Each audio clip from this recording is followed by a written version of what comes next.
Doctor Ratnakar sir ಅವರು ನಡೆಸ್ಕೊಡ್ತಾ ಇದ್ದಾರೆ. ಮುಂಚೆನೆ ಹೇಳಿದಾಗೆ ಅದು ಪ್ರತಿ ತಿಂಗಳ ಕೊನೆಯ ಶನಿವಾರ ಡಾಕ್ಟರ್ ರತ್ನಾಕರ್ ಸರ್ ಅವರು ಒಂದು ಆರೋಗ್ಯದ ವಿಚಾರವಾಗಿ ನಮ್ಮೊಂದಿಗೆ ಮಾತುಕತೆಯನ್ನ ಮಾಡ್ತಾರೆ ಅನ್ನೋದಿತ್ತು. ಕೇವಲ ಹೋದ ತಿಂಗಳು ಮಾತ್ರ ಅವ್ರಿಗೆ ಒಂದು ವೈಯಕ್ತಿಕ ಕಾರಣಕ್ಕಾಗಿ ಅದನ್ನ ಅವ್ರಿಗೆ ನಡೆಸ್ಕೊಡಕ್ ಆಗಿರ್ಲಿಲ್ಲ. ಏನೋ ಕಳ್ಕೊಂಡಂಗೆ ಅಂತ ಎಲ್ಲರೂ ಹೇಳ್ತಾ ಇದ್ರು ಈಗಾಗಲೇ. ತುಂಬಾ ಅದು ಇದ್ರೆ ಚೆನ್ನಾಗಿ ಅವರು ರತ್ನಾಕರ್ ಸರ್ ಜೊತೆಗೆ ಒಂದು ಮಾತುಕತೆ ಒಂದ್ ತಿಂಗಳಿಗೊಂದಾರು ಇರ್ಬೇಕು ಅನ್ನೋದು ಒಂದು ಎಲ್ಲರ ಅಭಿಲಾಷೆ. ಇವತ್ತು ನಮ್ಮೊಂದಿಗೆ ಮತ್ತೆ ಅವರು ಹೊಸ ವಿಷಯದೊಂದಿಗೆ ನಮ್ ಜೊತೆಗೆ ಇದ್ದಾರೆ. ಅವ್ರ ಪರಿಚಯ ನಮ್ ಗ್ರೂಪ್ ನಲ್ಲಿ ಎಲ್ಲರಿಗೂ ಆಗಿದೆ. ಅವರು ಈ ಪ್ರಸ್ತುತ ಶಿವಮೊಗ್ಗದಲ್ಲಿ ನಂಜಪ್ಪ ಲೈಫ್ ಲೈನ್ ಕೇರ್ ಆಸ್ಪತ್ರೆಯಲ್ಲಿ ಸೇವೆ ಸಲ್ಲಿಸ್ತಾ ಇದ್ದಾರೆ. ಅನೇಕ ವರ್ಷಗಳವರೆಗೆ ಅವರು ತಮ್ಮದೇ ಆದಂತಹ ಒಂದು ಕ್ಲಿನಿಕ್ ಅನ್ನ ಕೂಡ ಇಟ್ಕೊಂಡಿದ್ರು. ಅವರ ತಮ್ಮ ಡಾಕ್ಟರ್ ಮನೋಹರ ಉಪಾಧ್ಯಾಯ ಅವರು ಕೂಡ ನಮ್ಮ ಗ್ರೂಪ್ ಅಲ್ಲಿ ಇದ್ದಾರೆ. ಅವರು ತುಂಬಾ ಒಳ್ಳೆಯ ಪಶುವೈದ್ಯರು ಅನ್ನುವಂತಹ ಹೆಸರನ್ನ ಕೂಡ ಗಳಿಸಿದ್ದಾರೆ. ಇವರಿಬ್ಬರೇ ಅಲ್ಲ, ಅವ್ರ ಮನೇಲಿ ಇರ್ತಕ್ಕಂಥ ಎಲ್ಲರೂ ವಿಶೇಷವಾಗಿರ್ತಕ್ಕಂಥ ಒಂದೊಂದು ರಂಗದಲ್ಲಿ ವಿಶೇಷವಾಗಿರ್ತಕ್ಕಂಥ ಸಾಧನೆಯನ್ನ ಮಾಡಿದವರು. ಮತ್ತೆ ಸಾಧನೆ ಆ ಒಂದು ವೃತ್ತಿಯ ಜೊತೆಗೆ ವಿಶೇಷವಾಗಿ ಪ್ರವೃತ್ತಿಗಳನ್ನ ಮೈಗೂಡಿಸ್ಕೊಂಡಿದ್ದಾರೆ, ಹವ್ಯಾಸಗಳನ್ನ ಮೈಗೂಡಿಸ್ಕೊಂಡಿದ್ದಾರೆ. ಮತ್ತೆ ಸಮಾಜಮುಖಿ ಕೆಲಸವನ್ನ ಮಾಡೋದ್ರಲ್ಲಿ ಎಲ್ಲರೂ ಸಿದ್ಧಹಸ್ತರು. ಅದು ತುಂಬಾ ಖುಷಿ ಕೊಡ್ತಕ್ಕಂತ ವಿಷಯ.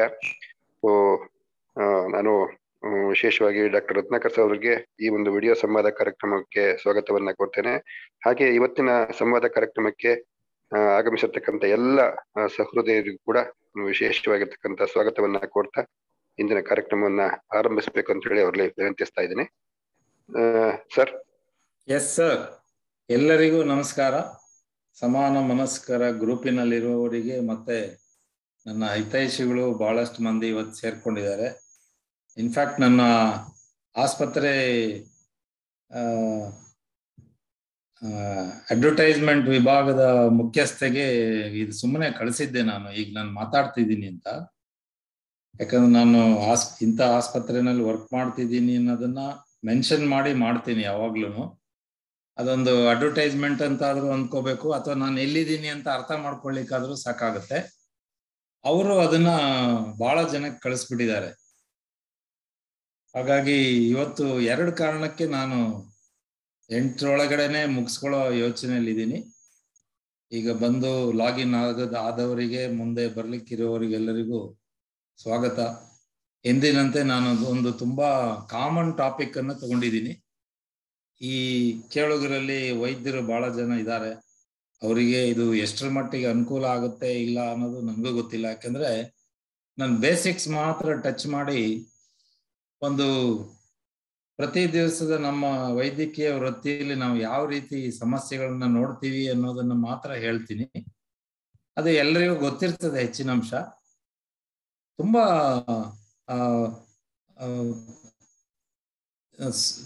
ಸಿಂಪಲ್ ಕಾಯಿಲೆ ಅಂತ ಅನ್ಸುತ್ತೆ ಒಂದೊಂದ್ಸಲ, ಆದ್ರೆ ಎಷ್ಟೊಂದು ಗೊಂದಲಗಳನ್ನ ಮಾಡ್ಕೊಳ್ತಾರೆ ಇದೊಂದು ಕಾಯಿಲೆಗೆ ಅನ್ನೋದನ್ನ ಬಹಳಷ್ಟು ಅನುಭವಿಸಿರೋದ್ರಿಂದ ನನ್ನ ಅನುಭವಗಳನ್ನೆಲ್ಲ ಒಟ್ಟ ಹಾಕೊಂಡು ಕೆಲವೊಂದು ಅನುಭವಗಳ ಮೂಲಕನೇ ಈ ಟಾಪಿಕ್ ಅನ್ನ ಸ್ಟಾರ್ಟ್ ಮಾಡ್ತೀನಿ. ನಾನು ಬಹುಶಃ ಸಮಸ್ಯೆಗಳು ಮಾತ್ರ ಹೇಳ್ತೀನಿ ಅನ್ಸುತ್ತೆ, ಪರಿಹಾರ ಹೇಳೋದು ಸ್ವಲ್ಪ ಬಹಳ ಕಷ್ಟ ಆಗ್ಬಹುದು. ಇದೊಂದು ದೊಡ್ಡ ಸಮುದ್ರ ಇದ್ದಾಗೆ. ಈ ನಮ್ಮ ಜಠರ ಅನ್ನೋದು ನಮ್ಮ ಪ್ರಕಾರ ಒಂದು ಆಹಾರದ ಶೇಖರಣೆ ಚೀಲ ಅಂತ ಅನ್ಕೊಂಡಿದೀವಿ. ಹಾಗಾಗಿ ಆ ಚೀಲಕ್ಕೆ ತುಂಬ್ತಾನೆ ಇರ್ತೀವಿ ಇಡೀ ದಿನ. ಆದ್ರೆ ಒಮ್ಮೆನೂ ಅದಕ್ಕೆ ನಾವು ಯಾವುದೇ ರೀತಿಯ ಧನ್ಯವಾದ ಹೇಳುವಂತಹ, ಥ್ಯಾಂಕ್ಸ್ ಹೇಳುವಂತಹ ಪರಿಪಾಠವನ್ನೇ ಇಟ್ಕೊಂಡಿಲ್ಲ. ಹಾಗಾಗಿ ಅದು ನೆನಪಿಸ್ತಾ ಇರ್ತದೆ, ನಾನು ಇದೀನಿ, ಬಹಳ ಹುಷಾರಾಗಿರು, ನಾನು ನೋಡ್ಕೊಳ್ಳೋದಿದ್ರೆ ನಿನಗೆ ಲೈಫ್ ಲಾಂಗ್ ತೊಂದರೆ ಕೊಡ್ತೀನಿ ಅನ್ನೋ ಅರ್ಥದಲ್ಲಿ ಕೆಲವೊಮ್ಮೆ ತೊಂದರೆ ಕೊಡ್ತಾನೆ ಇರ್ತದೆ. ಇಷ್ಟೊಂದು ಹೇಳ್ತಾ ನೇರವಾಗಿ ಟಾಪಿಕ್ಗೆ ಬರೋದಿದ್ರೆ, ಗ್ಯಾಸ್ಟ್ರಿಕ್ ಅನ್ನುವ ಶಬ್ದ ವೈದ್ಯಕೀಯ ಲೋಕದಲ್ಲೇ ಇಲ್ಲ. ಇದು ಹುಟ್ಟಾಕಿದ್ದು ಜನಸಾಮಾನ್ಯರು ಮತ್ತು ವೈದ್ಯರ ಬಳಿ ಬರುವಂತಹ ಹೊಟ್ಟೆನಲ್ಲಿ ಆಗುವ ಸಮಸ್ಯೆಗಳಿಗೆಲ್ಲದನ್ನು ಅದೇ ಇರುತ್ತೆ ಅಂತ ಅವರೇ ಊಹೆ ಮಾಡಿ ಆ ಶಬ್ದವನ್ನೇ ಬಳಸುವುದು ಪರಿಪಾಠವಾಗಿದೆ. ನಾನು ನೋಡಿದ ಹಾಗೆ ನನ್ನಂತ ವೈದ್ಯನೂ ಆ ಶಬ್ದವನ್ನ ಬಳಸೋದಿದೆ. ಆದರೆ ತೀರಾ ಇತ್ತೀಚೆಗೆ ನಾನು ಈ ಶಬ್ದವನ್ನ ನಾನು ಬಳಸೋದಿಲ್ಲ. ಅಥವಾ ಯಾವುದಾದ್ರೂ ಒಬ್ಬ ನನ್ನಲ್ಲಿಗೆ ಸಲಹೆ ಬಂದ ವ್ಯಕ್ತಿ ಈ ಶಬ್ದವನ್ನ ಬಳಕೆ ಮಾಡಿದ್ರೆ ಮೊದಲು ನಾನು ಅದನ್ನ ಅವರಿಗೆ ವಿವರಿಸಿ ಹೇಳಿ ಈ ಶಬ್ದವನ್ನ ಬಳಸಬೇಡಿ, ಇದು ನೀವೇ ಕಾಯಿಲೆಯನ್ನ ಡಾಕ್ಟರ್ಗೆ ಸೂಚಿಸ್ತಾ ಇದ್ದೀರಾ ಹೊರತು ಏನಾಗಿದೆ ಅನ್ನೋದನ್ನ ಯಾರು ಯೋಚನೆ ಮಾಡ್ಲಿಕ್ಕೆ ಅವಕಾಶ ಕೊಡದೆ ನೀವೇ ಒಂದು ಸೀಲ್ ಹಾಕ್ಬಿಡ್ತೀರಿ. ಇದು ತುಂಬಾ ಅಪಾಯ, ಆ ಸೀಲ್ ಹಾಕ್ಬೇಡಿ ಅಂತ ಹೇಳ್ತೀನಿ. ಎರಡನೇದು ತುಂಬಾ ನೋವು ಕೊಡುವಂತ ವಿಚಾರ, ಓವರ್ ದಿ ಕೌಂಟರ್ ಔಷಧಿಗಳಲ್ಲಿ ನೋವು ಉಪಶಮನ ಅನಾಲ್ಜೆಸಿಕ್ಗಳ ನಂತರ ಇವತ್ತು ಈ ಗ್ಯಾಸ್ಟ್ರಿಕ್ ಮಾತ್ರೆಗಳ ಹಾವಳಿ. ಅನ್ಫಾರ್ಚುನೇಟ್ಲಿ, ದುರಾದೃಷ್ಟವಶಾತ್ ಇದು ಅಕ್ರಾಸ್ ದಿ ಕೌಂಟರ್. ನೀವು ಹೋಗಿ ಮೆಡಿಕಲ್ ಶಾಪ್ಗೆ ಹೋಗಿ ಗ್ಯಾಸ್ಟ್ರಿಕ್ ಮಾತ್ರೆ ಕೊಡಿ ಅಂದ್ರೆ ಎಷ್ಟು ಬೇಕು ಅಂತ ಕೇಳುವಷ್ಟು ಸುಲಭವಾಗಿ ಸಿಗುವಂತ ಔಷಧ. ಎಷ್ಟೋ ಜನಕ್ಕೆ ಅದರ ಅಡ್ಡ ಪರಿಣಾಮಗಳು ಗೊತ್ತಾಗುವುದಿಲ್ಲ. ಅವರಿಗೆ ಮಾನಸಿಕವಾಗಿಯೂ ಅಥವಾ ನಿಜವಾಗ್ಲೂ ಕಾಯಿಲೆ ಇದ್ದು ಅದು ಪರಿಹಾರ ಕೊಡುತ್ತೋ ಅರ್ಥ ಆಗಲ್ಲ ನನಗಂತೂ. ಒಟ್ಟಿನಲ್ಲಿ ನೀವು ಒಂದು ಮೆಡಿಕಲ್ ಶಾಪ್ನಲ್ಲಿ 1 hour ನಿಂತ್ಕೊಂಡ್ರೆ 10 ಜನ ಬಂದ್ರೆ ಅದ್ರಲ್ಲಿ 5 ಜನ ನೋವಿನ ಮಾತ್ರೆ ತಗೋತಾರೆ, ಇನ್ನು 5 ಜನ ಗ್ಯಾಸ್ಟ್ರಿಕ್ ಮಾತ್ರೆ ಕೊಡಿ ಅಂತಾರೆ. ಅಷ್ಟೊಂದು ದುರ್ಬಳಕೆ ಆಗಿರುವಂತಹ ಔಷಧ ಇದು. ಇದು ನಮ್ಮ ದೇಶದಲ್ಲಿ ಅಥವಾ ಎಲ್ಲ ಕಡೆ ಇದೆಯಾ ಗೊತ್ತಿಲ್ಲ. ಸೊ ನಾನು ಮೊದಲೇ ಹೇಳಿದಾಗೆ ಈ ಗ್ಯಾಸ್ಟ್ರಿಕ್ ಅನ್ನುವ ಕಾಯಿಲೆ ಇಲ್ಲ. ಈ ಪದವನ್ನ ದುರ್ಬಳಕೆ ಮಾಡದಷ್ಟು ಇನ್ಯಾವುದೇ ಕಾಯಿಲೆನಲ್ಲೂ ಇಂಥದ್ದೊಂದು ಶಬ್ದದ ದುರ್ಬಳಕೆ ಆಗ್ಲಿಲ್ಲ. ದುರಾದೃಷ್ಟವಶಾತ್ ವೈದ್ಯರ ಬಳಿಗೆ ಹೊಟ್ಟೆಯಲ್ಲಿ ಆಗುವ ಎಲ್ಲಾ ತೊಂದರೆಗಳಿಗೂ ತೋರ್ಸ್ಕೊಳ್ಳಿಕ್ ಬರುವಂತ ರೋಗಿನೇ ನಿರ್ಧಾರ ಮಾಡಿ, ಸರ್ ನನಗೆ ಗ್ಯಾಸ್ಟ್ರಿಕ್ ಇದೆ ಸರ್, 10 ವರ್ಷದಿಂದ ಹೋಗ್ತಾ ಇಲ್ಲ ಅನ್ನೋದೇ ಫಸ್ಟ್ ಅವರದ್ದು ಕಂಪ್ಲೇಂಟ್. ಏನ್ ತೊಂದರೆ ಆಗುತ್ತೆ ನಿಮ್ಗೆ ಅಂತ ಮತ್ತೆ ಕೇಳಿದ್ರು ಅವ್ರು ಹೇಳೋದು ಅದೇ ಶಬ್ದ, ಸರ್ ಗ್ಯಾಸ್ಟ್ರಿಕ್ ಸರ್, ಏನ್ ಮಾಡಿದ್ರು, ಎಲ್ಲೆಲ್ಲೆಲ್ಲ ತೋರ್ಸಾಯ್ತು, ಮತ್ತೆ ಈಗ ಯಾರೋ ಹೇಳಿದ್ರು ಅಂತ ನಿಮ್ಮ ಹತ್ರ ಬಂದಿದ್ದೀನಿ, ಗ್ಯಾಸ್ಟ್ರಿಕ್ಕಿಗೆ ಏನಾದ್ರು ಮಾಡಿ ಸರ್ ಅಂತ ಮತ್ತೆ ಹಾಗೇನೆ. ಈ ಒಂದು ಶಬ್ದದ ಅಡಿಗಡೆ ಬಹಳಷ್ಟು ತರಾವರಿ ಸಮಸ್ಯೆಗಳಿದ್ರೂ ಈ ಗ್ಯಾಸ್ಟ್ರಿಕ್ ಅನ್ನುವ ಶಬ್ದವನ್ನೇ ಬಳಕೆ ಮಾಡಿ ಸಮಸ್ಯೆ ಪರಿಹಾರ ಆಗದಿದ್ದಾಗ ಸ್ವಯಂ ವೈದ್ಯಕೀಯವನ್ನು ಮಾಡುವುದರ ಜೊತೆಗೆ ವೈದ್ಯರನ್ನ ಬದಲಾಯಿಸ್ತಾನೇ ಇರ್ತಾರೆ. ಇದು ತುಂಬಾ ವಿಚಿತ್ರವಾದ ಪರಿಸ್ಥಿತಿ. ಸೊ ನನಗೆ ಈ ವಿಷಯದಲ್ಲಿ ಆಸಕ್ತಿ ಬರ್ಲಿಕ್ಕೆ ಕಾರಣ ನನ್ನಲ್ಲಿ ಬರೋ ರೋಗಿಗಳೇ. ಒಬ್ಬೊಬ್ರು ಒಂದೊಂದು ಅದರ ವಿವರಣೆ ಕೊಟ್ಟು ನಾನೇ ಅನ್ಕೊಂಡೆ, ಹಾಗಾದ್ರೆ ಈ ತೊಂದರೆನಲ್ಲಿ ಯಾವ್ಯಾವ ರೀತಿಯ ಹೊಸ ಯೋಚನೆಗಳನ್ನು ನಮ್ಮ ಜನ ಹುಟ್ಟಾಕಿರ್ಬಹುದು ಅಂತ ಯೋಚನೆ ಮಾಡಿದ್ರೆ ನನ್ನ ಅನುಭವಗಳನ್ನ ಹೇಳಕ್ ಹೋದ್ರೆ ಬಹುಶಃ 1-2-3 ವೆಬಿನಾರ್ ಆಗ್ಬೋದು. ನಾನೊಂದು 4-5 ಅನುಭವಗಳಿಂದ ಈ ಗ್ಯಾಸ್ಟ್ರಿಕ್ ಲೋಕದ ವೈಚಿತ್ರ್ಯಗಳನ್ನ ತೆರೆದಿಡ್ಲಿಕ್ಕೆ ಪ್ರಯತ್ನ ಮಾಡ್ತೀನಿ. ಇದು 1ನೇ ಅನುಭವ. 35 ವರ್ಷದ ಮಹಿಳೆ, ಅವರಿಗೆ 2 ಮಕ್ಕಳು, 25ನೇ ವಯಸ್ಸಿಗೆ ಮದುವೆ ಆಗಿದೆ. ಅತ್ತೆ ಮನೆ ಬಂದಾವಾಗಿಂದ ಗ್ಯಾಸ್ಟ್ರಿಕ್. ಅವ್ರು ಹೇಳೋದು, ಸರ್ ಇಲ್ಲಿ ತುಂಬಾ ಮಸಾಲೆ ಹಾಕ್ತಾರೆ, ನನಗೆ ಅಡಿಗೆ ಮಾಡುವ ಅವಕಾಶ ಕೊಡಲ್ಲ, ನನಗೆ ಮಸಾಲೆ ಆಗಲ್ಲ, ನನಗೆ ಬೇರೆ ಅಡಿಗೆ ಮಾಡಿಕೊಂಡು ಊಟ ಮಾಡುವಂತಹ ಸ್ವಾತಂತ್ರ್ಯ ಇಲ್ಲಿಲ್ಲ. ಅಕಸ್ಮಾತ್ ಏನಾದ್ರೂ ಅಡಿಗೆ ಮನೇಲಿ ಬದಲಾಯಿಸ್ಲಿಕ್ಕೆ ಹೋದ್ರೆ ಅತ್ತೆ ತುಂಬಾ ಕಾಟ ಕೊಡ್ತಾರೆ ಸರ್, ನಾನು ಬೇರೆ ಅಡಿಗೆ ಮಾಡ್ಕೊಳಂಗೂ ಇಲ್ಲ. ಏನಾಗುತ್ತಮ್ಮ, ಅತ್ತೆ ಕಾಟ ಆಗೋಯ್ತು, ಅತ್ತೆ ಕಾಟಕ್ಕೂ ನಿಮ್ಗಾಗೋ ತೊಂದರೆ ಏನು ಕೇಳಿದ್ರೆ, ಗ್ಯಾಸ್ಟ್ರಿಕ್ ಸರ್, ಇಡೀ ದಿನ ತೇಗ್ ಬರುತ್ತೆ ಸರ್, ಊಟ ಮಾಡಿದ್ರು ತೇಗು, ಖಾಲಿ ಹೊಟ್ಟೆಲಿದ್ರು ತೇಗು. ಹೇಗೆ ಅಂದ್ರೆ ನಾನು ಅವ್ರ ಹತ್ರ ಹಿಸ್ಟ್ರಿ ತಗೊಳ್ಳುವಾಗ ನಾನು ಈಗ ಒಂದು ಶಬ್ದ ಮಾಡಿ ತೋರಿಸ್ತೀನಿ, ಗೊತ್ತಾ, ಕೇಳುತ್ತಾ ನೋಡಿ.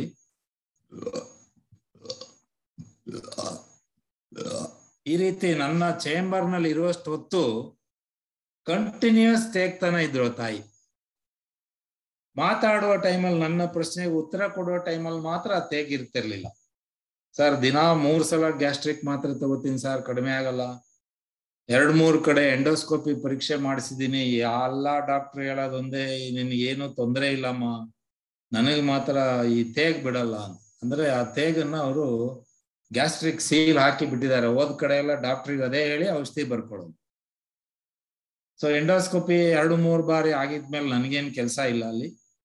ಇನ್ನೂ ಜಾಸ್ತಿ ಅವರ ತೊಂದರೆಯ ವಿವರಣೆಗಳನ್ನೆಲ್ಲ ತಗೊಂಡ್ಮೇಲೆ ನನಗೆ ಮನದಟ್ಟಾಗಿದ್ದು ಅವರಿಗೆ ಮಾನಸಿಕವಾದ ಗ್ಯಾಸ್ಟ್ರಿಕ್, ಅಂದರೆ ಮಾನಸಿಕ ಒತ್ತಡದಿಂದಾಗಿ ಅದರ ಪರಿಹಾರಕ್ಕೆ ಅವರು ಕಂಡುಕೊಂಡಂತ ಒಂದು ಸರಳ ವಿಧಾನ, ಇಡೀ ದಿನ ತೇಗೋದು. ಅದೊಂಥರ ಅಟೆನ್ಷನ್ ಡೈವರ್ಷನ್ನಿಗೂ ಆಗುತ್ತೆ ಅವರಿಗೆ. ಮನೇಲಿ ಇರುವವರಿಗೆ ಇವ್ರಿಗೆ ಏನಪ್ಪ ಇಷ್ಟೊಂದು ಗ್ಯಾಸ್ಟ್ರಿಕ್ ಇದೆ ಅಂತ ಅವರು ಇವರಿಗೆ ಸಪೋರ್ಟ್ ಮಾಡ್ಬೋದು. ಎಲ್ಲವನ್ನ ಕೂಲಂಕುಷವಾಗಿ ಅವ್ರ ಜೊತೆ ಕರ್ಕೊಂಡು ಬಂದ ಯಜಮಾನರಿಗೂ ವಿವರಿಸಿ ಹೇಳಿ, ನಿಮಗೆ ಮಾನಸಿಕ ಕಾಯಿಲೆ ಅಂತ ತಿಳ್ಕೊಬೇಡಿ, ನಿಮಗೆ ಕೌನ್ಸಿಲಿಂಗ್ ಬೇಕು, ಮಾನಸಿಕವಾಗಿ ನಿಮಗೆ ಈ ಕಾಯಿಲೆಯ ಬಗ್ಗೆ ವಿವರಣೆ ಹೇಳಿ ನಿಮ್ಮ ತಲೆ ಒಳಗಡೆ ಇರುವ ಫಿಕ್ಸ್ ಆಗಿರೋ ಗ್ಯಾಸ್ಟ್ರಿಕ್ ಅನ್ನ ತೆಗಿಬೇಕು. ಕೆಲವು ತಿಂಗಳುಗಳ ಕಾಲ ನಿಮಗೆ ಔಷಧ ಸಪೋರ್ಟ್ ಬೇಕಾಗ್ಬೋದು. ಗ್ಯಾಸ್ಟ್ರಿಕ್ ಔಷಧಿ ಅಲ್ಲ, ಮಾನಸಿಕವಾಗಿ ನೆಮ್ಮದಿ ಬರುವಂತಹ ವ್ಯವಸ್ಥೆಗೆ ಚಿಕಿತ್ಸೆ ಬೇಕಾಗ್ಬೋದು ಅಂತ ಹೇಳಿ ಅವರಿಗೆ ಸೈಕ್ಯಾಟ್ರಿಸ್ಟ್ ಹತ್ರ ಕಳಿಸಿದಾಗ 6 ತಿಂಗಳಲ್ಲಿ ತೇಗ್ ಮಾಯ. ಒಮ್ಮೆ ಯಜಮಾನರ ಜೊತೆಗೆ ಬಂದು ಧನ್ಯವಾದ ಹೇಳಿ ಹೋದ್ರು. ನೋಡಿ, ಇದು ಅವರೇ ಹುಟ್ಟಾಕೊಂಡಿರೋ ಗ್ಯಾಸ್ಟ್ರಿಕ್. ಇದನ್ನ ಯಾರಾದ್ರೂ ಗ್ಯಾಸ್ಟ್ರಿಕ್ ಕಾಯಿಲೆ ಅಂತ ಚಿಕಿತ್ಸೆ ಮಾಡಿದ್ರೆ ಆ ದೇಹ ತಡ್ಕೊಳಕ್ ಆಗುತ್ತಾ? ಇನ್ನು 2ನೇ ಅನುಭವ, ಇದು ತುಂಬಾ ಹಾಸ್ಯಾಸ್ಪದ ಅನ್ಸ್ಬೋದು, ಬಟ್ ಬಹಳಷ್ಟು ಜನಕ್ಕಿದೆ ಇದು. ನಾನು ಒಂದೇ ಒಂದು ಉದಾಹರಣೆ ಮಾತ್ರ ಇಲ್ಲಿ ಕೊಟ್ಟಿರ್ತೀನಿ. ಅದು 60 ವರ್ಷದ ಗ್ರಾಮೀಣ ಮಹಿಳೆ. ಇವ್ರ ಪ್ರಕಾರ ಇವ್ರನ್ನ ಹಾಳು ಮಾಡ್ತಾ ಇರೋದು, ಇವ್ರ ಆರೋಗ್ಯ ಕೆಡಿಸಿರೋದೇ ಗ್ಯಾಸ್ಟ್ರಿಕ್. ಸರ್ ತುಂಬಾ ಗ್ಯಾಸ್ಟ್ರಿಕ್ ಸರ್, ಇಡೀ ದಿನ ಗ್ಯಾಸ್ಟ್ರಿಕ್ ಮಾತ್ರೆ ತಗೊಂಡ್ರೆ ಸ್ವಲ್ಪ ಕಡಿಮೆ ಆಗುತ್ತೆ, ಕೂತ್ರೆ ನಿಂತ್ರೆ ಗ್ಯಾಸ್ ಸರ್, ಎಲ್ಲಿಗೂ ಹೋಗಂಗಿಲ್ಲ, ಯಾವ ಫಂಕ್ಷನ್ಗೆ ಹೋಗಂಗಿಲ್ಲ, ಯಾರ ಹತ್ರನೂ ಕೂರಂಗಿಲ್ಲ ಸರ್ ಅಂತ.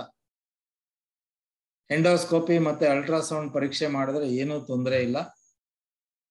ಪೂರ್ತಿ ವಿವರಗಳನ್ನ ತಗೊಂಡಾಗ ಗೊತ್ತಾಗಿದ್ದು ಅವರಿಗೆ ಅಪಾನ ವಾಯು, ಹಿಂದುಗಡೆಯಿಂದ ಹೋಗುವಂತ ಗ್ಯಾಸ್ ಜಾಸ್ತಿ ಹೋಗ್ತಾ ಇದೆ ಅನ್ನೋದನ್ನ ಅವರೇ ಗ್ಯಾಸ್ಟ್ರಿಕ್ ಸೀಲ್ ಹಾಕ್ಬಿಟ್ಟಿದ್ದಾರೆ.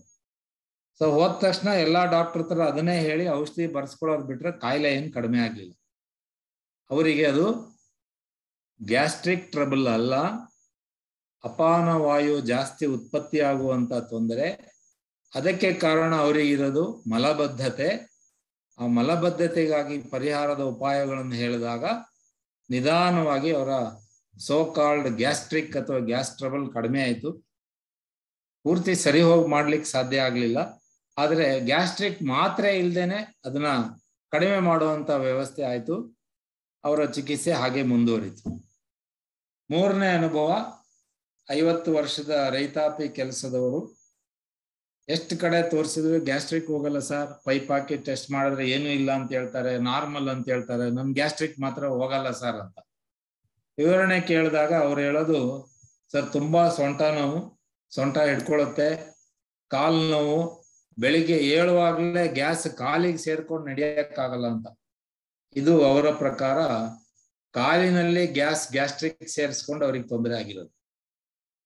ಇನ್ನೂ ವಿವರಗಳನ್ನ ತಗೊಂಡು ಅವರನ್ನ ಪರೀಕ್ಷೆಗೆ ಒಳಪಟ್ಟದಾಗ ಗೊತ್ತಾಗಿದ್ದು ಅವರಿಗೆ ಡಿಸ್ಕ್ ಪ್ರೊಲ್ಯಾಪ್ಸ್ ಆಗಿ ಬೆನ್ನು ಹುರಿಯ ನರಗಳ ಮೇಲೆ ಆ ಡಿಸ್ಕ್ ಪ್ರೆಷರ್ ಆಗೋದ್ರಿಂದ ಕಾಲು ನೋವು, ಸೊಂಟ ನೋವು, ನಡೆಯುವಾಗ ಕಾಲು ನೋವು ಜಾಸ್ತಿ ಆಗುವಂಥದ್ದು ಸಯಾಟಿಕಾ ಅಂತ ಹೇಳ್ತೀವಿ. ಆದ್ರೆ ಇದನ್ನ ಅವರು ಗ್ಯಾಸ್ಟ್ರಿಕ್ ಅವರೇ ಮಾಡ್ಬಿಟ್ಟಿದ್ದಾರೆ. ಏನ್ ಕೇಳಿದ್ರೆ ಕಾಲ್ನಲ್ಲಿ ಗ್ಯಾಸ್ ಸೇರುತ್ತೆ ಸರ್. ಇದನ್ನೆಲ್ಲ ಯಾರಾದ್ರೂ ಇಮ್ಯಾಜಿನ್ ಮಾಡ್ಲಿಕ್ಕೆ ಸಾಧ್ಯನಾ? ಅಂದ್ರೆ ಅವರವರ ನಂಬಿಕೆಯ ಮೇಲೆ ಅದರ ಎಕ್ಸ್ಪ್ಲನೇಷನ್ಸ್ ಆ ರೀತಿ ತಿರುಗಿ ಅವರವರೇ ಕಾಯಿಲೆಯನ್ನ ಸೃಷ್ಟಿ ಮಾಡ್ಕೊಂಡಿದ್ದಾರೆ. ಮತ್ತೆ ಅವರನ್ನ ಮೂಳೆ ತಜ್ಞರಲ್ಲಿ, ಸ್ಪೈನ್ ತಜ್ಞರಲ್ಲಿ ಕಳಿಸಿ ಅವರಿಗೆ ಪರಿಹಾರ ಮಾರ್ಗವನ್ನು ತೋರಿಸಿದ ಮೇಲೆ ಮತ್ತೆ ಅವರು ಗ್ಯಾಸ್ಟ್ರಿಕ್ ಅನ್ನೋದನ್ನ ಕಡಿಮೆ ಮಾಡಿದ್ರು. ಕಾಲಿನ ಗ್ಯಾಸ್ ಹೋಯ್ತವ್ರಿಗೆ. ಇನ್ನು 34 ವರ್ಷದ 95 kg ತೂಕದ ಯುವಕ, ವ್ಯವಹಾರ ಪೂರ್ತಿ ಅಂಗಡಿನಲ್ಲಿ ಕೂತ್ಕೊಂಡೇ ಮಾಡುವಂತಹದ್ದು, ದೈಹಿಕ ಶ್ರಮ ಇಲ್ಲ, ಆದ್ರೆ ತಿನ್ನುವ ಚಪಲ ಬಹಳ, ಹಾಗಾಗಿ ಗ್ರಾಸ್ ಒಬೆಸಿಟಿ 95 kg.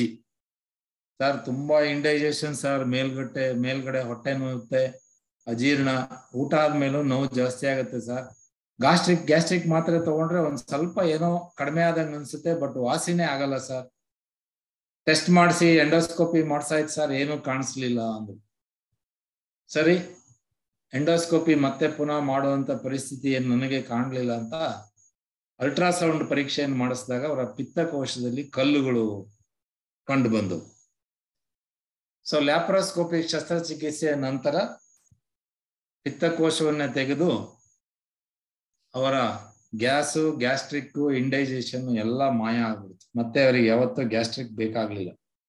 ಸೊ ಇದನ್ನ ಗಾಲ್ ಬ್ಲಾಡರ್ ಡಿಸ್ಪೆಪ್ಸಿಯಾ ಅಂತೀವಿ. ಅಂದ್ರೆ ಪಿತ್ತ ಕೋಶದಲ್ಲಿ, ಪಿತ್ತ ಜನಕಾಂಗ ಅಂದ್ರೆ ಲಿವರ್, ಪಿತ್ತ ಕೋಶ ಅಂದ್ರೆ ಗಾಲ್ ಬ್ಲಾಡರ್. ಕಿಡ್ನಿಯಲ್ಲಿ ಆಗುವ ರೀತಿಯಲ್ಲಿ ಈ ಪಿತ್ತ ಕೋಶದಲ್ಲಿ ಕಲ್ಲುಗಳಾದ್ರೂ ಸಹ ಗ್ಯಾಸ್ಟ್ರಿಕ್ ಸಿಂಪ್ಟಮ್ಸ್ ಅಥವಾ ಹೊಟ್ಟೆ ಉಬ್ಬರಿಸೋದು, ಮೇಲೊಟ್ಟೆ ನೋವು ಬರೋದು ಆಗುತ್ತೆ. ಆ ಸ್ಟೋನ್ಸ್ ಅನ್ನ ಸರ್ಜರಿ ಮಾಡಿ ಸ್ಟೋನ್ಸ್ ಮಾತ್ರ ತೆಗಿಲಿಕ್ಕೆ ಬರೋದಿಲ್ಲ. ಗಾಲ್ ಬ್ಲಾಡರ್ ಈ ಅಪೆಂಡಿಕ್ಸ್ ತೆಗೆದಂಗೆ ಗಾಲ್ ಬ್ಲಾಡರ್ ಅನ್ನ ಇವತ್ತು ಲ್ಯಾಪ್ರೋಸ್ಕೋಪಿ ಮೂಲಕ ಬರೇ 1 ಇಂಚು 2 ಇನ್ಸಿಷನ್ ಅಲ್ಲಿ ತೆಗೆಯುವಂತ ಕ್ರಮ ಇದೆ. ಸೊ ಹಾಗಾಗಿ ಅವರಿಗೆ ಗಾಲ್ ಬ್ಲಾಡರ್ ಡಿಸ್ಪೆಪ್ಸಿಯಾ, ಗ್ಯಾಸ್ಟ್ರಿಕ್ ಆಗ್ಬಿಟ್ಟಿತ್ತು ಅವ್ರ ಭಾಷೆಯಲ್ಲಿ. ಇದು ಕೊನೆಯ ಅನುಭವ ಮಾಡ್ತೀನಿ ನಾನು, 5ನೇದು. ಯಾಕಂದ್ರೆ ನಾನು ಹೇಳ್ತಾ ಹೋದ್ರೆ ಬಹುಶಃ ನಾನು ಇವತ್ತು T20 ಮ್ಯಾಚ್ ಇರೋದ್ರಿಂದ ಬಹಳಷ್ಟು ಜನ ಅದರ ಆಸಕ್ತಿ ಇರೋರಾದ್ರಿಂದ 8 ಗಂಟೆ ಒಳಗೆ ಕ್ಲೋಸ್ ಮಾಡ್ಲಿಕ್ಕೆ ಪ್ರಯತ್ನ ಮಾಡೋಣ. ಅದಕ್ಕೆ ಪ್ರಶ್ನೋತ್ತರಗಳಿಗೆ ಬಹಳ ಸಮಯ ಕೊಡುವಂತಹ ಇಂಟ್ರೆಸ್ಟ್ ನನಗೂ ಇರೋದ್ರಿಂದ ಬೇಗ ಮುಗಿಸ್ತೀನಿ. ಇದು 5ನೇ ಅನುಭವ. 56 ವರ್ಷದ ಗಂಡಸು, 10 ವರ್ಷಗಳಿಂದ BP ಸಕ್ಕರೆ ಕಾಯಿಲೆ ಇದೆ. ದಿನ 4-5 ಮಾತ್ರೆಗಳನ್ನ ತಗೊಳ್ತಾರೆ. ಅವ್ರ ಪ್ರಕಾರ ಆ ಮಾತ್ರೆಗಳಿಂದನೇ ಗ್ಯಾಸ್ಟ್ರಿಕ್ ಆಗಿದೆ ಅಂತ ದಿನ ಗ್ಯಾಸ್ಟ್ರಿಕ್ ಮಾತ್ರೆ ತಗೋತಾರೆ ಪ್ರತಿದಿನ. ಆದ್ರೂ ಊಟ ಆದ್ಮೇಲೆ ಎದೆ ಭಾರ ಆಗುತ್ತೆ, ಉರಿಯುತ್ತೆ, ತೇಗ್ ಚೆನ್ನಾಗಿ ತೇಗ್ ಬಂದ್ಮೇಲೆ ಸ್ವಲ್ಪ ರೆಸ್ಟ್ ಮಾಡಿದ್ರೆ ಸ್ವಲ್ಪ ಕಡಿಮೆ ಆಗುತ್ತೆ ಅನ್ನೋದು, ಇದಿಷ್ಟು ಅವ್ರ ಕಂಪ್ಲೇಂಟ್. ಇಷ್ಟಕ್ಕೆ ತನಿಖೆ ನಿಂತರೆ ನಾನು ಮತ್ತೆ ಗ್ಯಾಸ್ಟ್ರಿಕ್ ಮಾತ್ರನೇ ಬರೆಯೋದಾಗತ್ತೆ. ಇನ್ನೂ ಅವ್ರನ್ನ ಪ್ರಶ್ನಿಸಿಕ್ ಹೋಗಿ, ಊಟ ಆದ್ಮೇಲೆ ಯಾವತ್ತಾರು ನಡೆದ್ ನೋಡಿದೀರಾ ಅಂತ. ಹೌದು ಸರ್, ಊಟ ಆದ್ಮೇಲೆ 4 ಹೆಜ್ಜೆನೆ ಹಾಕಕ್ಕಾಗಲ್ಲ ಸರ್, ಹಂಗೆ ಕೂತ್ರನೆ ಎದೆ ನೋವು ಬರುತ್ತೆ, ಉರಿಯುತ್ತೆ, ನಡೆಯೋದ್ ಹೆಂಗೆ ಸರ್ ಅಂತ. ನೋಡಿ ಎಂಥ ಗಂಭೀರ ಸಮಸ್ಯೆ. ಇದನ್ನ ಯಾರ ವೈದ್ಯರ ಬಳಿನೂ ಹೇಳ್ದೇನೆ ಗ್ಯಾಸ್ಟ್ರಿಕ್ ಔಷಧಿ ತಗೊಂಡು ಪರಿಹಾರ ಮಾಡ್ಕೊಳ್ಲಿಕ್ಕೆ ಹೊರಟಿದ್ದಾರೆ. ಈ ಊಟ ಆದ ತಕ್ಷಣ ನಡೆದ್ರೆ ಎದೆ ನೋವು ಬರುತ್ತೆ ಅನ್ನೋದಕ್ಕೆ ಇನ್ನು ಯಾವುದೇ ರೀತಿಯ ಕ್ಲೂ, ಚೆಕಪ್ಪೇ ಬೇಕಿಲ್ಲ. ಆಕ್ಚುಲಿ ಇದೊಂದು ಕೊರೊನರಿ ಹೃದ್ರೋಗದ, ಇಸ್ಕಿಮಿಕ್ ಹಾರ್ಟ್ ಡಿಸೀಸ್ ನ ಒಂದು ತೀವ್ರತರವಾದ ಸೂಚನೆ. ಅವರಿಗೆ ನೇರವಾಗಿ ECG, ಇಕೋಕಾರ್ಡಿಯೋಗ್ರಾಮ್ ಮತ್ತು TMT ಪರೀಕ್ಷೆ ಮಾಡಿದ್ರೆ ಕೊರೊನರಿ ಹೃದ್ರೋಗ ಇರುವುದು ಖಚಿತ ಆಯಿತು. ಆನಂತರ ಕೊರೊನರಿ ರಕ್ತನಾಳಗಳಲ್ಲಿ ಬ್ಲಾಕ್ ಎಷ್ಟಿದೆ ಅಂತ ನೋಡ್ಲಿಕ್ಕೆ ಹೃದಯದ ಸ್ಪೆಷಲಿಸ್ಟ್ ಕಾರ್ಡಿಯಾಲಜಿಸ್ಟಿಗೆ ಕಳಿಸಿದಾಗ ಅವರ ಆಂಜಿಯೋಗ್ರಾಮ್ನಲ್ಲಿ 2 ಮೇಜರ್ ಬ್ಲಾಕ್ ಇರೋದು ಕಂಡು ಬಂತು. ಅದಕ್ಕೆ 2ಕ್ಕೂ ಸ್ಟೆಂಟ್ ಹಾಕ್ಸಿದ ಮೇಲೆ ಅವರ ಗ್ಯಾಸ್ಟ್ರಿಕ್ ಕಂಪ್ಲೀಟ್ ಮಾಯ. ನೋಡಿ, ಹೃದಯದ ತೊಂದರೆ ಇದ್ದಾಗಲೂ ಸಹ ಗ್ಯಾಸ್ಟ್ರಿಕ್ ಅನ್ನೋದು ಯಾವ ರೀತಿಯಲ್ಲಿ ನಮ್ಮಿಂದನೇ ಸ್ವಯಂ ವೈದ್ಯಕೀಯಕ್ಕೆ ಒಳಪಡುತ್ತದೆ ಅನ್ನೋದಕ್ಕೆ ಇದೊಂದು ಉದಾಹರಣೆ. ಹಿಂದಿನ ಕಾಲದಲ್ಲಿ ನಮ್ಮ ತಂದೆ ಅಥವಾ ಅಜ್ಜನ ಕಾಲದಲ್ಲಿತ್ತು, ಊಟ ಆದ ತಕ್ಷಣ ಮಲಗಬಾರ್ದು, ನಡಿಬೇಕು ಅಂತ. ಸೊ ಈ ಊಟ ಆದ ತಕ್ಷಣ ನಡೆಯೋದ್ರಿಂದ ಏನಾಗುತ್ತೆ, ರಕ್ತ ಸಂಚಾರ ಹೃದಯದಿಂದ ಸೀದಾ ಗ್ಯಾಸ್ಟ್ರೋಇಂಟೆಸ್ಟೈನಲ್ ಟ್ರ್ಯಾಕ್ಟ್ ಅಥವಾ ಕರಳು ಮತ್ತು ಜಠರಕ್ಕೆ ಹೋಗೋದ್ರಿಂದ ಹೃದಯಕ್ಕೆ ರಕ್ತ ಸಂಚಾರ ಕಡಿಮೆ ಆಗ್ತದೆ. ಅಲ್ಲಿ ಈಗಾಗಲೇ ಬ್ಲಾಕ್ ಇರೋರಿಗೆ ಆ ಬ್ಲಾಕ್ ಇನ್ನೂ ಜಾಸ್ತಿ ಆಗುತ್ತೆ. ಅಂದ್ರೆ ರಕ್ತ ಸಂಚಾರ ಕಡಿಮೆ ಆಗಿ ಆಂಜೈನಲ್ ಪೇನ್ ಬರುತ್ತೆ. ಸೊ ಎದೆ ನೋವು ಅನ್ನೋದು ಅವರಿಗೆ ಕನ್ವಿನ್ಸಿಂಗ್ ಆಗಿ ಬಂದಿಲ್ಲ. ಆದ್ರಿಂದ ಉರಿ, ಭಾರ, ತೇಗು ಇಷ್ಟರಲ್ಲೇ ಅವರು ಗ್ಯಾಸ್ಟ್ರಿಕ್ ಅಂತ ನಿರ್ಧಾರ ಮಾಡಿಬಿಟ್ರು. ದುರಾದೃಷ್ಟವಶಾತ್ ಬಹಳ ವರ್ಷ ಸಕ್ಕರೆ ಕಾಯಿಲೆ ಇರುವವರಿಗೆ ಕ್ಲಾಸಿಕಲ್ ಆಂಜೈನಾ ಅಂದ್ರೆ ಮಧ್ಯಭಾಗದ ಎದೆನೋವು ಬರಲೇಬೇಕು ಅಂತಿಲ್ಲ. ಇವರಿಗಾಗಿದ್ದು ಹಾಗೆ. ತುಂಬಾ ನೋವು ಕಾಣಿಸ್ಕೊಂಡಿದ್ರೆ ಅವ್ರು ಹೋಗ್ಬಿಡ್ತಾ ಇದ್ರು. ನಡೆದ್ರೆ ಮಾತ್ರ ಬರುತ್ತೆ ಸರ್, ರೆಸ್ಟ್ ತಗೊಂಡ್ರೆ ಕಡಿಮೆ ಆಗುತ್ತೆ ಅಂದ್ರೆ ಇನ್ನ ವೈದ್ಯರಿಗೆ ಬೇರೆ ಯಾವುದೇ ಕ್ಲೂ ಬೇಕಿರ್ಲಿಲ್ಲ. ಸೊ ಆ ಕ್ಲೂ ತಗೊಂಡು ಅವ್ರನ್ನ ಪರೀಕ್ಷೆ ಮಾಡಿದಾಗ ಅವರಿಗೆ ಇದ್ದಿದ್ದು ಇಸ್ಕಿಮಿಕ್ ಹಾರ್ಟ್ ಡಿಸೀಸ್ ಅಥವಾ ಕೊರೊನರಿ ಹೃದ್ರೋಗ, ಗ್ಯಾಸ್ಟ್ರಿಕ್ ಅಲ್ಲ. ಸೊ ಇನ್ನು ಗ್ಯಾಸ್ಟ್ರಿಕ್ ಅನ್ನೋ ಪದವನ್ನ ನಿಜವಾಗಿ ಕಾಯಿಲೆಗೆ ಉಪಯೋಗಿಸುವುದಾದ್ರೆ ಹೈಪರ್ ಅಸಿಡಿಟಿ ಅಥವಾ ಅಗ್ನಿಮಾಂದ್ಯ ಅನ್ನುವ ಶಬ್ದ ಕನ್ನಡ ಶಬ್ದದಿಂದ ಬಳಸ್ತಾರೆ. ಗ್ಯಾಸ್ಟ್ರಿಕ್ ಅನ್ನುವ ಪದವನ್ನ ಖಂಡಿತವಾಗಿ ಯಾವ ವೈದ್ಯರ ಬಳಿಯಲ್ಲೂ ಉಪಯೋಗಿಸಬಾರದು. ಯಾವ್ಯಾವ ರೀತಿಯ ಚಿಹ್ನೆಗಳು ಇರ್ತದೆ? ಮೇಲ್ಗಡೆ ಹೊಟ್ಟೆ ಉಬ್ಬರಿಸೋದು, ಹೊಟ್ಟೆ ಉರಿಯೋದು, ಹೊಟ್ಟೆ ನೋವು, ತುಂಬಾ ತೇಗು ಬರೋದು ಅಥವಾ ಹಳ್ಳಿ ಭಾಷೆಯಲ್ಲಿ ಹೇಳೋದಾದ್ರೆ ಗಡ್ರಿಕೆ, ಹುಳಿ ತೇಗು, ಎದೆ ಉರಿ, ವಾಕರಿಕೆ, ವಾಂತಿ ಬರೋದು. ಎಲ್ಲದಕ್ಕಿಂತ ಮುಖ್ಯ, ಮೊದಲು ಚೆನ್ನಾಗಿ ಊಟ ಮಾಡ್ತಿದ್ದೆ ಸರ್, ಈಗ ಸ್ವಲ್ಪ ತಿಂದ್ರೂ ಸಾಕನ್ಸ್ಬಿಡುತ್ತೆ ಅಂತ. ಇದು ಒಂದು ಹೈಪರ್ ಅಸಿಡಿಟಿ ಅಥವಾ ಡಿಸ್ಪೆಪ್ಸಿಯಾ ಅಥವಾ ಅಗ್ನಿಮಾಂದ್ಯದ ಒಂದು ಚಿಹ್ನೆ. ಈ ಚಿಹ್ನೆಗಳ ಆಧಾರದ ಮೇಲೆ ಯಾರ್ಯಾರೆಲ್ಲ ಗ್ಯಾಸ್ಟ್ರಿಕ್ ಅಂತ ಹೇಳ್ತಾರೆ ಅವ್ರನ್ನೆಲ್ಲ ಸಂಪೂರ್ಣ ತಪಾಸಣೆಗೆ ಒಳಪಡಿಸಿದರೆ, ಇನ್ಕ್ಲೂಡಿಂಗ್ ಎಂಡೋಸ್ಕೋಪಿ, 25% ಮಂದಿ ಅಂದ್ರೆ 100 ಜನ ಗ್ಯಾಸ್ಟ್ರಿಕ್ ಅಂತ ಬಂದ್ರೆ 25 ಮಂದಿಯಲ್ಲಿ ಮಾತ್ರ ಯಾವುದಾದ್ರೂ ಕಾಯಿಲೆ ಅನ್ನನಾಳ, ಜಠರ, ಡಿಯೋಡಿನಮ್ ಅಥವಾ ಸಣ್ಣ ಕರುಳಿನ ಪ್ರಥಮ ಭಾಗದಲ್ಲಿ ಕಂಡು ಬರುತ್ತದೆ. ಇನ್ನು 75% ಮಂದಿಯಲ್ಲಿ ಯಾವುದೇ ಕಾಯಿಲೆ ಇರುವುದಿಲ್ಲ. ಇವರದ್ದೇ ಅಪಾಯಕರವಾದ ಗುಂಪು. ಯಾಕಂದ್ರೆ ಇವರೇ ಗ್ಯಾಸ್ಟ್ರಿಕ್ ಅನ್ನೋದನ್ನ ಅವರೇ ತಲೆಯಲ್ಲಿ ಕಟ್ಟಾಕೊಂಡು ಮಾತ್ರೆ ತಿಂತಾ ಇರುವಂತ ಗ್ರೂಪ್ ಇದು. ಇವರಿಗೆ ಅಲ್ಸರ್ ರಹಿತ ಅಗ್ನಿಮಾಂದ್ಯ ಅಥವಾ ನಾನ್ ಅಲ್ಸರ್ ಡಿಸ್ಪೆಪ್ಸಿಯಾ ಅಥವಾ ಫಂಕ್ಷನಲ್ ಡಿಸ್ಪೆಪ್ಸಿಯಾ ಅಂತ ಪರಿಗಣಿಸ್ತೀವಿ. ಇವರಿಗೆ ನೀವು ಎಷ್ಟೇ ಪರೀಕ್ಷೆ ಮಾಡಿದ್ರು ಯಾವುದೇ ರೀತಿಯ ಜಠರ, ಅನ್ನನಾಳ, ಕರುಳಿನ ಸಣ್ಣ ಭಾಗ ಅಥವಾ ಡಿಯೋಡಿನಂನಲ್ಲಿ ಕಾಯಿಲೆ ಕಂಡು ಬರುವುದಿಲ್ಲ. ಸೊ ಕೇವಲ 25% ಮಂದಿಯಲ್ಲಿ ಮಾತ್ರ ನಿಜವಾದ ಕಾಯಿಲೆ ಇರುತ್ತೆ. ಇನ್ನು ಹೈಪರ್ ಅಸಿಡಿಟಿ ಅಥವಾ ಅಲ್ಸರ್ ಕಾಯಿಲೆಗೆ ಏನೇನು ಕಾರಣಗಳು ಅನ್ನೋದು ನೋಡೋಣ. ಸುಮಾರು 1985ರ ದಶಕದ ನಂತರ ಒಂದು ಸೋಂಕು ಸಹ ಅಲ್ಸರ್ ಕಾಯಿಲೆಯನ್ನ ಮಾಡಬಹುದು ಅನ್ನೋದನ್ನ ಕಂಡುಹಿಡಿದ್ರು. ಆ ಬ್ಯಾಕ್ಟೀರಿಯಾದ ಹೆಸರು ಹೆಲಿಕೋಬ್ಯಾಕ್ಟರ್ ಪೈಲೋರಿ ಅಂತ. ಈ ಬ್ಯಾಕ್ಟೀರಿಯಾ ಎಂಥ ವಿಚಿತ್ರ ಅಂದ್ರೆ, ನಮ್ಮ ಜಠರದಲ್ಲಿರೋ ಆಸಿಡ್ ಅನ್ನು ಸಹ ತಡ್ಕೊಂಡು ಮ್ಯೂಕಸ್ ಮೆಂಬ್ರೇನ್ ಅಥವಾ ಲೋಳೆ ರಸವನ್ನ ಸ್ರವಿಸುವಂತಹ ಜಠರದ ಒಳ ಪದರವನ್ನು ಹೊಕ್ಕು ಆ ಪದರವನ್ನ ಡ್ಯಾಮೇಜ್ ಮಾಡಿದ ತಕ್ಷಣ ನಾವೇ ಉತ್ಪತ್ತಿ ಮಾಡುವ ಆಸಿಡ್ ಆ ಡ್ಯಾಮೇಜ್ ಜಾಗದ ಒಳಗಡೆ ಹೋಗಿ ಅಲ್ಸರ್ ಅನ್ನ ಡೆವಲಪ್ ಮಾಡ್ತಾ ಹೋಗುತ್ತೆ. ಸೊ ಒಂದು ಸೋಂಕಿನಿಂದ ಸಹ ಅಲ್ಸರ್ ಕಾಯಿಲೆ ಬರಬಹುದು. ಸದಾ ಕಾಲ ಬೇಕೋ ಬೇಡೋ ಮಾನಸಿಕ ನೋವು ಇರಲಿ, ದೈಹಿಕ ನೋವು ಇರಲಿ, ನೋವಿನ ಉಪಶಮನದ ಮಾತ್ರೆಗಳು, ಒಂದು ಅನಾಲ್ಜೆಸಿಕ್ ಅಥವಾ ನೋವು ನಿವಾರಕ ಮಾತ್ರೆಗಳನ್ನು ಸದಾ ತೆಗೆದುಕೊಳ್ಳುವುದು, ವೈದ್ಯರ ಗಮನದಲ್ಲಿ ಇಲ್ಲದೆ ಸ್ಟೀರಾಯ್ಡಿನ ಬೇರೆ ಬೇರೆ ರೂಪದಲ್ಲಿ, ಆಯುರ್ವೇದ ಅಲ್ಲ ನಾನು ಹೇಳೋದು, ಯಾವುದೇ ಹೆಸರಿಲ್ಲದೆ ಸುಮ್ಮನೆ ಪುಡಿ, ಕಷಾಯ ಅಂತ ಎಲ್ಲೆಲ್ಲೋ ಬ್ರ್ಯಾಂಡೆಡ್, ಅನ್ಬ್ರ್ಯಾಂಡೆಡ್ ಔಷಧಿಗಳನ್ನ ತಂದು ಬಳಸುವುದು, ಅಥವಾ ತುಂಬಾ ಬೇಗ ಕಡಿಮೆ ಆಗ್ತಿದೆ ಕಾಯಿಲೆ ಅಂತ ಸ್ಟೀರಾಯ್ಡ್ ಔಷಧಿಯನ್ನ ಬಳಸುವುದು. ಕೆಲವೊಂದು ಕ್ಯಾನ್ಸರ್ ಚಿಕಿತ್ಸೆಯಲ್ಲಿ ಬಳಸುವ ಔಷಧಿಗಳು ಸಹ ಅಲ್ಸರ್ ಕಾಯಿಲೆಯನ್ನು ಮಾಡಬಹುದು. ಅತ್ಯಂತ ಇವತ್ತಿನ ಸಮಸ್ಯೆ ಮಾನಸಿಕ ಒತ್ತಡದ ವರಿ ಕರಿ. ಇದು ನಾನು MD ಮಾಡುವಂತ ಟೈಮಲ್ಲಿ ಇದ್ದ ಸ್ಲೋಗನ್. ತುಂಬಾ ಅವಸರದಲ್ಲಿರುವವರಿಗೆ, ತುಂಬಾ ಚಿಂತೆ ಮಾಡುವವರಿಗೆ, ಅತಿಯಾದ ಖಾರ ಅಥವಾ ಸ್ಪೈಸಿ ಫುಡ್ ತಿನ್ನುವವರಿಗೆ ಅಲ್ಸರ್ ಜಾಸ್ತಿ ಅವಕಾಶಗಳು. ಇನ್ನು ತೀವ್ರ ಚಿಕಿತ್ಸಾ ಘಟಕದಲ್ಲಿ ಇಡೀ ದೇಹಕ್ಕೆ ಒತ್ತಡ ಇರುವಂತಹ ಸನ್ನಿವೇಶಗಳು ಅಂದ್ರೆ ಸುಟ್ಟ ಗಾಯಗಳು, ಮೇಜರ್ ಫ್ರಾಕ್ಚರ್ಸ್, ದೊಡ್ಡ ಶಸ್ತ್ರಚಿಕಿತ್ಸೆ ಆಗಿ ಎಲ್ಲಾ ರೀತಿಯ ಟ್ಯೂಬ್ಗಳು ದೇಹದಲ್ಲಿದ್ದು ಅಂಗಾಂಶಗಳ ವೈಫಲ್ಯ ಇರುವಂತಹ ಇಂಟೆನ್ಸಿವ್ ಕೇರ್ನಲ್ಲಿ ಚಿಕಿತ್ಸೆ ಮಾಡುವಾಗ ಸ್ಟ್ರೆಸ್ ಅಲ್ಸರ್ಸ್ ಅಂತ ಜಠರದಲ್ಲಿ ಆಗುತ್ತೆ. ಇದು ಮಾನಸಿಕ ಸ್ಟ್ರೆಸ್ ಇಂದ ಬರುವಂತದ್ದಲ್ಲ, ಇಡೀ ದೇಹಕ್ಕೆ ಸ್ಟ್ರೆಸ್ ಆದಾಗ ಜಠರದಲ್ಲಿ ಕಾಣಿಸುವಂತ ಚಿಕ್ಕ ಚಿಕ್ಕ ಹುಣ್ಣುಗಳು. ಇನ್ನು ಬಹಳ ವಿರಳವಾಗಿ ಕಾಣುವಂತ ಅಲ್ಸರ್ ಕಾಯಿಲೆ ಅಂದ್ರೆ ಗ್ಯಾಸ್ಟ್ರಿನ್ ಹಾರ್ಮೋನ್ ಉತ್ಪತ್ತಿ ಮಾಡುವಂತ ಟ್ಯೂಮರ್ ಅಥವಾ ಗಡ್ಡೆ. ಇದು ಬಹಳ ಕಡಿಮೆ, ನಾನು ಬಹಳ ವಿಷಯಕ್ಕೆ ಅದ್ರ ಬಗ್ಗೆ ಹೋಗಲ್ಲ.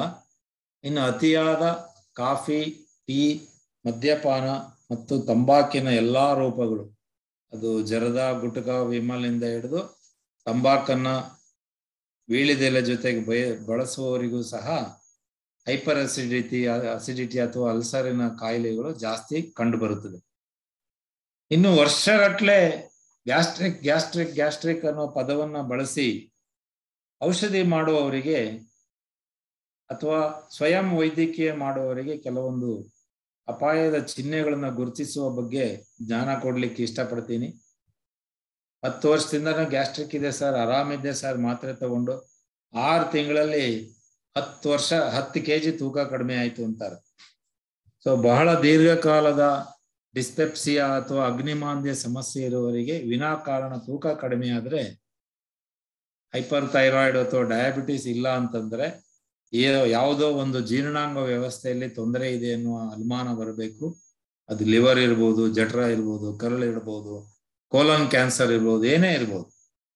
ಆದ್ರೆ ರೋಗಿ ಮಾತ್ರ ಅದನ್ನ ಗ್ಯಾಸ್ಟ್ರಿಕ್ ಅಂತ ಸ್ವಯಂ ವೈದ್ಯಕೀಯ ಮುಂದುವರಿಸಿದ್ರೆ ಆಗುವಂತ ಅಪಾಯ. ಇನ್ನು ನುಂಗಲು ತೊಂದರೆ, ಸರ್ ಮೊದ್ಲೆಲ್ಲ ಇಡ್ಲಿ ಸಲೀಸಾಗಿ ತಿಂತಾ ಇದ್ದೆ ಸರ್, ಈಗ ಇತ್ತೀಚೆಗೆ ಸ್ವಲ್ಪ ನೀರು ಗುಟುಕ್ಸಿ ಇಡ್ಲಿ ತಿನ್ಬೇಕು ಸರ್ ಅಂತ ಅಪಾಯದ ಚಿಹ್ನೆ ಸ್ಟಾರ್ಟ್ ಆಗಿದೆ.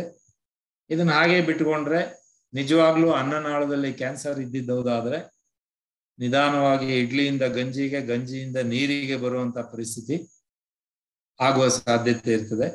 ಇದು ಅಲ್ಸರ್ ಕಾಯಿಲೆ ಇಲ್ಲದೆ ಇರ್ಬೋದು, ಆದ್ರೆ ಗ್ಯಾಸ್ಟ್ರಿಕ್ ಅಂತ ಹೇಳುವವರು ಇಂಥ ಚಿಹ್ನೆಗಳನ್ನ ಗಮನಿಸ್ತಾ ಇರಬೇಕು.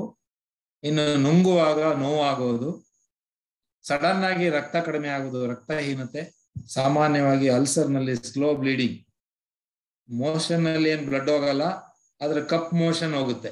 ಕಾರಣ ಸ್ಲೋ ಬ್ಲೀಡಿಂಗ್ ಆಗಿ ಅಲ್ಸರ್ ಇಂದ ರಕ್ತಹೀನತೆ ಆಗುವುದು ಮತ್ತೆ ರಕ್ತಸ್ರಾವ ಆಗುವುದು, ಕಣ್ಣಿಗೆ ಕಾಣಲ್ಲ.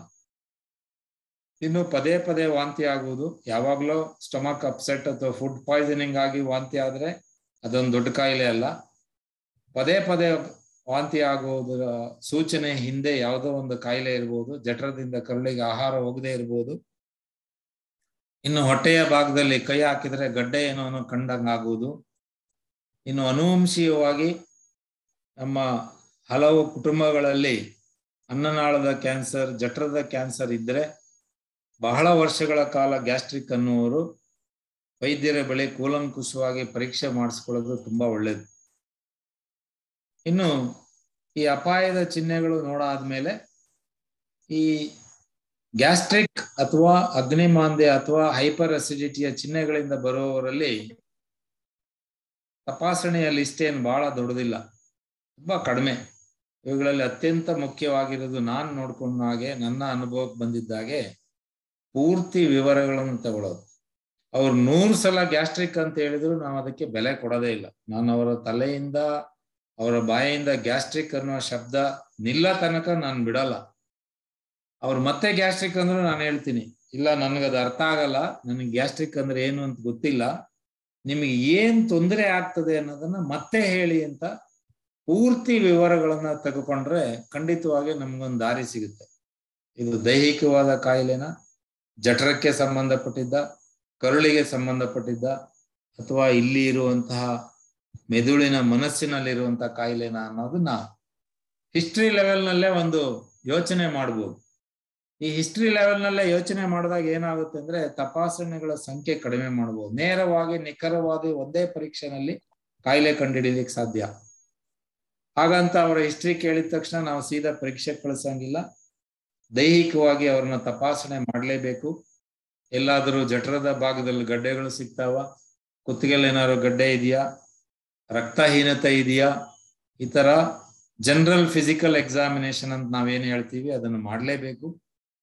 ನಂತರ ಕೆಲವೊಂದು ಲ್ಯಾಬೊರೇಟರಿ ಪರೀಕ್ಷೆ, ಎಸ್ಪೆಷಲಿ ಸಕ್ಕರೆ ಕಾಯಿಲೆ ಮತ್ತು ಥೈರಾಯ್ಡ್ಗೋಸ್ಕರ ಈ ಹೈಪರ್ ಅಸಿಡಿಟಿ ಸಿಂಪ್ಟಮ್ಸ್ ಇದ್ದಾಗ ಮಾಡಬೇಕಾಗುತ್ತೆ. ಥೈರಾಯ್ಡ್ ತುಂಬಾ ಲೋ ಇದ್ರೂ ಸಹ ಇಂಡೈಜೆಷನ್ ಪ್ರಾಬ್ಲಮ್ ಬರುತ್ತೆ. ಥೈರಾಯ್ಡ್ ಲೆವೆಲ್ ತುಂಬಾ ಹೈ ಇದ್ರೆ, ಹೈಪರ್ ಥೈರಾಯ್ಡ್ ಇದ್ರೆ ಪದೇ ಪದೇ ಲೂಸ್ ಮೋಷನ್ ಆಗುವಂತ ತೊಂದರೆ ಇರ್ತದೆ, ಅದನ್ನು ಗ್ಯಾಸ್ಟ್ರಿಕ್ ಅಂತಾರೆ ಅವರು. ಇನ್ನು ಮಧುಮೇಹಿಗಳಲ್ಲಿ ಅನ್ನದ ಚೀಲ ಅಥವಾ ಜಠರ ಖಾಲಿ ಅಂತ ಆಗುವಂತ ವೇಗ, ಸ್ಲೋ ಗ್ಯಾಸ್ಟ್ರಿಕ್ ಎಂಪ್ಟಿಂಗ್ ಅಂತೀವಿ. ಜಠರ ಖಾಲಿ ಆಗುವಂತ ವೇಗ ಕುಂಠಿತವಾದಾಗ ಸರ್ ಯಾವಾಗಲೂ ಹೊಟ್ಟೆ ಉಬ್ಬರಿಸುತ್ತೆ ಸರ್ ಅಂತ. ಸೊ ಅವರಿಗೆ ಸಕ್ಕರೆ ಕಾಯಿಲೆ ಇರೋದೇ ಗೊತ್ತಿಲ್ಲದೆ ಇದ್ರೆ, ಸೊ ಹಾಗಾಗಿ ಮಧುಮೇಹಕ್ಕಾಗಿಯೂ ಪರೀಕ್ಷೆ ಮಾಡ್ತೀವಿ. ನಂತರ ಇರುವುದು ಅತ್ಯಂತ ಮುಖ್ಯವಾದ ಪರೀಕ್ಷೆ ಎಂಡೋಸ್ಕೋಪಿ ಅಥವಾ ಉದರದರ್ಶಕ ಅಲ್ಟ್ರಾಸೌಂಡ್ ಪರೀಕ್ಷೆ. ಇದು ಜಠರ ಕಾಣೋದಿಲ್ಲ, ಬಾಕಿ solid organs especially liver, kidney, gall bladder ನೋಡುವಂತಹದ್ದು. ಇನ್ನು ತುಂಬಾ ಗಂಭೀರವಾದ ಕಾಯಿಲೆ ಏನಾದರೂ ಅನುಮಾನ ಇದ್ದಾಗ CT ಸ್ಕ್ಯಾನ್ ಪರೀಕ್ಷೆಯನ್ನು ಕೇಳ್ತಾರೆ. ಮುಖ್ಯವಾಗಿ ಪಿತ್ತಕೋಶ ಮತ್ತು ಮೇದೋಜೀರಕ ಗ್ರಂಥಿ ಅಥವಾ ಪ್ಯಾಂಕ್ರಿಯಾಸ್ ತಪಾಸಣೆಗೋಸ್ಕರ CT ಸ್ಕ್ಯಾನಿನ ಪರೀಕ್ಷೆ ಅವಶ್ಯಕತೆ ಇರಬಹುದು. ಆದ್ರೆ ಗ್ಯಾಸ್ಟ್ರಿಕ್ ಇರೋರಿಗೆಲ್ಲ ಈ ಪರೀಕ್ಷೆಗಳು ಮಾಡಲೇಬೇಕು ಅಂತಲ್ಲ. ಸೊ ಅಪ್ಪರ್ GI ಎಂಡೋಸ್ಕೋಪಿ ಅಥವಾ ಉದರದರ್ಶಕ ಪರೀಕ್ಷೆಯಲ್ಲಿ ನಮಗೆ ಕಾಣಿಸೋದು ಅನ್ನನಾಳ ಮತ್ತು ಜಠರದ ಸಂದು, ಗ್ಯಾಸ್ಟ್ರೋ ಇಸೋಫೇಜಿಯಲ್ ಜಂಕ್ಷನ್ ಅಂತೀವಿ. ಜಠರ, ಡಿಯೋಡಿನಮ್ ಅಥವಾ ಕರುಳಿನ ಪ್ರಥಮ ಭಾಗ, ಇವೆಲ್ಲ ಜಾಗಗಳಲ್ಲಿ ಉರಿಯೂತ ಕಾಣಿಸ್ಬೋದು, ಹುಣ್ಣುಗಳು ಕಾಣಿಸ್ಬೋದು. ಹಯಟಸ್ ಹರ್ನಿಯಾ ಅಂತ ನಾನು ಹೇಳಿದಾಗೆ ಜಠರ ಮತ್ತು ಅನ್ನನಾಳದ ಮಧ್ಯನ ಜಂಕ್ಷನ್ ವೀಕ್ ಆದ್ರೆ ಅವಾಗ ಆಸಿಡ್ ಅನ್ನನಾಳಕ್ಕೆ ವಾಪಸ್ ರಿಫ್ಲಕ್ಸ್ ಬರುವಂತ ಅವಕಾಶ ಇರುತ್ತೆ. ಅದನ್ನು ಹಯಟಸ್ ಹರ್ನಿಯಾ ಅನ್ನೋ ಕಾಯಿಲೆ ಅಂತ ಹೇಳ್ತೀವಿ. ಹೊರಗಡೆ ಕಾಣೋದಿಲ್ಲ ಹರ್ನಿಯಾ, ಒಳಗಡೆ ಜಠರವೇ ಎದೆ ಭಾಗಕ್ಕೆ ಬಂದಿರುತ್ತೆ. ಇನ್ನು ಗಡ್ಡೆಗಳಿದ್ರೆ ಕಾಣಿಸುತ್ತೆ, ಕ್ಯಾನ್ಸರ್ ಹುಣ್ಣುಗಳು ಕಾಣಿಸ್ತದೆ. ಗ್ಯಾಸ್ಟ್ರೈಟಿಸ್ ಅನ್ನೋ ಶಬ್ದ ಕರೆಕ್ಟ್. ಅಂದ್ರೆ ಗ್ಯಾಸ್ಟ್ರಿಕ್ ಅಥವಾ ಜಠರದ ಉರಿಯೂತ, gastric ulcer, duodenal ulcer, Helicobacter ಸೋಂಕಿನ ಪರೀಕ್ಷೆಯನ್ನು ಮಾಡ್ತಾರೆ. ಒಂದು ಸಣ್ಣ ಮ್ಯೂಕಸ್ ಮೆಂಬ್ರೇನ್ ಬಯಾಪ್ಸಿಗೆ ತಗೊಂಡು ಆ ಬ್ಯಾಕ್ಟೀರಿಯಾ ಇದೆಯಾ ನೋಡ್ತಾರೆ, ಕಲ್ಚರ್ ಪರೀಕ್ಷೆ ಕಳಿಸ್ತಾರೆ. ಇನ್ನು ಉಸಿರಾಟದ ಯೂರಿಯಸ್ ಬ್ರೆತ್ ಟೆಸ್ಟ್ ಅಂತ ಮಾಡಿ ಆ ಹೆಲಿಕೋಬ್ಯಾಕ್ಟರ್ ಸೋಂಕು ಇದೆಯಾ ಅಂತ ನೋಡ್ತಾರೆ. ಇನ್ನು ಈ ಅಪ್ಪರ್ ಜೆ ಎಂಡೋಸ್ಕೋಪಿ ಉದರದರ್ಶಕ ಪರೀಕ್ಷೆಯಿಂದ ಪೈಲೋರಿಕ್ ಅಬ್ಸ್ಟ್ರಕ್ಷನ್ ಅಂದ್ರೆ ಜಠರದ ಕೊನೆಯ ಭಾಗ ಕರುಳಿಗೆ ಎಂಟರ್ ಆಗುವ ಮಧ್ಯ ಪದೇ ಪದೇ ಹುಣ್ಣಾಗಿ ಅದು ದಾರಿ ನ್ಯಾರೋ ಆಗ್ಬಹುದು ಅಥವಾ ಸಂಕೋಚನ ಆಗ್ಬಹುದು. ಅಂತವರಿಗೆ ಪದೇ ಪದೇ ವಾಂತಿ ಆಗುವಂತ ಲಕ್ಷಣಗಳಿರ್ತವೆ. ಅದನ್ನ ಪೈಲೋರಿಕ್ ಅಬ್ಸ್ಟ್ರಕ್ಷನ್ ಅಂತ ಹೇಳ್ತೀವಿ. ಅದಕ್ಕೆ ಶಸ್ತ್ರಚಿಕಿತ್ಸೆಯೇ ದಾರಿ. ಇದು ಎಂಡೋಸ್ಕೋಪಿಯ ಒಂದು ಸಾಧಾರಣ ರೇಖಾಚಿತ್ರ. ಪೈಪನ್ನ ಕರುಳಿನ ಪ್ರಥಮ ಭಾಗದ ತನಕ ಹಾಕುವಂತಹ ಅವಕಾಶ ಇರುತ್ತೆ. ಯಾವುದೇ ರೀತಿಯ ಪ್ರಜ್ಞೆ ತಪ್ಪಿಸೋದಿಲ್ಲ, ಅನಸ್ಥೀಸಿಯಾ ಕೊಡಲ್ಲ. ಗಂಟಲಿಗೆ ಮಾತ್ರ ಅನಸ್ಥೀಸಿಯಾ ಆಗೋ ರೀತಿ, ನೋವು ಕಡಿಮೆ ಆಗದ ರೀತಿಯಲ್ಲಿ ಒಂದು ಔಷಧಿಯನ್ನ ನುಂಗಿಸ್ತಾರೆ. ಒಂದು 10 ನಿಮಿಷದಲ್ಲಿ ಗಂಟಲು ಮರ ಆದಾಗ ಆಗುತ್ತೆ. ಅಂದ್ರೆ ಯಾವುದೇ ರೀತಿಯ ಸಂಜ್ಞೆಗಳು ಇಲ್ಲದೆ ಇದ್ದಾಗ ನಿಧಾನವಾಗಿ ಉದರದರ್ಶಕವನ್ನ ಬಾಯಿಯ ಮೂಲಕ ಹಾಕ್ತಾರೆ. ಒಟ್ಟು 10 ರಿಂದ 15 ನಿಮಿಷದ ಒಳಗಡೆ ಈ ಪರೀಕ್ಷೆ ಮುಗೀತದೆ. ಇದು ಸ್ಕೋಪಿನ ಚಿತ್ರ. ಮಾಡುವ ಕ್ರಮ, ಮಾಡುವ ವೈದ್ಯರಿಗೆ ಟಿವಿ ಸ್ಕ್ರೀನ್ ಮೇಲೆ ಪ್ರತಿಯೊಂದು ಮಿಲಿಮೀಟರ್ ಸಹ ಕಾಣಿಸುತ್ತೆ. ಅತ್ಯಂತ ಉಪಯೋಗ ಇರುವಂತಹ ಪರೀಕ್ಷೆ ಇದು. ಇಲ್ಲಿ ನೀವು ಕಾಣ್ತಾ ಇರೋದು ಜಠರದಲ್ಲಿ ಆಗಿರುವಂತಹ ಹುಣ್ಣು. ನಾನು ಮಾರ್ಕರ್ಸ್ ನಲ್ಲಿ ತೋರಿಸ್ತಾ ಇದ್ದೀನಿ. ಇದು ಡಿಯೋಡಿನಲ್ ಅಲ್ಸರ್ ಅಂತ ಹೇಳ್ತೀವಿ, ಕರುಳಿನ ಪ್ರಥಮ ಭಾಗದಲ್ಲಿ ಆಗಿರುವಂತಹ ಹುಣ್ಣು. ಇದು ರಕ್ತಸ್ರಾವ ಆಗ್ತಾ ಇರುವಂತಹ ಡಿಯೋಡಿನಮ್ ಅಲ್ಸರ್. ಇಂತಹ ಹುಣ್ಣುಗಳಿಗೆ ಶಸ್ತ್ರಚಿಕಿತ್ಸೆ ಬೇಕಾಗ್ಬೋದು ಅಥವಾ ಇವತ್ತಿನ ಆಧುನಿಕ ಚಿಕಿತ್ಸೆಯಲ್ಲಿ ಔಷಧಿಗಳಿಂದನೂ ಪರಿಹಾರ ಇದೆ. ಇಂತಹ ರಕ್ತಸ್ರಾವ ಆಗುತ್ತಿರುವ ಹುಣ್ಣುಗಳಿಂದ ಸಾಮಾನ್ಯವಾಗಿ ಬಯಾಪ್ಸಿ ತೆಗೀಲಿಕ್ಕೆ ಹಿಂಜರಿತಾರೆ, ಯಾಕಂದ್ರೆ ರಕ್ತಸ್ರಾವ ಜಾಸ್ತಿ ಆಗ್ಬಹುದು ಅಂತ. ಹಾಗಾಗಿ 6 ವಾರಗಳ ತನಕ ಚಿಕಿತ್ಸೆ ಕೊಟ್ಟು ಪುನಃ ಎಂಡೋಸ್ಕೋಪಿ ಮಾಡಿ ಇದು ಕ್ಯಾನ್ಸರ್ ಹುಣ್ಣು ಅಲ್ಲ ಅನ್ನೋ ಖಚಿತ ಮಾಡ್ಕೊಳ್ಳಿಕ್ಕೆ ಇನ್ನೊಮ್ಮೆ ಎಂಡೋಸ್ಕೋಪಿ ಮಾಡುವಂತಹ ಅವಕಾಶಗಳು ಇಂತಹ ಹುಣ್ಣುಗಳಲ್ಲಿ ಜಾಸ್ತಿ. ಇನ್ನು ಅಲ್ಸರ್ ಅಥವಾ ಹೈಪರ್ ಅಸಿಡಿಟಿ ಅಥವಾ ಅಗ್ನಿಮಾಂದ್ಯಕ್ಕೆ ನನ್ನ ಕೆಲವೊಂದು ಸಾಮಾನ್ಯ ಸಲಹೆ ಇನ್ನೊಂದು 2 ಸ್ಲೈಡ್ಸ್ ನಲ್ಲಿ ನಾನು ಮುಗಿಸ್ತೀನಿ. ಅವಾಗಲೇ ಹೇಳಿದಾಗೆ ಪ್ರಶ್ನೋತ್ತರಗಳಿಗೆ ಅದು ಜಾಸ್ತಿ ನನಗೆ ಖುಷಿ ಕೊಡುವಂತಹದ್ದು ಮತ್ತೆ ಚಾಲೆಂಜಿಂಗು. ಹಾಗಾಗಿ ಇನ್ನೊಂದು 5-8 ನಿಮಿಷದಲ್ಲಿ ಮುಗಿಸ್ತೀನಿ. ಸೊ ಹೈಪರ್ ಅಸಿಡಿಟಿ, ಅಲ್ಸರ್, ಅಗ್ನಿಮಾಂದ್ಯ, ಗ್ಯಾಸ್ಟ್ರಿಕ್ ಅನ್ನೋ ಶಬ್ದವನ್ನು ದಯವಿಟ್ಟು ಬಳಸಬೇಡಿ. ನಿಮ್ಮ ವೈದ್ಯರ ಬಳಿ ಇದರ ಕೂಲಂಕುಷವಾದ ವಿವರಗಳನ್ನ ತಿಳ್ಕೊಂಡ ಮೇಲೆ ಅದು ಏನು ತೊಂದರೆ, ಅಲ್ಸರ್ ಡಿಸ್ಪೆಪ್ಸಿಯಾನ ನಾನ್ ಅಲ್ಸರ್ ಡಿಸ್ಪೆಪ್ಸಿಯಾನ ಅನ್ನೋದನ್ನ ತೀರ್ಮಾನ ಮಾಡಿಕೊಂಡು ಆ ನಂತರ ಕೆಲವೊಂದು ಸಾಮಾನ್ಯ ಸಲಹೆಗಳನ್ನು ಮಾಡಿದ್ರೆ ಎಷ್ಟೋ ಅನುಕೂಲ ಆಗುತ್ತೆ. ಈಗ ಹೆಲಿಕೋಬ್ಯಾಕ್ಟರ್ ಬ್ಯಾಕ್ಟೀರಿಯಾದ ಸೋಂಕು ಬರುವುದು ನಮ್ಮ ಹೈಜೀನ್ ಕಡಿಮೆ ಇದ್ದಾಗ, ಹೊರಗಡೆ ಕಂಡಲ್ಲಿ ತಿಂತೀವಿ, ನೀರು ಮತ್ತೆ ಆಹಾರ ಸ್ವಚ್ಛ ಆಗಿಲ್ಲದೆ ಇದ್ದಾಗ ಈ ಬ್ಯಾಕ್ಟೀರಿಯಾದ ಸೋಂಕಿನ ಸಾಧ್ಯತೆ ತುಂಬಾ ಜಾಸ್ತಿ. ಸೊ ಹೊರಗಡೆನೆ ಆಹಾರ ಯಾವಾಗಲೂ ಉಪಯೋಗಿಸುವವರು ಇದರ ಬಗ್ಗೆ ತುಂಬಾ ಗಂಭೀರವಾದ ಯೋಚನೆ ಮಾಡಬೇಕು. ಗ್ಯಾಸ್ಟ್ರಿಕ್ ಅನ್ನೋದು ಸದಾಕಾಲ ಇದ್ರೆ ಈ ಹೆಲಿಕೋಬ್ಯಾಕ್ಟರ್ ಬ್ಯಾಕ್ಟೀರಿಯಾದ ಸೋಂಕನ್ನ ಇದೆಯಾ ಇಲ್ವಾ ಅಂತ ಉದರದರ್ಶಕ ಅಥವಾ ಎಂಡೋಸ್ಕೋಪಿ ಪರೀಕ್ಷೆಯಲ್ಲಿ ವೈದ್ಯರು ಹೇಳದೇ ಇದ್ರು ನೀವಾಗಿ ರಿಕ್ವೆಸ್ಟ್ ಮಾಡಿದ್ರೆ ಮಾಡ್ಕೊಡ್ತಾರೆ. ಸೊ ಆ ಸೋಂಕಿದ್ರೆ ನೀವು ಎಷ್ಟೇ ಅಸಿಡಿಟಿ, ಆಂಟಾಸಿಡ್ ಗ್ಯಾಸ್ಟ್ರಿಕ್ ಮಾತ್ರೆ ನುಂಗಿದ್ರು ಸೋಂಕು ಹೋಗಲ್ಲ. ಸೋಂಕಿನ ಚಿಕಿತ್ಸೆ ಬೇರೆ ಇದೆ, ಅದರ ವಿವರಗಳು ಈಗ ಬೇಡ. ಧೂಮಪಾನ, ತಂಬಾಕಿನ ಯಾವುದೇ ರೂಪ ಮತ್ತು ಅತಿಯಾದ ಮದ್ಯಪಾನ ಇವುಗಳಿಂದ ದೂರ ಇರಬೇಕು. ಯಾಕಂದ್ರೆ ಇವೆಲ್ಲವೂ ಆಸಿಡ್ ಸೆಕ್ರೇಷನ್ ಜಾಸ್ತಿ ಮಾಡ್ತವೆ. ಇನ್ನು ನೋವು ನಿವಾರಕ ಔಷಧಿಗಳನ್ನ ವೈದ್ಯರ ಸಲಹೆ ಇಲ್ಲದೇನೆ ತಿನ್ನಬಾರ್ದು. ಸ್ಟೀರಾಯ್ಡ್ ಅನ್ನ ಬಳಸ್ತಾ ಇದ್ದರೆ ಔಷಧಿಗಳನ್ನ ಬಗ್ಗೆ ವೈದ್ಯರಿಗೆ ತಿಳಿಸ್ಬೇಕು, ಯಾವ ಕಾರಣಕ್ಕೆ ತಿಂತಾ ಇದ್ದೀರಿ ಅಂತ. ಆಮೇಲೆ ಊಟ ಆದ ತಕ್ಷಣ ಮಲಗಬಾರದು. ಇದು ನಮ್ಮ ಬಹಳ ಹಿಂದಿನವರ ಅತ್ಯಂತ ಸಮಂಜಸವಾದ ಸಲಹೆ. ಯಾವುದೇ ದುಡ್ಡು ಖರ್ಚಿಲ್ಲ ಅದಕ್ಕೆ. ಕಾರಣ ಏನಂದ್ರೆ ನಮ್ಮ ಜಠರ ಖಾಲಿ ಆಗ್ಲಿಕ್ಕೆ ನಮ್ಮ ಆಹಾರ ತಗೊಂಡು ಕಂಪ್ಲೀಟ್ ಆದ್ಮೇಲೆ 1.5 ಇಂದ 3 ಗಂಟೆಗಳ ಟೈಮ್ ಬೇಕು. ಕೊನೆಯ ಪಕ್ಷ 2 ಗಂಟೆಗಳ ಕಾಲ ಆದರೂ ನಾವು ತಗೊಳ್ಳುವ ಆಹಾರಕ್ಕೂ ಸಾಮಾನ್ಯವಾಗಿ ಇದು ರಾತ್ರಿ ಬರುವಂತದ್ದು ಸಮಸ್ಯೆ. ಡೇ ಟೈಮ್ ಹೇಗೋ ಕೆಲಸದಲ್ಲಿ ಇರ್ತೀವಿ, ಅಷ್ಟೊಂದು ಗೊತ್ತಾಗಲ್ಲ. ಸೊ ರಾತ್ರಿ ಊಟಕ್ಕೂ ಮಲಗೋ ಸಮಯಕ್ಕೂ ಮಿನಿಮಮ್ 2 ಅವರ್ಸ್ ಅಥವಾ 2 ಗಂಟೆಗಳ ಕಾಲಾವಧಿ ಇರಬೇಕು. ಏನಾಗ್ತದೆ ಅಂದ್ರೆ ಊಟ ಆದ ತಕ್ಷಣ ಮಲಗಿದ್ರೆ, ನಾನು ಹೇಳಿದಾಗೆ ಅನ್ನನಾಳ ಮತ್ತು ಜಠರದ ಜಂಕ್ಷನ್ ವೀಕ್ ಇರುವವರಿಗೆ ಮಲಗಿದ ತಕ್ಷಣ ಆಹಾರ ಆಸಿಡ್ ಎಲ್ಲವೂ ಅನ್ನನಾಳಕ್ಕೆ ರಿಫ್ಲೆಕ್ಸ್ ಆಗುತ್ತೆ. ಸೊ ಆ ಕಾರಣಕ್ಕೆ ಆಸಿಡ್ ಮೇಲ್ ಬರಬಾರದು ಅಂದ್ರೆ ಇರೆಕ್ಟ್ ಆಗಿ ಅಥವಾ ನೆಟ್ಟಗೆ ಇರಬೇಕು. ಅಂದ್ರೆ 2 ಗಂಟೆಗಳ ಕಾಲ ಮಲಗದೇ ಇದ್ರೆ ತುಂಬಾ ಅನುಕೂಲ. ಅಲ್ಲಿ ಹುಣ್ಣಿದ್ರು ಔಷಧಿಗೆ ಬೇಗ ವಾಸಿ ಆಗುವಂತಹ ಅವಕಾಶ ಇರುತ್ತೆ. ಆಹಾರದ ಮಧ್ಯ ತುಂಬಾ ಅಂತರ ಇರಬಾರ್ದು. ಬೆಳಿಗ್ಗೆ 6 ಗಂಟೆಗೆ ತಿಂಡಿ ತಿಂದು ಮತ್ತು ಸಾಯಂಕಾಲ 4 ಗಂಟೆ ಊಟ ಮಾಡುವವರಿಗೆ ಇದು ಸಲಹೆ. ನಿಯಮಿತವಾಗಿ ಕ್ರಮವಾದ ಸಮಯಕ್ಕೆ ತಿನ್ನುವ ಅವಶ್ಯಕತೆ ಅಲ್ಸರ್ ಕಾಯಿಲೆಯವರಿಗೆ ಅವಶ್ಯಕತೆ ಇದ್ದೇ ಇದೆ. ದೀರ್ಘ ಅವಧಿಯ ಉಪವಾಸವನ್ನ ತಪ್ಪಿಸ್ಬೇಕು.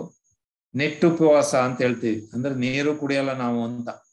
ಇಂಥವನ್ನ ಹೈಪರ್ ಅಸಿಡಿಟಿ, ಅಲ್ಸರ್ ಕಾಯಿಲೆ ಇರುವವರು ತಪ್ಪಿಸ್ಬೇಕು.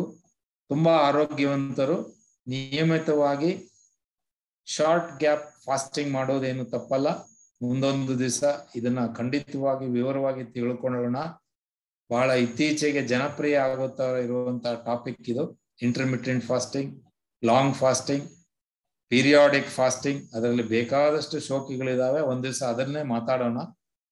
ಇನ್ನು ಅತಿ ಬಿವರೇಜಸ್ ಉಪಯೋಗಿಸೋದು, ಕಾಫಿ, ಟೀ, ಸೋಡಾಯುಕ್ತ ಪಾನೀಯಗಳು, ಕೋಕಾ ಕೋಲಾ, ಪೆಪ್ಸಿ, ಈಗ ಏನ್ ನಿಮ್ಗೆ 100 ವೆರೈಟಿ ಬೇಕು. ಎಲ್ಲಾ ಬ್ರ್ಯಾಂಡ್ಗಳ ಹೆಸರು ಹೇಳ್ಬಿಟ್ರೆ ನಾನೊಬ್ಬ ಅಡ್ವರ್ಟೈಸ್ಮೆಂಟ್ ಕಂಪನಿಯವನ್ನ ಆಗ್ಬಿಡ್ತೀನಿ. ಇವೆಲ್ಲಾ ಪಾನೀಯಗಳು ಆಸಿಡ್ ಅನ್ನ ಜಾಸ್ತಿ ಉತ್ಪತ್ತಿ ಮಾಡ್ತವೆ. ಕಾಫಿ, ಟೀಯನ್ನ ನಿಯಮಿತವಾಗಿ ಬಳಸ್ಕೊಳ್ಳಿ. ಖಂಡಿತವಾಗಿ ಬಳಸೋದ್ರಲ್ಲಿ ತಪ್ಪಿಲ್ಲ. ಆದ್ರೆ ಹಾಲೇ ಹಾಕಲ್ಲ ನಾನು ಅಂತ ಬ್ಲ್ಯಾಕ್ ಟೀ 2 ಲೀಟರ್ ಕುಡಿಯೋದು ಖಂಡಿತವಾಗಿ ಅಲ್ಸರ್ ಇರುವವರಿಗೆ, ಹೈಪರ್ ಅಸಿಡಿಟಿ ಇರುವವರಿಗೆ ಒಳ್ಳೇದಲ್ಲ. ಮಾನಸಿಕವಾದ ನೆಮ್ಮದಿ ಅಲ್ಸರ್ ಹೀಲಿಂಗಿಗೆ ತುಂಬಾ ಮುಖ್ಯ. ದೈಹಿಕ ವಿಶ್ರಾಂತಿ, 6-7 ಗಂಟೆಗಳ ಗುಣಮಟ್ಟದ ನಿದ್ರೆ ತುಂಬಾ ಅವಶ್ಯಕತೆ. ಇನ್ನು ನಾರಿನಂಶ ಇರುವಂತ ತಾಜಾ ತರಕಾರಿ, ಹಣ್ಣುಗಳು, ಇಡೀ ಧಾನ್ಯ ಮತ್ತು ಕಾಳುಗಳು, ಮೊಳಕೆ ಬರಿಸಿದ ಕಾಳುಗಳು ಇವೆಲ್ಲ ಸೌಮ್ಯ ಆಹಾರ. ಹಾಲಿನ ಉತ್ಪನ್ನಗಳು ಅತಿಯಾದ ಬಳಕೆ ಒಳ್ಳೆಯದಲ್ಲ. ಅತಿ ಖಾರದ ಅಡಿಗೆ ಮತ್ತು ಹುಳಿ ಅಂಶ ಇರುವಂತಹ ಸಿಟ್ರಸ್ ಹಣ್ಣುಗಳನ್ನು ತುಂಬಾ ಬಳಸಬಾರದು. ಆರೆಂಜು, ಮೂಸಂಬಿ ತುಂಬಾ ಒಳ್ಳೆಯದು, ಲಿಂಬೆ ಹಣ್ಣು ತುಂಬಾ ಒಳ್ಳೆಯದು, ಅದರಲ್ಲಿ ಔಷಧೀಯ ಗುಣ ಇದೆ ಅಂತ ದಿನಕ್ಕೆ 1 ಡಜನ್ ತಿನ್ಲಿಕ್ಕೆ ಬರಲ್ಲ. ಚಾಕ್ಲೇಟ್ ಉತ್ಪನ್ನಗಳು ಆಸಿಡ್ ಉತ್ಪತ್ತಿಯನ್ನ ಜಾಸ್ತಿ ಮಾಡ್ತವೆ, ಹಾಗಾಗಿ ನಿಯಮಿತವಾಗಿ ಉಪಯೋಗಿಸಿ. ಕೊನೆಯ ಸ್ಲೈಡ್, ಇದು ತುಂಬಾ ಪ್ಯಾರಾಡಾಕ್ಸ್. ಇವತ್ತಿನ ದಿವಸ ಸುಮ್ಮನೆ ಹೇಳ್ಬೇಕನ್ಸ್ತು. ಈ ಟಾಪಿಕ್ಕಿಗೆ ಇದರ ಅವಶ್ಯಕತೆ ಇದೆ ಅಂತ ತಿಳ್ಕೊಂಡು ಈ ಸ್ಲೈಡ್ ಅನ್ನು ಹಾಕಿದ್ದೀನಿ. ನಮ್ಮ ದಕ್ಷಿಣ ಏಷ್ಯಾ ಜನಾಂಗ ಅಲ್ಲ, ಎಲ್ಲಾ ಇಡೀ ಪ್ರಪಂಚದಲ್ಲಿ ಇವುಗಳಿಲ್ಲದೆ ಅಡಿಗೆ ಮನೆ ಇಲ್ಲ. ಮೆಣಸಿನಕಾಯಿ ಮತ್ತು ಕಾಳುಮೆಣಸು, ಚಿಲ್ಲಿ ಪೆಪ್ಪರ್ ಅಂಡ್ ಪೆಪ್ಪರ್, ಇವುಗಳನ್ನ ಪ್ರತಿಯೊಂದು ಅಡಿಗೆ ಮನೆಯಲ್ಲಿ, ಸಾಂಬಾರು ಬಟ್ಲಿನಲ್ಲಿ ಇದಿಲ್ಲ ಅಂತಂದ್ರೆ ಅಲ್ಲಿ ಆ ಅಡಿಗೆ ಇನ್ಕಂಪ್ಲೀಟ್ ಅನ್ನುವಂತಹ ಒಂದು ನಂಬಿಕೆ. ನನಗೆ ಆದರೂ ಇವೆರಡು ಇಲ್ದೇನೆ ನನಗೆ ಅಡಿಗೆ ಮಾಡ್ಲಿಕ್ಕೆ ಬರಲ್ಲ. ಹಾಗಂತ ಅವು ಕೆಟ್ಟದ್ದಂತೂ ಅಲ್ವೇ ಇಲ್ಲ. ಸೊ ಒಂದು ಪ್ಯಾರಾಡಾಕ್ಸ್ ಹೇಳ್ತೇನೆ. ಯಾವುದೇ ಈ ಗ್ಯಾಸ್ಟ್ರಿಕ್ ಅಂತ ಸ್ವತಃ ಡಯಾಗ್ನೋಸಿಸ್ ಅಥವಾ ಕಾಯಿಲೆ ನಿರ್ಧಾರ ಮಾಡಿದವರು ಕೇಳಿ, ಸರ್ ನನಗೆ ಮೆಣಸಿನಕಾಯಿ ನೋಡಿದ್ರೆ ಆಗಲ್ಲ ಸರ್, ತಿನ್ನೋದ್ ಬೇಡ ಸರ್, ಸುಮ್ನೆ ಅದ್ ನೋಡಿದ್ರೆ ಹೊಟ್ಟೆ ಉರಿ ಶುರು ಆಗುತ್ತೆ ಸರ್ ಅಂತ. ಇದೆಂತ ಮಾನಸಿಕವಾದ ಅಪಾಯ ನೋಡಿ. ಕಾಳು ಮೆಣಸು ಸರ್, ಅದು ಬಾಯಿಗೆ ಹಾಕೊಂಡ್ರೆ ಹೊಟ್ಟೆ ತೂತಾಗುತ್ತೆ ಸರ್. ಅವರಿಗೆ ಈ ಕಿವಿ ಮಾತು, ಹಸಿರು ಮೆಣಸು, ಕೆಂಪು ಮೆಣಸು, ಒಣ ಮೆಣಸು, ಬ್ಯಾಡಗಿ ಮೆಣಸು, ಗುಂಟೂರು ಮೆಣಸು, ಇವುಗಳಲ್ಲಿ ಕ್ಯಾಪ್ಸಸೈನ್ ಎನ್ನುವ ರಾಸಾಯನಿಕ ಇದೆ. ಅದೇ ಅದಕ್ಕೆ ಖಾರಕ್ಕೆ ಕಾರಣ. ಅದೇ ಬೆಲ್ ಪೆಪ್ಪರ್ ಅಥವಾ ದೊಣ್ಣೆ ಮೆಣಸು ಅಂತ ಹೇಳ್ತೀವಿ. ಇದರಲ್ಲಿ ಕ್ಯಾಪ್ಸೈಸಿನ್ ಇರಲ್ಲ, ಆ ಕಾರಣಕ್ಕೆ ಅದು ಖಾರ ಇಲ್ಲ. ಆದ್ರೆ ಇವತ್ತಿನ ಸಂಶೋಧನೆಗಳು ಯಾವ ರೀತಿ ನಡೀತಾ ಇದೆ ಅಂದ್ರೆ, ನಾವು ತಿನ್ನುವ ಹಸಿರು ಮೆಣಸಿನ ಕಾಯಿಗೆ ಆಂಟಿ ಮೈಕ್ರೋಬಿಯಲ್ ಕೆಪಾಸಿಟಿ ಇದೆ, ಅಂದ್ರೆ ಸೋಂಕಿನ ತಡೆಯುವಂತ ಶಕ್ತಿ ಇದೆ ಮತ್ತು ಕ್ಯಾನ್ಸರ್ ಅನ್ನು ತಡೆಯುವಂತ ಗುಣಗಳಿದೆ ಅನ್ನುವ ಸಂಶೋಧನೆಗಳಿದಾವೆ. ಆದ್ರೆ ಪ್ರಿಸ್ಕ್ರಿಪ್ಷನ್ ಕೊಡಕ್ ಬರಲ್ಲ. ಈಗ ಅಲ್ಸರ್ ಇದೆ ಅಂತ ಬಂದವರಿಗೆ 10 ಮೆಣಸಿನಕಾಯಿ ಪ್ರಿಸ್ಕ್ರಿಪ್ಷನ್ ಕೊಡಕ್ ಬರಲ್ಲ. ಇದೊಂದು ಮಾಹಿತಿಯನ್ನ ನಿಮ್ಮ ತಲೆಗೆ ಬಿಡ್ತೀನಿ. ಇನ್ನು ಕಾಳು ಮೆಣಸು ಅಥವಾ ಮೆಣಸಿನ ಕಾಳಿನಲ್ಲಿ ಕ್ಯಾಪ್ಸಿಸೈನ್ ಅನ್ನುವ ಅಂಶ ಇಲ್ಲ, ಪೈಪರಿನ್ ಅನ್ನುವ ರಾಸಾಯನಿಕ ಇದೆ. ಇದರಲ್ಲಿ ಎಂಥ ವಿಶೇಷ ಇದೆ ಅಂದ್ರೆ, ಇದು ಕೊಬ್ಬು ಅನ್ನೋದು ಪಿತ್ತಜನಕಾಂಗದಲ್ಲಿ ಅಥವಾ ಲಿವರ್ನಲ್ಲಿ ಶೇಖರಣೆ ಆಗೋದನ್ನ ತಡೆಯೋ ಶಕ್ತಿ ಇದೆ. ಇದರ ಇನ್ಸುಲಿನ್ ರೆಸಿಸ್ಟೆನ್ಸ್ ಅನ್ನ ಕಡಿಮೆ ಮಾಡಬಲ್ಲದು. ಮತ್ತೆ ಬಾಡಿನಲ್ಲಿ ಎಲ್ಲೇ ಇನ್ಫ್ಲಮೇಷನ್ ಇರಲಿ, ಏನೋ ಒಂದು ಗಾಯ ಆಗಿದೆ, ಇಲ್ಲ ಒಂದು ಏನೋ ಫ್ರಾಕ್ಚರ್ ಆಗಿದೆ, ಅಥವಾ ಏನೋ ಒಂದು ದೊಡ್ಡ ವ್ರಣ ಹುಣ್ಣು ಮೈ ಮೇಲೆ ಆಗಿದೆ ಅಂತಂದ್ರೆ, ಇನ್ಫ್ಲಮೇಷನ್ ಅಥವಾ ಆ ಎಲ್ಲೇ ಆಗಿರುವಂತ ಇನ್ಫ್ಲಮೇಷನ್ ಅನ್ನ ಕಡಿಮೆ ಮಾಡುವಂತ ಕೆಪಾಸಿಟಿ, ಆಂಟಿ ಇನ್ಫ್ಲಮೇಟರಿ ಪ್ರಾಪರ್ಟಿ ಇದೆ. ಹಾಗಾಗಿ ಈ ಮೆಣಸಿನ ಕಾಳಿನ ಉಪಯೋಗ ಸುಮಾರು 7,000 ವರ್ಷಗಳಿಂದ ನಮ್ಮ ಜೀವನದಲ್ಲಿ ನಡೀತಾ ಇದೆ. ಮೆಕ್ಸಿಕೋದವರು ಇದನ್ನು ಪ್ರಥಮವಾಗಿ ಬಳಸಿದ್ದಾರೆ. ಇವತ್ತಿನ ದಿವಸದಲ್ಲಿ ಚರಕ ಶುಶ್ರುತವರ ಕಾಲದಿಂದನೂ ಕಾಳು ಮೆಣಸಿನ ಬಳಕೆ ಇದೆ. ಅವರೆಲ್ಲರೂ ಏನ್ ಮಾಡ್ತಾ ಇದ್ರು ಅಂದ್ರೆ, ಅವುಗಳ ಔಷಧೀಯ ಗುಣಕ್ಕೋಸ್ಕರ ಅಡಿಗೆಯಲ್ಲಿ ಬಳಸ್ತಾ ಇದ್ದೀವಿ. ದುರದೃಷ್ಟವಶಾತ್ ನಾವು ಎಲ್ಲಾ ಇವತ್ತಿನ ಔಷಧೀಯ ಗುಣಗಳನ್ನ ಮರೆತು ನಮ್ಮ ಬಾಯಿ ಚಪಲಕ್ಕೆ ಉಪಯೋಗಿಸ್ತೀವಿ. ಖಾರ ಸಾಲದು ಅಂತ ಮುಷ್ಟಿಗಟ್ಲೆ ಕಾಳು ಮೆಣಸು ಹಾಕೋದು, ಆಮೇಲೆ ಗ್ಯಾಸ್ಟ್ರಿಕ್ ಆಯ್ತು ಅಂತ ಡಾಕ್ಟರ್ ತಗೋಬೋದು. ಸೊ ಔಷಧಕ್ಕೂ ನಮ್ಮ ಬಾಯಿ ಚಪಲಕ್ಕೂ ತುಂಬಾ ವ್ಯತ್ಯಾಸ ಇದೆ. ಯಾವುದೇ ನೀವು ಪ್ರಕೃತಿಯಲ್ಲಿ ಉತ್ಪತ್ತಿ ಆಗಿರುವಂತ ವಸ್ತುನ ತಗೊಳ್ಳಿ, ಖಂಡಿತವಾಗಿ ಅದು ನಮ್ಮ ದೇಹಕ್ಕೆ ಆರೋಗ್ಯ ಪೂರಕವಾಗಿರ್ತದೆ. ಬೇಕಾದ್ರೆ ಒಂದು ನಕ್ಸ್ವಾಮಿಕ ಅಂತ ವಾಂತಿ ಮಾಡುವಂತಹ ಒಂದು ಸಸ್ಯದ ಬೀಜವನ್ನ ತಗೊಳ್ಳಿ, ಆಯುರ್ವೇದದವ್ರಿಗೆ ಕೇಳಿದ್ರೆ ಹೇಳ್ತಾರೆ ವಾಮಿಟ್ ಇಂಡ್ಯೂಸ್ ಮಾಡ್ಲಿಕ್ಕೆ ಅದನ್ನ ಬಳಸ್ತಾರೆ. ಆದ್ರೆ ಅದ್ರಲ್ಲಿ ಔಷಧೀಯ ಗುಣ ಇದೆ ಅಂತ ಒಂದು 10 ಕಾಯಿನ ತಿಂದ್ರೆ ಮಾರನೇ ದಿವಸನೇ ಶಿವನ ಪಾದಕ್ಕೆ ಹೋಗ್ತೀವಿ. ನಮ್ಮ ಎಲ್ಲಾ ಯೋಚನೆಗಳು ಈ ರೀತಿಯ ದಿಕ್ಕಲ್ಲಿದ್ದೀವಿ. ನಾನೇನಾದ್ರೂ ಇವಾಗ ಇದನ್ನ ಇಂಗ್ಲಿಷ್ ಔಷಧಿಯಲ್ಲಿ ಇರುವವನು ಆಯುರ್ವೇದದ ಬಗ್ಗೆ ಮಾತಾಡಿದೀನಿ ಅಂದ್ರೆ ನನಗೊಂದು ಕೆಟ್ಟ ಕಿರೀಟ ನಾಳೆ ಬರುತ್ತೆ, ತೊಂದರೆ ಇಲ್ಲ. ನಂದು ಬೋಳ್ ತಲೆ ಆಗಿರೋದ್ರಿಂದ ನಾನೇನು ಕಿರೀಟ ತಲೆ ಮೇಲೆ ಇಟ್ಕೊಳಕ್ ಸಾಧ್ಯ ಇಲ್ಲ. ಆದ್ರೆ ನಾನು ಈ ಸಣ್ಣ ವಿಷಯವನ್ನ ನಿಮ್ಮ ತಲೆಯಲ್ಲಿ ಬಿಡ್ತೀನಿ. ಯಾಕೆ ಅಂತಂದ್ರೆ, ಕೆಲವು ಶತಮಾನಗಳ ಕಾಲ ನಡೆಯುವಂತಹ ಬಳಕೆ, ನಮ್ಮ ಅಡಿಗೆ ಮನೆಯ ಬಳಕೆನಲ್ಲಿ ಯಾವುದೂ ತಪ್ಪಿಲ್ಲ. ಆದ್ರೆ ನಾವು ಇಂದು ಉಪಯೋಗಿಸುವ ಕ್ರಮ ತಪ್ಪಿರೋದ್ರಿಂದ ನಮಗೆ ಡಾಕ್ಟ್ರಿಗೆ ರೊಕ್ಕ ಕೊಡುವಂತ ಪರಿಸ್ಥಿತಿಯನ್ನು ನಾವೇ ತಗೊಂಡಿದ್ವಿ. ಸೊ ಹಾಗಾಗಿ ಅಗ್ನಿಮಾಂದ್ಯ, ಅಲ್ಸರ್ ಕಾಯಿಲೆ, ಹೈಪರ್ ಅಸಿಡಿಟಿ ಇರುವವರು ನನಗೆ ಮೆಣಸಿನ ಕಾಳು ನೋಡಿದ್ರೆ ಆಗಲ್ಲ, ಕಾಳು ಮೆಣಸು ನೋಡಿದ್ರೆ ಆಗಲ್ಲ, ಹಸಿ ಮೆಣಸು ನೋಡಿದ್ರೆ ನನ್ನ ಹೊಟ್ಟೆಲಿ ಉರಿ ಆಗುತ್ತೆ ಅನ್ನೋದೆಲ್ಲ ಕೇವಲ ಮಾನಸಿಕ. ಸೊ ಇವುಗಳ ಬಳಕೆಯನ್ನ ಮಾಡಲೇಬೇಕು ಅಂತಲ್ಲ, ಮಾಡಿದರೆ ಯಾವುದೇ ರೀತಿಯ ತೊಂದರೆ ಇಲ್ಲ. ಅದರ ಪ್ರಮಾಣ ಮಾತ್ರ ಔಷಧೀಯ ಪ್ರಮಾಣದಲ್ಲೇ ಇರಬೇಕು. ಇಲ್ಲಿಗೆ ಇವತ್ತಿನ ವೆಬಿನಾರ್ ಅನ್ನು ಮುಕ್ತಾಯ ಮಾಡ್ತೀನಿ. ಇಷ್ಟೊತ್ತು ನನ್ನನ್ನು ಕೇಳ್ಕೊಂಡಿದ್ದಕ್ಕೆ ಎಲ್ಲರಿಗೂ ಸುಮಾರು 40-50 ನಿಮಿಷ ಎಲ್ಲರಿಗೂ ಧನ್ಯವಾದಗಳು. ಮತ್ತೆ ನೆನಪಿಸ್ತೇನೆ, ಯಾರೂ ಬೇಜಾರು ಮಾಡಬೇಡಿ. ಸರ್ ನನಗೆ ಅಲ್ಸರ್ ಕಾಯಿಲೆ ಇದೆ, 10 ವರ್ಷದಿಂದ ಮಾತ್ರೆ ತಿಂತಾ ಇದ್ದೀನಿ, ಏನ್ ಮಾಡಬೇಕು ಅನ್ನುವ ನೇರವಾದ ವೈಯಕ್ತಿಕ ಪ್ರಶ್ನೆಗಳನ್ನು ದಯವಿಟ್ಟು ತಪ್ಪಿಸಿ.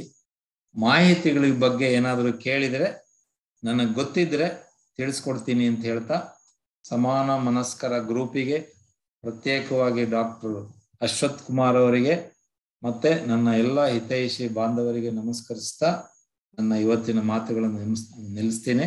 ನಮಸ್ಕಾರ. ಅಶ್ವಥ್ ಸರ್. ಸರ್ ತುಂಬಾ ಸರಳವಾಗಿ ತುಂಬಾ ಚೆನ್ನಾಗಿ ಇತ್ತು ತಮ್ಮ ಒಂದಿದು ಉಪನ್ಯಾಸ. ಈಗ ಪ್ರಶ್ನೆ ಕೇಳೋರಿಗೆ ಅವಕಾಶ ಇರುತ್ತೆ. ಸರ್ ಹೇಳ್ದಂಗೆ ಇನ್ನೂ ಒಂದು 40 ನಿಮಿಷ ಚರ್ಚೆ ಮಾಡ್ಬೋದು. ಅವ್ರಾಗ್ಲೇ ಹೇಳ್ದಾಗೆ ಅವ್ರಿಗೆ ಪ್ರಶ್ನೆಗಳು ತುಂಬಾ ಇಷ್ಟ. ಆದ್ರೆ ವೈಯಕ್ತಿಕವಾಗಿ ಇರ್ತಕ್ಕಂಥ ಪ್ರಶ್ನೆಗಳು ಬೇಡ. ನಾನು ಈ ಟ್ಯಾಬ್ಲೆಟ್ ತಗೊಳ್ತಾ ಇದ್ದೀನಿ, ಜಾಸ್ತಿ ಮಾಡಬೇಕು ಕಡಿಮೆ ಮಾಡಬೇಕು ಆ ತರದ ಪ್ರಶ್ನೆಗಳು ಬೇಡ. ಎಲ್ಲರಿಗೂ ಉಪಯೋಗ ಆಗಂತ ಪ್ರಶ್ನೆಗಳಿದ್ರೆ ದಯವಿಟ್ಟು ಕೇಳ್ಬೋದು. ಯಾರಿಗಾದ್ರೂ ಪ್ರಶ್ನೆಗಳಿದ್ರೆ ದಯವಿಟ್ಟು ಕೇಳಿ. ಸರ್ ರಾಜಲಕ್ಷ್ಮಿ. ನಮಸ್ಕಾರ ಮೇಡಮ್. ಹಾ ಸರ್, ಸಾಮಾನ್ಯವಾಗಿ ಕೇಳ್ಬರೋಂಥದ್ದು ಈ ಆಲೂಗಡ್ಡೆಗೂನು ವಾಯುಗೂನು ರಿಲೇಟ್ ಮಾಡ್ತಾರೆ. ಆಲೂಗಡ್ಡೆ ಜಾಸ್ತಿ ತಿಂದ್ರೆ ಕಾಲು ವಾಯು ಅಂತ ಹೇಳ್ತಾರೆ. ಇದು ನಮ್ಮ ಅಮ್ಮನೂ ತುಂಬಾ ಹೇಳೋರು. ಇದು ನಿಜನಾ ಅಥವಾ ಮಿತ್ತ ಸರ್? ಎಸ್, ಇದು ಅಜ್ಜಿ ಕತೆ ಹೇಳ್ದಾಗ್ಲೇ ನಾನು ಅನ್ಕೊಂಡೆ ಇದ್ರ ಪ್ರಶ್ನೆ ಬರ್ಲೇಬೇಕು. ಇದು ತುಂಬಾ ಒಂದು ಕುತೂಹಲಕಾರಿಯಾಗಿರೋದು ಹೌದು, ಮತ್ತೆ ವೈಯಕ್ತಿಕವಾಗಿ ಎಲ್ಲರಿಗೂ ತೊಂದರೆ ಇರೋದು ಹೌದು. ಸೊ ಆಲೂಗಡ್ಡೆ ಒಂದೇ ಅಲ್ಲ, ಯಾವ ಆಹಾರ ಪದಾರ್ಥದಲ್ಲಿ ಅತಿಯಾದ ನಾರಿನಂಶ, ಜೀರ್ಣ ಆಗದೇ ಇರುವಂತ ಸೆಲ್ಯುಲೋಸ್ ತುಂಬಾ ಜಾಸ್ತಿ ಇರುತ್ತೋ ಅವುಗಳು ನಮ್ಮ ಜೀರ್ಣಾಂಗ ವ್ಯವಸ್ಥೆಯಲ್ಲಿ ನಿಧಾನವಾಗಿ ಚಲಿಸೋದ್ರಿಂದ ಫರ್ಮೆಂಟೇಶನ್ ಬಹಳ ಆಗುತ್ತೆ. ಫರ್ಮೆಂಟೇಶನ್ ಆದಾಗ ಗ್ಯಾಸ್ ಉತ್ಪತ್ತಿ ಆಗುತ್ತೆ. ಅದನ್ನ ಕಾಲಲ್ಲಿ ಸೇರ್ಕೊಂತು, ಬೆನ್ನಲ್ಲಿ ಸೇರ್ಕೊಂತು ಅನ್ನೋದು ಕೇವಲ ನಮ್ಮ ನಂಬಿಕೆ. ಅದು ಎಲ್ಲೂ ಸೇರ್ಕೊಳ್ಳಲ್ಲ. ಅದು ಇರೋದು ಕರಳಿನಲ್ಲಿ ಮಾತ್ರ, ಎಸ್ಪೆಷಲಿ ದೊಡ್ಡ ಕರಳು. ಯಾರಿಗೆ ಬವಲ್ ಮೂವ್ಮೆಂಟ್ ಅಥವಾ ಪ್ರತಿನಿತ್ಯ ಮಲ ವಿಸರ್ಜನೆ ರೆಗ್ಯುಲರ್ ಆಗಿ ನಿಯತವಾಗಿ ಆಗುವುದಿಲ್ಲವೋ ಅವರಿಗೆ ಈ ತೊಂದರೆ ಜಾಸ್ತಿ. ಇನ್ನು ವೈಯಕ್ತಿಕವಾಗಿ ಕೆಲವರಿಗೆ ಕೆಲವೊಂದು ಆಹಾರ ಪದಾರ್ಥಗಳು ಅವರ ದೇಹಕ್ಕೆ ಒಗ್ಗಲ್ಲ. ಒಗ್ಗದೇ ಇದ್ದಾಗ ನಾವು ಒಗ್ಸಕ್ ಹೋಗ್ಬಾರ್ದು. ಈಗ ಆಲೂಗಡ್ಡೆ ನನಗೆ ಆಗೋದೇ ಇಲ್ಲ ಅಂತ ಅವರು ಮನಸ್ಸಿನಲ್ಲಿ ಫಿಕ್ಸ್ ಮಾಡ್ಕೊಂಡ್ರೆ ಅದನ್ನು ತಪ್ಪಿಸ್ಬೋದು. ಆದ್ರೆ ತಿಂದಾಗ ನಿಜವಾಗ್ಲೂ ಅವರಿಗೆ ಹೊಟ್ಟೆ ಉಬ್ಬರಿಸೋದು, ಕಾನ್ಸ್ಟಿಪೇಷನ್ ಅಥವಾ ಡಯರಿ ಆಗೋದು, ಇಲ್ಲ ಕೂತಲ್ ನೀತಲ್ಲಿ ಗ್ಯಾಸ್ ಪಾಸ್ ಆಗಿ ತುಂಬಾ ಅಸಹ್ಯ ಅನ್ಸೋದು ಸಾಧ್ಯತೆ ಇದೆ. ಮತ್ತೆ ಈ ಗ್ಯಾಸ್ ಉತ್ಪತ್ತಿ ಆಗುವುದು ಅಂದರೆ ವಾಯು ವಿಕೋಪ ಅಂತ ಕನ್ನಡದಲ್ಲಿ ಏನ್ ಹೇಳ್ತೀವಿ, ಇದು ಜಾಸ್ತಿ ಆಗುವುದು ನಾವು 2-3 ರೀತಿಯ ಆಹಾರವನ್ನ ಒಟ್ಟಿಗೆ ಸೇರ್ಸ್ಕೊಂಡು ತಿಂದಾಗ. ಈಗ ಒಂದು ಉದಾಹರಣೆ ಹೇಳ್ತೇನೆ. ಅನ್ನ ಸಾಂಬಾರ್ ಊಟ ಮಾಡಿರ್ತೀವಿ, ಹೆಚ್ಚಿನಂಶವಷ್ಟು ಕಾರ್ಬೋಹೈಡ್ರೇಟು. ಅದಾದ ತಕ್ಷಣ ಊಟ ಆದ ತಕ್ಷಣ 1-2-3 ಹಣ್ಣು ತಿನ್ನೋದು. ಅದಾದ ತಕ್ಷಣ ಇನ್ನೊಂದು ಗಂಟೆ ಒಳಗಡೆ ಏನೋ ಒಂದು ಮಾಂಸಾಹಾರ ಸೇವಿಸೋದು, ಅಂದ್ರೆ ಪ್ರೋಟೀನ್. ಸೊ ಅಲ್ಲಿಗೆ 2-3 ವಿಧದ ಆಹಾರಗಳು ಒಂದೇ ಬಾರಿ ಜಠರದಲ್ಲಿ ಕರುಳಿನಲ್ಲಿ ಶೇಖರಣೆ ಆದ ತಕ್ಷಣ ಈ ಫರ್ಮೆಂಟೇಶನ್ ಅಂದ್ರೆ ಗ್ಯಾಸ್ ಉತ್ಪತ್ತಿಯಾಗುವ ಅವಕಾಶವನ್ನ ನಾವೇ ಜಾಸ್ತಿ ಕೊಟ್ಟಂಗೆ. ಫರ್ಮೆಂಟೇಶನ್ ಜಾಸ್ತಿ ಆದ ಹಾಗೆ ಕೆಟ್ಟ ಗಾಳಿ ಉತ್ಪತ್ತಿ ಜಾಸ್ತಿ ಆಗುತ್ತೆ. ಅದು ಹೊರಗೆ ಬರಲೇಬೇಕು. ಕರುಳಿನಲ್ಲಿ ಆಗಿದ್ ಬಾಯಿಂದ ಬರಲ್ಲ. ಬಾಯಲ್ಲಿ ಬರೋದು ಏನಿದ್ರು ಜಠರದ ಗಾಳಿ ಮಾತ್ರ. ಅನ್ನನಾಳ ಮತ್ತು ಜಠರದ ಗಾಳಿ ಮಾತ್ರ ತೇಗಿಂದ ಬರುತ್ತೆ. ಇನ್ನು ದೊಡ್ಡ ಕರುಳಿನಲ್ಲಿ ಸಾಮಾನ್ಯವಾಗಿ ಗ್ಯಾಸ್ ಉತ್ಪತ್ತಿ ಆಗುವುದೇ ದೊಡ್ಡ ಕರುಳಿನಲ್ಲಿ. ಯಾಕಂದ್ರೆ ಅಲ್ಲಿ ಆಹಾರದ ಚಲನೆ ತುಂಬಾ ಸ್ಲೋ. ಹಾಗಾಗಿ ಆಲೂಗಡ್ಡೆ ಒಂದೇ ಅಲ್ಲ, ನೀವು 3 ದಿವಸ ಬರೇ ಸೊಪ್ಪಿನ ಅಡಿಗೆ ಮಾಡಿ ಊಟ ಮಾಡಿ ನೋಡಿ. ಬೆಳಿಗ್ಗೆ, ಮಧ್ಯಾಹ್ನ, ರಾತ್ರಿ 3 ದಿನ ಸೊಪ್ಪು ಊಟ ಮಾಡಿ ನೋಡಿ. 4ನೇ ದಿವಸ ನೀವು ಮನೆಯಿಂದ ಆಚೆಗೆ ಹೋಗೋದೇ ಇಲ್ಲ. ಅಷ್ಟೊಂದು ವಾಯು ವಿಕೋಪ ಆಗುತ್ತೆ. ಯಾಕೆಂದ್ರೆ ಸೊಪ್ಪಿನಲ್ಲಿ ಇರೋದು ಅಷ್ಟೊಂದು ನಾರಿನಂಶ ನಮ್ಮ ದೇಹಕ್ಕೆ. ಅದಕ್ಕೋಸ್ಕರ ಹೇಳೋದು ಬ್ಯಾಲೆನ್ಸ್ಡ್ ಫುಡ್. ನಮ್ಮ ಮನ್ಸ್ ಬ್ಯಾಲೆನ್ಸ್ ನಲ್ಲಿ ಇದ್ರೆ ಮಾತ್ರ ನಮ್ಮ ಆಹಾರನೂ ಬ್ಯಾಲೆನ್ಸ್ ಆಗುತ್ತೆ. ಸೊಪ್ಪು ತುಂಬಾ ಚೆನ್ನಾಗಿದೆ ಅಂತ 3 ದಿವಸ ಅಡಿಗೆ ಮಾಡೋದಲ್ಲ. 1 ದಿವಸ ಸೊಪ್ಪು, ಮಾರನೇ ದಿವಸ ಗಡ್ಡೆ ಗೆಣಸು, ಅದ್ರ ನೆಕ್ಸ್ಟ್ ದಿವಸ ಮಿಕ್ಸೆಡ್ ತರಕಾರಿ, ಬೇಕಾದಷ್ಟು ಇದಾವೆ. ಅದನ್ನ ನಾನೇನು ಹೇಳ್ಕೊಡುವಂತ ದೊಡ್ಡ ವಿಷಯ ಅಲ್ಲ. ಆದ್ರೆ ನೀವು ಹೇಳಿದ ಹಾಗೆ ಆಲೂಗಡ್ಡೆ ಬರೇ ಒಂದು ಆಹಾರ ವಸ್ತು. ಅದು ಎಲ್ಲರಿಗೂ ಅಲ್ಲ, ಎಲ್ಲರಿಗೂ ಆಗ್ಬೇಕಂತಿಲ್ಲ. ಒಂದು. ಎರಡನೇದು ನಾನು ಹೇಳಿದಾಗೆ 2-3 ರೀತಿಯ ಆಹಾರವನ್ನ ಒಟ್ಟಿಗೆ ಸೇರಿಸ್ಕೊಂಡು ತಿನ್ನೋದ್ರಿಂದ. ಹಾಗಾಗಿ ಹಣ್ಣು ತಿನ್ನುವವರಿಗೆ ಅಡ್ವೈಸ್ ಕೊಡ್ತೀವಿ, ಊಟ ಆಗಿ 2-3 ಗಂಟೆಗಳ ನಂತರ ಉಪಯೋಗಿಸಿ. ಯಾಕಂದ್ರೆ ಆಲ್ರೆಡಿ ಅಲ್ಲಿ ಪ್ರೋಟೀನ್ ಮತ್ತೆ ಕಾರ್ಬೋಹೈಡ್ರೇಟ್, ಶರ್ಕರ ಪಿಷ್ಟ ಹೊಟ್ಟೆ ಕರುಳಿನಲ್ಲಿ ಇದೆ. ಅದ್ರ ಜೊತೆಗೆ ನೀವು ಮತ್ತೆ ಹೈ ಕಾರ್ಬೋಹೈಡ್ರೇಟ್ ಸೇರಿದ ತಕ್ಷಣ ಫರ್ಮೆಂಟೇಶನ್ ಜಾಸ್ತಿ ಆಗುತ್ತೆ. ಇಲ್ಲ ಊಟಕ್ಕೆ 2-3 ಗಂಟೆಗಳ ಮುಂಚೆ ತಿನ್ನಿ. ಸೊ ಇನ್ ಬಿಟ್ವೀನ್ ಮೀಲ್ಸ್ ಹಣ್ಣು ತಿನ್ನಿ ಅಂತ ಹೇಳ್ತೀವಿ, ಇದೇ ಕಾರಣಕ್ಕೆ. ಸರಿನಾ madam? Thank you sir, thank you. ನನ್ನೊಂದು ಪ್ರಶ್ನೆ ಕೇಳಿಸುತ್ತಾ? ಹೇಳಿಗ ಚೆನ್ನಾಗಿ ಕೇಳಿಸಿ. ಬಾಯಲ್ಲಿ ಹುಣ್ಣಾದ್ರೆ ಕರಳಲ್ಲಿ ಕೂಡ ಹುಣ್ಣಾಗತ್ತಾ, ಇಲ್ಲ ಹೊಟ್ಟೆಯಲ್ಲಿ ಕೂಡ ಹುಣ್ಣಾಗತ್ತಾ? ಅದು ನಿಜವಾ ಸುಳ್ಳ? ಎಸ್, ಬಾಯಿ ಹುಣ್ಣಿನಲ್ಲಿ ತುಂಬಾ ವಿಧಗಳಿದಾವೆ.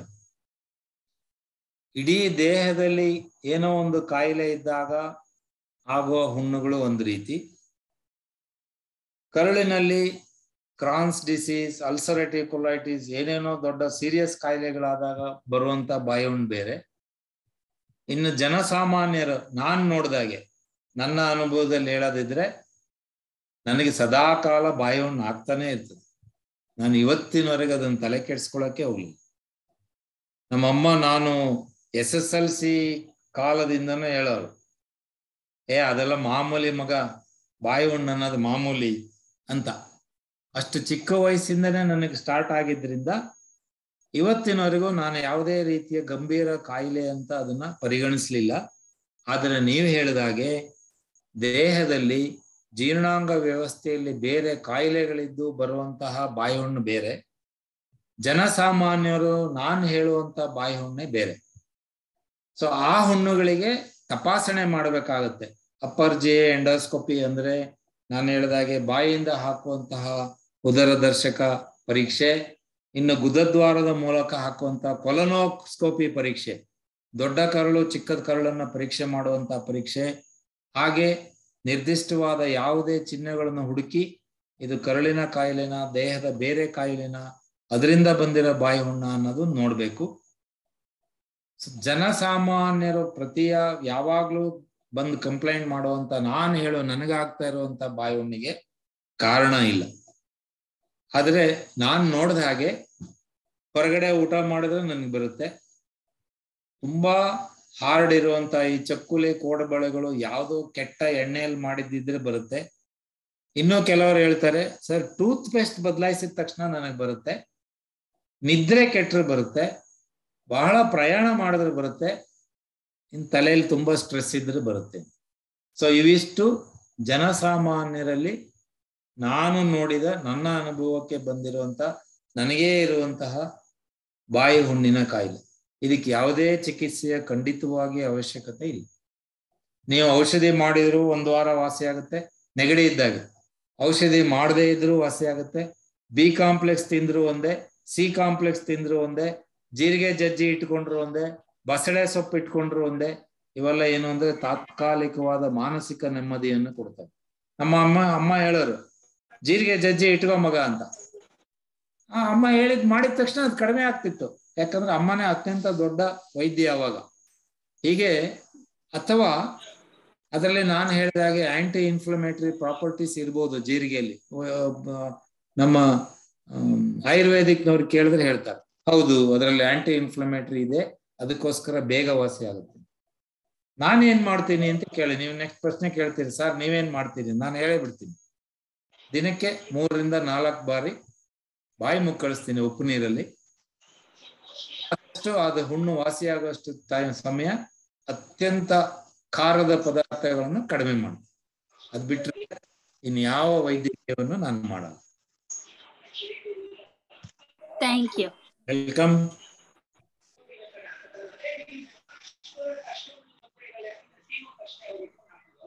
ಸರ್ ನಮಸ್ತೆ. Yes sir.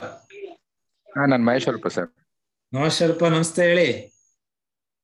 ಸರ್ ದಿನಕ್ಕೆ ಎಷ್ಟು ಬಾರಿ ಊಟ ಮಾಡ್ಬೇಕು ಸರ್ ಆರೋಗ್ಯವಾಗಿರ್ಬೇಕು ಅಂತ ಹೇಳಿದ್ರೆ? ಗ್ಯಾಪ್ ಎಷ್ಟಿರ್ಬೇಕು? ಊಟ ಮಾಡೋ ವಿಧಾನ ಸರ್, ಮೊದಲಿನ ತಿನ್ಬೇಕು, ಮಧ್ಯ ಏನು, ಕಡೆಗೆ ಅದನ್ನ ಹೇಗೆ ಎಣ್ಣೆ ಮಾಡ್ಬೇಕು ಸರ್?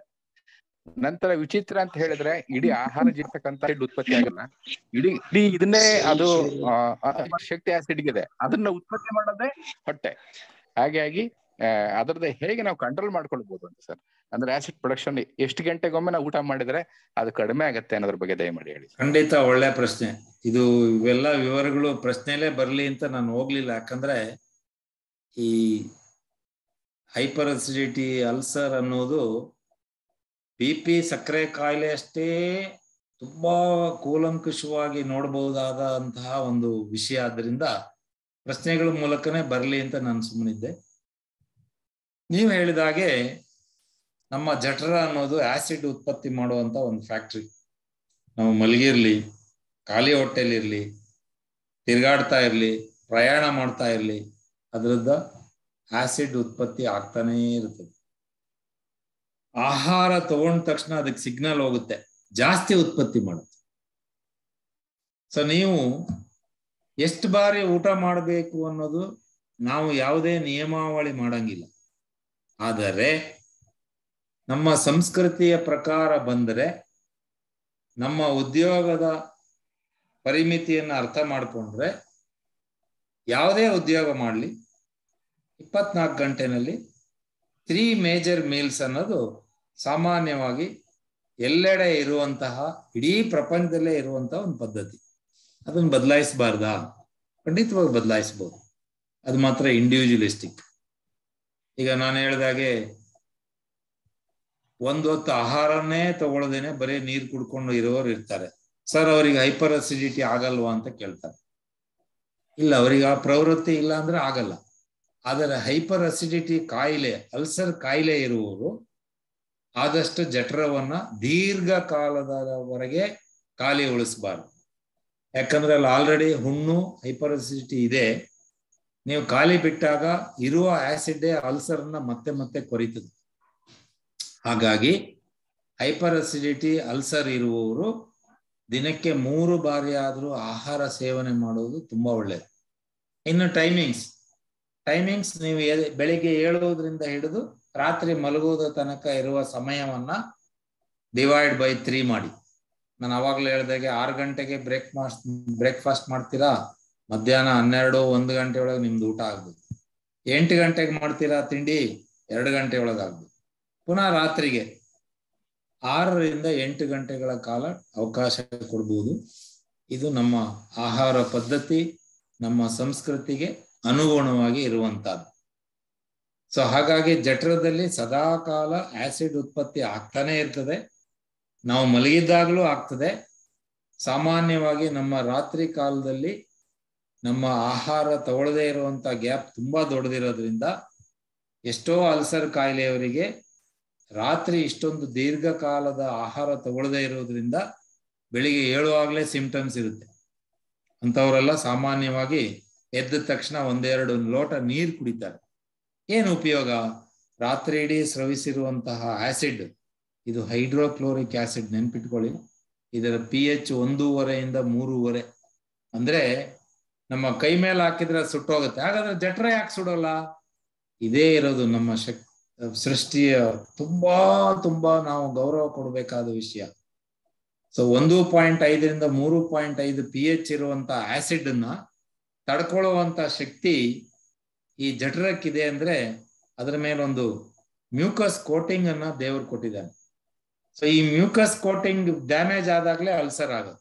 ಈ ಹೆಲಿಕೋಬ್ಯಾಕ್ಟೀರಿಯಲ್ ಪೈಲೋರಿ ಅನ್ನುವಂತ ಹೆಲಿಕೋಬ್ಯಾಕ್ಟರ್ ಪೈಲೋರಿ ಅನ್ನುವಂತ ಕ್ರಿಮಿ ಮಾಡುವಂತ ಕೆಲಸ ಇದೆ. ಆ ಮ್ಯೂಕಸ್ ಮೆಂಬ್ರೇನ್ ಮತ್ತೆ ಎಪಿಥೀಲಿಯಂ ಅನ್ನ ಹೊಕ್ಕು ಅದನ್ನ ಹಾಳು ಮಾಡುತ್ತೆ, ನಾಶ ಮಾಡುತ್ತೆ. ಆ ನಾಶ ಮಾಡಿದ ಜಾಗಕ್ಕೆ ಹೋಗಿ ಆಸಿಡ್ ತಾಗಿದಾಗ ಅಲ್ಸರ್ ದೊಡ್ಡದಾಗ್ತಾ ಹೋಗುತ್ತೆ. ಸೊ ನಾವು ಆ ಬ್ಯಾಕ್ಟೀರಿಯಾನ ನಿರ್ವಹಣೆ ಮಾಡಲಿಲ್ಲ ಅಂದ್ರೆ ಅಲ್ಸರ್ ವಾಸಿ ಆಗಲ್ಲ. ಸೊ ಹಾಗಾಗಿ ಮಹೇಶ್ವರಪ್ಪ ಅವ್ರ ಪ್ರಶ್ನೆಗೆ ನೇರವಾದ ಉತ್ತರ, ನಮ್ಮ ಸಂಸ್ಕೃತಿ, ನಮ್ಮ ಉದ್ಯೋಗ, ನಾವು ಎಚ್ಚರ ಇರುವಂತಹ ಕಾಲಾವಕಾಶವನ್ನು ವಿಭಾಗಿಸಿಕೊಂಡು ದಿನಕ್ಕೆ 3 ಬಾರಿ ಆಹಾರವನ್ನು ತೆಗೆದುಕೊಳ್ಳುವುದು ಒಳ್ಳೆಯದು. ಇನ್ನು ಎಲ್ಲಾ ಚಿಕಿತ್ಸೆ ಮಾಡೋದು ಪರ್ಮನೆಂಟ್ ಅಲ್ಸರ್ ಕಾಯಿಲೆ, ಯಾವಾಗ ನೀವು ಉದರದರ್ಶಕ ಹಾಕಿದ್ರು ಅಲ್ಸರ್ ಇದೆ ಅನ್ನೋವರಿಗೆ ಇನ್ನೂ ಒಂದ್ಸಲ ಕೊಡ್ತೀವಿ. ಈ 3ಅನ್ನ ಡಿವೈಡ್ ಮಾಡಿ 6 ಮಾಡಿ. 6 ಬಾರಿ ತಿನ್ನಿ, ಆದ್ರೆ ಡಬಲ್ ತಿನ್ಬೇಡಿ. ಈಗ ಬೆಳಿಗ್ಗೆ 8 ಗಂಟೆಗೆ 4 ಇಡ್ಲಿ ತಿಂದು ಮತ್ತೆ 10 ಗಂಟೆಗೆ ಇನ್ನು 4 ತಿನ್ನೋದಲ್ಲ, ಡಿವೈಡ್ ಮಾಡಿ. ಸಣ್ಣ ಪ್ರಮಾಣದ ಆಹಾರವನ್ನ ಜಠರವನ್ನ ಖಾಲಿ ಬಿಡದೇ ಇರುವ ರೀತಿಯಲ್ಲಿ ಬಳಸಿ ಅಂತ ಕೆಲವರಿಗೆ ವಿಶೇಷವಾದ ಸಂದರ್ಭದಲ್ಲಿ ಬಳಸುವುದು ಉಂಟು. ಅಲ್ಲದೆ ಹೋದ್ರೆ ಸಾಮಾನ್ಯವಾಗಿ ಅಲ್ಸರ್ ಇರ್ಲಿ ಇಲ್ಲದೆ ಇರ್ಲಿ, ಹೈಪರ್ ಅಸಿಡಿಟಿ ಇರ್ಲಿ ಇಲ್ಲದೆ ಇರ್ಲಿ, ಹಯಾಟಸ್ ಹರ್ನಿಯಾ ಇರ್ಲಿ ಇಲ್ಲದೆ ಇರ್ಲಿ, ಉರಿಯೂತ ಇಸೋಫೇಗಸ್ ಅಲ್ಲಿ ಇರ್ಲಿ, ನಿಯಮಿತವಾಗಿ 3 ಆಹಾರವನ್ನ ಬಳಸಿ ಅನ್ನುವ ಸಲಹೆಯನ್ನ ಕೊಡ್ತೀವಿ. ಸರಿನಾ ಸರ್? ಸರ್ ಬಹಳ ಚೆನ್ನಾಗಿ ಹೇಳಿದ್ರಿ ಸರ್. ನಂತರ ಊಟ ಮಾಡುವಾಗ ಸರ್ ಮೊದಲು ಹುಳಿ ತಿಳಿ, ನಂತರ ಆಮೇಲೆ ಹೆಚ್ಚಿಗೆ ಮಸಾಲೆ ಇರುವಂತದ್ದು, ಆಮೇಲೆ ಸಿಹಿ, ನಂತರದಲ್ಲಿ ಕಡೆಗೆ ಮೊಸರನ್ನ ಊಟ ಮಾಡುವಂತ ಪದ್ಧತಿ ಇದೆ ಸರ್. ರಾತ್ರಿ ಊಟ ಮಾಡುವ ಕಡಿಮೆ ಊಟ ಮಾಡಿ ಅಂತ ಹೇಳ್ತಾರೆ. ಈಗಿನ ಇದ್ರೆ ಏನಂತ ಹೇಳಿದ್ರೆ, ಇನ್ನ ಎಷ್ಟು ನಾವು ಊಟ ಮಾಡ್ಲಿಕ್ಕೆ ಸಾಧ್ಯ ಇದೆಯೋ ಅದ್ರ 80% ಭಾಗ ಮಾತ್ರ ತಿನ್ನಿ, ಖಾಲಿ 20 ಭಾಗ ಅಂತಾರೆ. ಅದ್ರ ಬಗ್ಗೆ ಒಂಚೂರು ಹೇಳಿ ಸರ್. ಖಂಡಿತವಾಗಿ ಇವತ್ತಿನ ದಿವಸ ನನ್ನನ್ನು ಸೇರಿಸಿ ನಮಗೆ ಅವಶ್ಯಕತೆ ಇಲ್ಲದೆ ಇರುವಂತಹ ಡೆಡ್ ಮತ್ತೆ ನೇಕೆಡ್ ಕ್ಯಾಲರೀಸ್ ನ ತಿನ್ನೋದು ನಮ್ಗೆ ಜಾಸ್ತಿ. ಕಾರಣ ಇವತ್ತಿನ ದಿವಸ ಆಹಾರ ಸಮೃದ್ಧಿ ಆಗಿದೆ. ನಮ್ಗೆ ಯಾವುದೇ ಬಡತನ ಇದ್ರೂ ಒಂದು ವರ್ಗದವರಿಗೆ ಬಿಟ್ರೆ ಇನ್ನು 80% 85% ನಮ್ಮ ಪ್ರಜೆಗಳಲ್ಲಿ ಆಹಾರದ ಬಡತನ ಇಷ್ಟರೇ ಕಾಣಲಿಲ್ಲ. ಮತ್ತೆ ಇದರ ವೈಪರೀತ್ಯ ಎಲ್ಲಿವರೆಗೆ ಹೋಗಿದೆ ಅಂದ್ರೆ, ನಮ್ಮ ಒಂದು ಜನರೇಷನ್ ಹಿಂದಿನ ಆಹಾರ ನಮ್ಗೆ ಇವತ್ತು ಆಗಲ್ಲ. ಹೊಸ ಸೃಷ್ಟಿಗಳೇ ನಮ್ಮನ್ನು ಆಕರ್ಷಿಸುವುದರಿಂದ ವೆರೈಟಿನೇ ತುಂಬಾ ಜಾಸ್ತಿ ಆಗಿದೆ. ನಾನು ಹೇಳೋದು ಅಷ್ಟೊಂದು ವೆರೈಟೀಸ್ ಖಂಡಿತವಾಗಿ ಅವಶ್ಯಕತೆ ಇಲ್ಲ. ನೀವು ಹೇಳಿದಾಗೆ ಹುಳಿ ಉಪ್ಪು ಖಾರ, ಕೊನೆಯಲ್ಲಿ ಸೌಮ್ಯವಾದ ಮೊಸರನ್ನ ತಿನ್ನಬೇಕು ಅಂತ. ಎಲ್ಲವೂ ನನ್ನ ಪ್ರಕಾರ ನಮ್ಮ ಸಂಸ್ಕೃತಿ ನಿರ್ದೇಶನ. ಅದು ಉದಾಹರಣೆಗೆ ನೀವು ಗುಜರಾತಿಗೆ ಹೋದ್ರೆ ಬೆಳಿಗ್ಗಿನ ಅವರ ತಿಂಡಿಯೇ ಜಿಲೇಬಿ ಇಲ್ಲ ಇನ್ನೇನೋ ಒಂದು ಸಿಹಿ ಇರುತ್ತೆ. ನಾವು ದಕ್ಷಿಣ ಭಾರತೀಯರಲ್ಲಿ, ಕರ್ನಾಟಕದಲ್ಲಿ, ಅದು ನನ್ನಂತ ಸೌತ್ ಕೇಂದ್ರದವರಲ್ಲಿ ಬೆಳಿಗ್ಗೆ ಎದ್ದು ಏನಾದ್ರೂ ಸಿಹಿ ತಿಂಡಿ ಎದುರು ತಂದಿಟ್ರೆ ಫಸ್ಟ್ ತಗೊಂಡೋಗಿ ಅಂತ ಹೇಳ್ತೀವಿ. ಯಾಕೆ ಅಂದ್ರೆ ನಮ್ಮ ಸಂಸ್ಕೃತಿಯಲ್ಲಿ ಅದಿಲ್ಲ. ಸಂಸ್ಕೃತಿಯಲ್ಲಿ ಇಲ್ಲದ ಮೇಲೆ ನೀವು ಅದನ್ನ ಒಗ್ಗಿಸಿಕೊಳ್ಳಿಕ್ ಹೋದ್ರೆ ತುಂಬಾ ತೊಂದರೆಗಳಾಗ್ಬೋದು, ಅಥವಾ ನಿಮ್ಗೆ ಅದು ಹಿಡಿದ್ರು ಇಡ್ಬೋದು, ಹೇಳಕ್ ಬರಲ್ಲ. ಆದರೆ ಆಹಾರ ಅನ್ನೋದು ಕೇವಲ ವೈದ್ಯಕೀಯ ಆಂಗಲ್ ನಲ್ಲಿ ನೋಡಿದ್ರೆ ಸಾಕಾಗೋದಿಲ್ಲ. ನಾವು ಕೆಲವು ಶತಮಾನಗಳಿಂದ ನಮ್ಮ ಜೀನ್ಸ್ ನಲ್ಲಿ ಬಂದಿರುವಂತಹ ಸಂಸ್ಕೃತಿ, ಅದು ಒಂದು ಆಹಾರ ಪದ್ಧತಿಗೆ ಒಗ್ಗಿರುತ್ತೆ. ಅದನ್ನ ಬದಲಾಯಿಸುವುದು ತಪ್ಪು ಅಂತ ನಾನು ಹೇಳಲ್ಲ, ಒಗ್ಗಿಸಿಕೊಳ್ಳುವುದು ಕಷ್ಟ ಆಗ್ಬೋದು. ಹಾಗಾಗಿ ನೀವು ಸಾರು ಫಸ್ಟ್ಗೆ ತಿಂತೀರಾ, ಪಲ್ಯ ಫಸ್ಟ್ಗೆ ತಿಂತೀರಾ, ಸಾಂಬಾರ್ ಫಸ್ಟ್ಗೆ ತಿಂತೀರಾ, ಕೊನೆಯಲ್ಲಿ ಮೊಸರನ್ನ ತಿಂತೀರಾ, ಎಲ್ಲವೂ ನಿಮ್ಮ ಮಾನಸಿಕವಾದ ನಂಬಿಕೆಗೆ. ಆದರೆ ಸ್ವಚ್ಛವಾದ, ಶುದ್ಧವಾದ, ನೇಕೆಡ್ ಕ್ಯಾಲರಿ ಅಥವಾ ಡೆಡ್ ಕ್ಯಾಲರಿ ಇಲ್ಲದೆ ಇರುವಂತಹ ಬ್ಯಾಲೆನ್ಸ್ಡ್ ಫುಡ್, ಅಂದ್ರೆ ನಮಗೆ ಬೇಕಾಗುವಂತ ಎಲ್ಲಾ ಅನ್ನಾಂಶಗಳು ಇರುವಂತ ಆಹಾರವನ್ನ ನೀವು ಹೇಳಿದಾಗೆ ಇನ್ನೂ 4 ತುತ್ತು ಬೇಕು ಅನ್ನುವಾಗಲೇ ನಿಲ್ಲಿಸುವುದರಷ್ಟು ಉತ್ತಮವಾದ ಆರೋಗ್ಯ ಪೂರಕ ಸಲಹೆ ಇನ್ನೊಂದಿಲ್ಲ. ನೀವಾಗಿ ಅದನ್ನು ಸಲಹೆ ಕೊಟ್ಟಿದ್ದೀರಾ, ತುಂಬಾ ಧನ್ಯವಾದಗಳು. ಎಲ್ಲಿವರೆಗೆ ಅಂದ್ರೆ, ನಮ್ಮ ವೈಯಕ್ತಿಕವಾದ ಮಾನಸಿಕ ಆಸಕ್ತಿ ಆಸೆ ಎಷ್ಟೇ ಇದ್ರೂ ತಿನ್ನುವ ತಟ್ಟೆ ಮುಂದೆ ಕೂತಾಗ ಕೆಲವೊಂದು ಪ್ರಶ್ನೆಗಳನ್ನು ಕೇಳಿಯೇ ನಾವು ಆಹಾರವನ್ನ ಶುರು ಮಾಡಿದರೆ ನನ್ನ ಪ್ರಕಾರ ಯಾವ ಆಹಾರವೂ ನಮಗೆ ವಿರುದ್ಧ ಆಗಲ್ಲ. ನನಗೆ ಇದರ ಅವಶ್ಯಕತೆ ಇದೆಯಾ, ಇದ್ರೆ ಎಷ್ಟು ತಿಂದರೆ ಇದು ಆರೋಗ್ಯಕ್ಕೆ ಪೂರಕ, ನನಗೆ ಇದು ಅರ್ಹತೆ ಇದೆಯಾ, ನನಗಿರುವ ದೈಹಿಕ ಕಾಯಿಲೆಗೆ ಇದು ಅಪಾಯಕಾರಿ ಅಥವಾ ವೈರುಧ್ಯವೇ ಅನ್ನುವ ಪ್ರಶ್ನೆಗಳನ್ನ ಕೇಳಿ ಆನಂತರ ಆಹಾರವನ್ನ ಸೇವಿಸಿದರೆ ಯಾರಿಗೂ ಆಹಾರದ ಬಗ್ಗೆ ಯಾವುದೇ ಅಡ್ವೈಸ್ ಕೊಡುವ ಅವಶ್ಯಕತೆ ಬರಲ್ಲ ಅನ್ನೋದು ನನ್ನ ನಿಲುವು. ಸರಿನಾ Maheshwarappa sir? Sir good evening. Sir good evening, ನಾನು ಡಾಕ್ಟರ್ ಹಲಗಪ್ಪ ಅಂತ ಹೇಳಿ. ನಾನು ಈ ಸಂದರ್ಭದಲ್ಲಿ ಹೇಳಿ ಸರ್. ನಮಸ್ತೆ ಸರ್. ಏನಿಲ್ಲ, ತಮ್ದು ಏನು ವೈದ್ಯಕೀಯವಾಗಿ ಎಜುಕೇಟಿವ್ ಇರ್ತಕ್ಕಂತ ಈ ಒಂದು ಏನು ಸೆಮಿನಾರ್ ಕೊಟ್ರಿ, ಟಾಕ್ ತುಂಬಾ ಉಪಯುಕ್ತ ಅನ್ನಿಸ್ತದೆ ಸರ್. ಬಹಳ ಸಂತೋಷ ಆಯ್ತು ನಮ್ಗೆ. ಇದರಲ್ಲಿ ಬಹುಶಃ ನಾನು ಈ ಸಂದರ್ಭದಲ್ಲಿ ಎಲ್ಲರ ಗಮನಕ್ಕೆ ಮತ್ತೆ ತಮ್ಮ ಮುಖಾಂತರ ಹೇಳಲಿಕ್ಕೆ ಇಷ್ಟಪಡೋದಂದ್ರೆ, ಸರ್ವಜ್ಞನ ಒಂದು ತ್ರಿಪದಿ ಇದೆ ಸರ್. ಉಂಡು 100 ಅಡಿ ಎಣಿಸಿ ಕೆಂಡಕ್ಕೆ ಕೈ ಕಾಸಿ ಗಂಡು ಮೇಲಾಗಿ ಮಲಗಿದವ ವೈದ್ಯನ ಗಂಡ ಕಾಣಯ್ಯ ಸರ್ವಜ್ಞ ಅಂತ ಹೇಳಿ. ಇದನ್ನ ಈ ಸಂದರ್ಭದಲ್ಲಿ ನೆನಪಿಸ್ತಾ, ಗಂಡು ಅಂತಂದ್ರೆ ಬಲಭುಜ ಅದ್ರ ಮೇಲ್ಗಡೆ ಮಾಡ್ಬೇಕು. ಬಹಳಷ್ಟು ಜನಕ್ಕೆ ಇದು ಗೊತ್ತಿರ್ತದೆ. ಇದಕ್ಕೆ ಪೂರಕವಾಗಿ ಸರ್, ಈಗ ಊಟ ಮಾಡೋ ಅಂತದ್ರಲ್ಲಿ ಆಹಾರ, ಆರೋಗ್ಯವೇ ಭಾಗ್ಯ, ಹಾಗೆ ಹಿತಮಿತವಾದಂತ ಆಹಾರ ಸೇವನೆ, ಸ್ವಚ್ಛವಾದ ಆಹಾರ, ಇದೆಲ್ಲ ತಾವು ಹೇಳಿರ್ತಕ್ಕಂಥದ್ದು ಮತ್ತೆ ಎಲ್ರೂ ಪಾಲನೆ ಮಾಡ್ತಕ್ಕಂಥದ್ದು ಅತಿ ಸೂಕ್ತ. ಈ ಸಂದರ್ಭದಲ್ಲಿ ನಂದು ತಮ್ಮಲ್ಲಿ ಒಂದು ವಿನಂತಿ ಅಂತಂದ್ರೆ, ಊಟದ ಸಂದರ್ಭದಲ್ಲಿ ಮುಂಚೆ ನೀರ್ ಕುಡಿಬೇಕು, ಮಧ್ಯದಲ್ಲಿ ಕುಡಿಬೇಕು, ನಂತರ ಕುಡಿಬೇಕು, ಯಾವ ಪ್ರಮಾಣದಲ್ಲಿ? ಯಾಕಂದ್ರೆ ನಮ್ಮ ಅನಿಮಲ್ಸ್ ಇದ್ರಲ್ಲಿ ಫುಡ್ ನ ಕಂಟ್ರೋಲ್ಡ್ ತಗೋಬೇಕು, ಆದರೆ ನೀರ್ ಸೇವನೆ ಅಬಂಡೆಂಟ್ ಆಗಿ ಅಡ್ಲೆಬ್ ಅಂತ ಹೇಳ್ತೀವಿ, ಆ ಪ್ರಕಾರ ಅಂತ ಹೇಳ್ತೀವಿ.